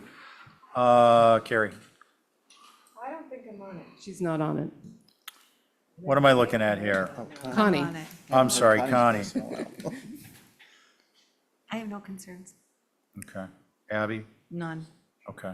So I think Joe's comments are relevant and important with respect to grade. So I would suggest we approve this grade subject to review under the other applications. Okay, Is there a motion? I'll make that motion. Okay, all in favor, say aye. Aye. Any opposed? Okay, that carries. Thank you. Thank you. Okay. Little by little, we'll get there. 3 Eagles Wing Way. Do we have Empower Energy here? Oh, Ray, you're chairing this, by the way. Not that I'm aware, I don't see their. Diane's them in not the here. queue. Sure. Oh, We're and gonna have all that grading information next week. yeah, that's totally cool. So before we shift over to 15 Coffin, which you're also chairing, I just want to have added to our agenda next week, Holly, while I'm thinking about it, discussion of the, how do I want to say this? Sequencing of the agenda and absence. So that'll cover more ground than just absences. Absence of applicants? Yeah. Yeah, we'll put under commission. It'll be sequencing of agenda, including with regards to absence. Thank you. Ray, that's over to you now. Okay, 15 Coffin, thank you. Linda. Okay, so at 15 Coffin, we've got myself, Stephen, No More Diane, Val Oliver, Joe Paul. Okay? It was just to get Oops. Jeff Blackwell to actually put it on the plan and narrow the driveway, and that was it, pretty much. Because it was sort of hand-drawn before, so if you look up at the screen, you'll see where Jeff Blackwell put it on there and narrowed the driveway, I think you said, to 10 feet, and that's what we did. We also submitted into the file the rights to that road. The road was actually not there when the applicant's family bought this property, and they created it off their back lot line, and we do have absolute total right to use that road for passing and repass. So the neighbor across the street was incorrect, and we don't need to seek his approval. So we have the 10-foot deep required Belgian block apron, and that's pretty much it. Jeff had to put a small flare in there because you can't, there's not enough room from that side to the other side to actually come straight in. So you have to be able to curve in. There's no reason for us to go down the street. We just go out and to the right, back out to Lindbergh. So that's pretty much it. Jeff Blackwell's stuff is in the red, right? That's the red line stuff, proposed apron, Yeah, I can't. 15 by 10. I outlined it in yellow, so I can't really see the red from back here. Okay. I believe it's, Jeff has We put the can see red it on on. our little tablets. Yeah, the black is my notation, so you know what's in there. Oh, okay, thank you, Linda.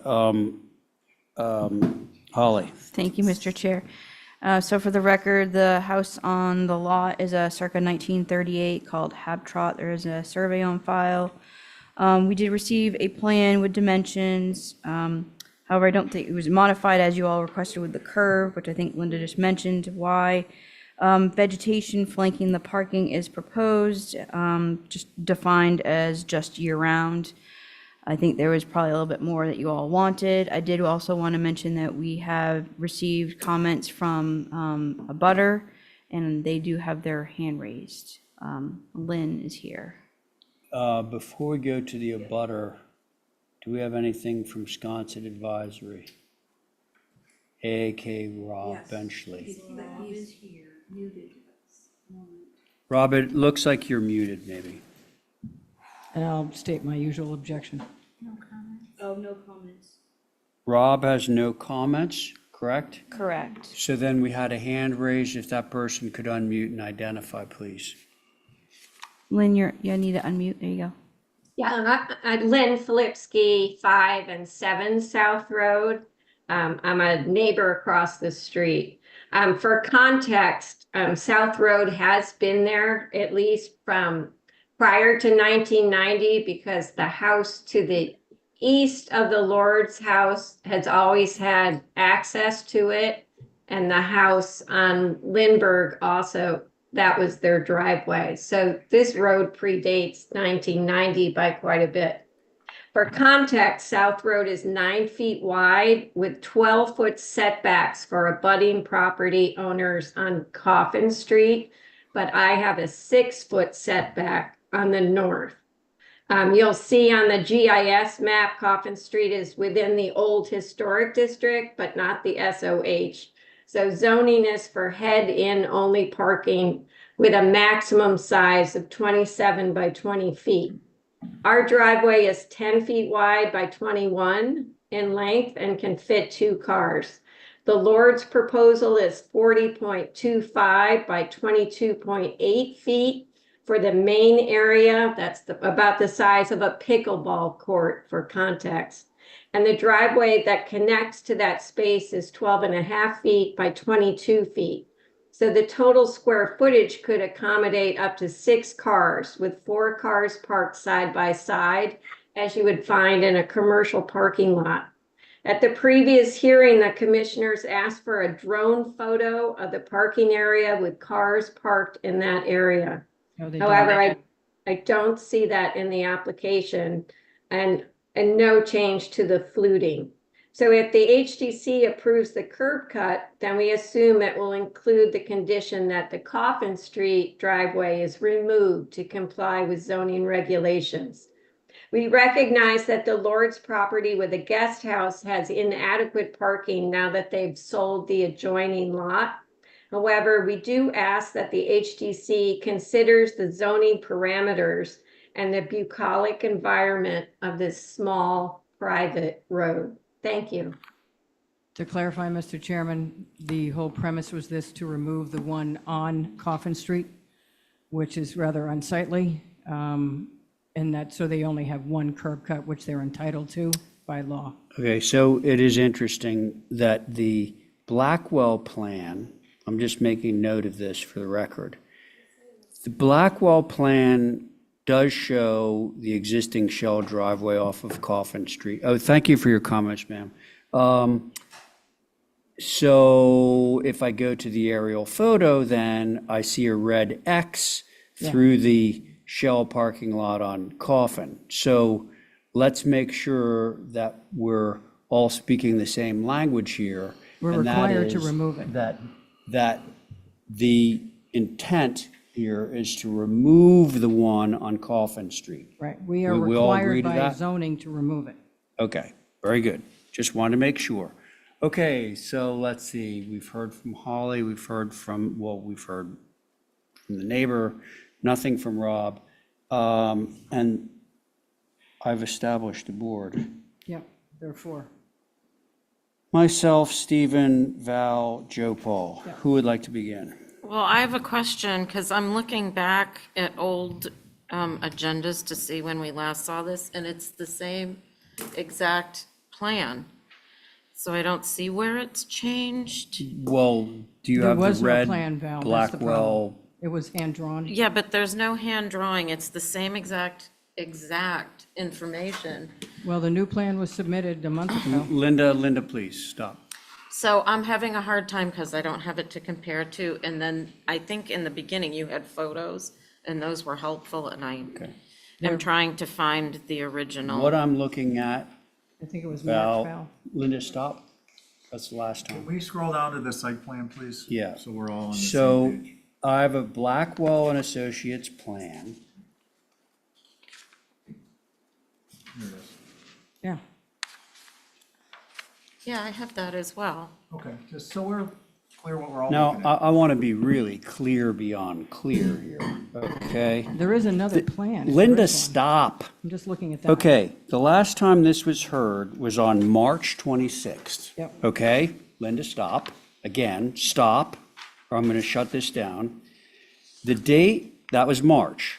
That was the last time it was heard. The date of Blackwell's plan is April 26th, and it has very clearly defined red lines that show 15 feet at the road, 12 feet at the neck, and the sides sort of flaring out from there, and that it's 10 feet deep. That's it. Okay, any other questions, Val? No, not at the moment. I'm Okay. looking at the hard copy of the old Okay, submission, well, which do you I have think this? is helpful. Do you What? have, do you have your screen thing? Yes, I do. Oh, there it is This right is there. something that we're going to try to discuss as a board, having the previous and the new all together, because it's helpful.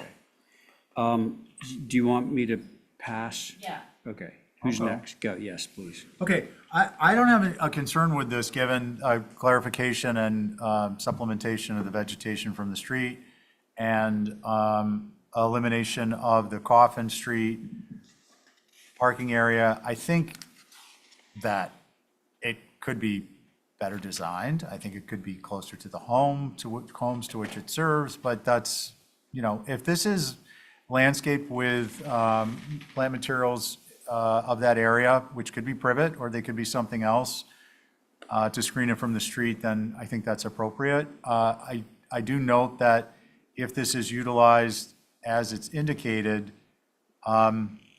it's really not going to work because it's 40 feet wide. And if you have a car that's a better part of 20 feet pulling in, it's going to pull in and it's not even going to be able to make the turn around the arc to park to the left or the right. There'll be plenty of width for two cars in terms of, I should say, depth, side by Just won't side, be able to. but there's no way to actually park two cars in here, let alone four. So as such, this is basically a one-car parking spot, unless you're using little Fiats. So so with that in mind, I'm fine with being a straight shot in. If these were deeper wings, if you will, left to right, that would accommodate the full length of a car, then this would be, the better part of a 52 or 53 foot wide parking area, and I would have more concerns. So as proposed, subject to privet or other material where the green is shown and eliminating the Coffin Street, I have no concerns. Thank you, Mr. Chair. All right, Stephen, thank you, well said. Joe Paul? I have a question for the applicant if you don't mind. Please, go I'm looking at, is there a driveway that's there now? Yep. Yeah, okay. So the photographs, I'm looking at photographs, those were of the existing driveway, which had a much wider throat, and we're closing that down to 10 feet. Yeah, you asked us to narrow it down. Okay, oh, there it is, yeah. My feelings on this are the same as they were last time, and that is, I do think there's a net benefit because you're closing down Coffin Street, right? Yep. And if you look at the aerial, the other driveways that come off of, well, first of all, there's a house next to you that has a driveway off of Coffin with a huge turnaround circle and a substantial driveway off of this lane in the back. And then directly across from you, it looks like it's all shell. Yep. If you, you can't see it on this aerial, but you can on the more recent submission. Yeah, can we please see that? Yeah, right there. There you go. Yeah, you'd have to rotate it there, but, so there's two cars parked at a peculiar angle there. That's all driveway. It doesn't look like it's screened from the road at all. And the building to the lot to the right of you, I wouldn't want to calculate all, yeah, I'm just thinking of, we were talking about square footage of parking area. There's a lot. There's quite a bit of parking on that. Well, I'm sorry, Mr. Chair, through you. Joe, I'm confused because I think the area we're talking about, these are the two structures is here.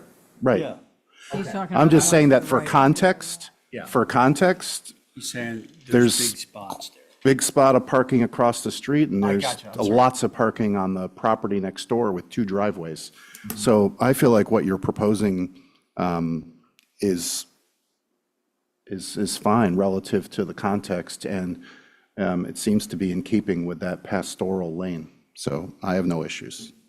Whether or not you can park 4 cars in there, I think is another issue, so. Well, they'll have to May I, deal. Mr. Chair? So look, this is why we need complete applications. I've misunderstood, or I've misunderstood. And what I mean by that is I've misunderstood what's actually in front of us or being proposed or I've misunderstood what actually exists there. And my understanding from looking at the images, can we go back to the images? Is that there is a parking area there which is substantially bigger than is shown in the proposed drawing of the site plan. This. Well, Jeff went and measured it. Okay, well, but Linda, there's absolutely no way that this apron, there's physically, like, Jack Edwards would say, who's leaving the Bruins as a commentator, the geometry doesn't work. It doesn't work. There's no way that this width of this apron is as shown at 12 feet? 12 feet. No, it's not. That's why you asked us to narrow it at the last meeting, and But the Jeff did the new plan. Linda, please, narrowing don't. it. The drawing is presented as a survey. And in one hand, you're saying, I'm just trying to get to the nut of this so we understand clearly. On a portion of it, you're saying, no, this isn't what exists, this is what we propose, and then on, which is the apron. And on the other portion, the parking area, you're saying, no, this is what exists, not what we propose. It's very difficult with a drawing that doesn't indicate what portion is proposed and what portion is existing to understand what in the HEEL toothpicks is in front of us. Okay. And it's a waste of our time. I did say Stop, at the please. beginning that parking area is what he surveyed, and you asked us to narrow it on the proposed plan. Can we We please go narrowed back to the the image? entrance, because that entrance So is the too bottom big. line, the bottom line is that the Belgian block apron will be It's too narrowed to wide. Jeff's numbers. Yes. That's what you asked us to do on a plan. I'm going to suggest that I if we can't do approve anything this, that else. we get an as-built after the fact. Well, you can't defer You action. mean As a after it's condition of approval, I rebuilt- want an after it's as-built. rebuilt? Yes. After it's He's rebuilt. going to do it anyways. Let's have the as-built. Okay.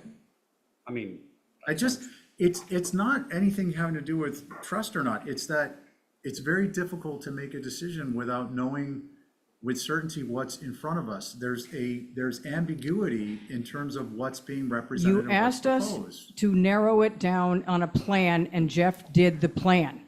That's what you asked us to do, because this is too wide. It is too wide. So you looked at those Can we go to pictures the and site said it plan, was way too wide, and you asked us to get This him can to be put as it on a simple plan. as a We put it motion. on a plan. Linda, stop. Linda, This can be as I'll simple entertain- as Very a frustrating motion here. that says, the apron will need to be narrowed as per Jeff Blackwell's red lines on Yep. his plan. Yeah. With an as-built, produced at the completion of the work. Yeah, I mean, basically, we're approving this. We're approving the minus red the lines. red line, well, the parking area and the red lines of the apron. Correct, And eliminating the Coffin Street parking. correct, And we want to as-built when it's finished. correct. That's a motion. I think this is why we talked about an aerial photo, Yeah. that the neighbor mentioned drone. I don't remember saying No, that, there was but never a that, drone. Okay, never mind, Linda. Are That's you my motion. comfortable framing that as a motion? Okay, so that is a motion. Does everybody get the motion? Val, you got the motion?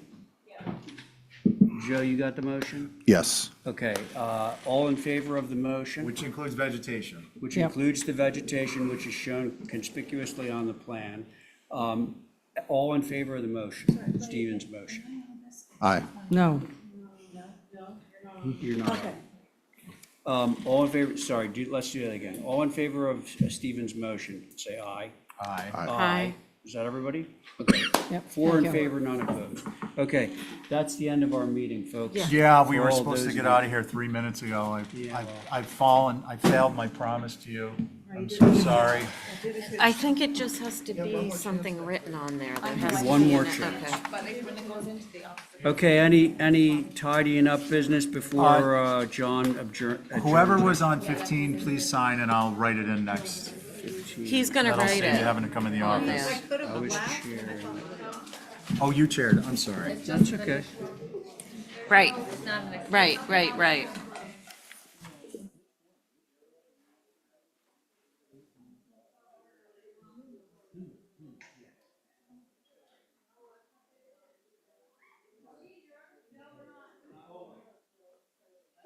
Promotion to adjourn? So moved. Thank you, John.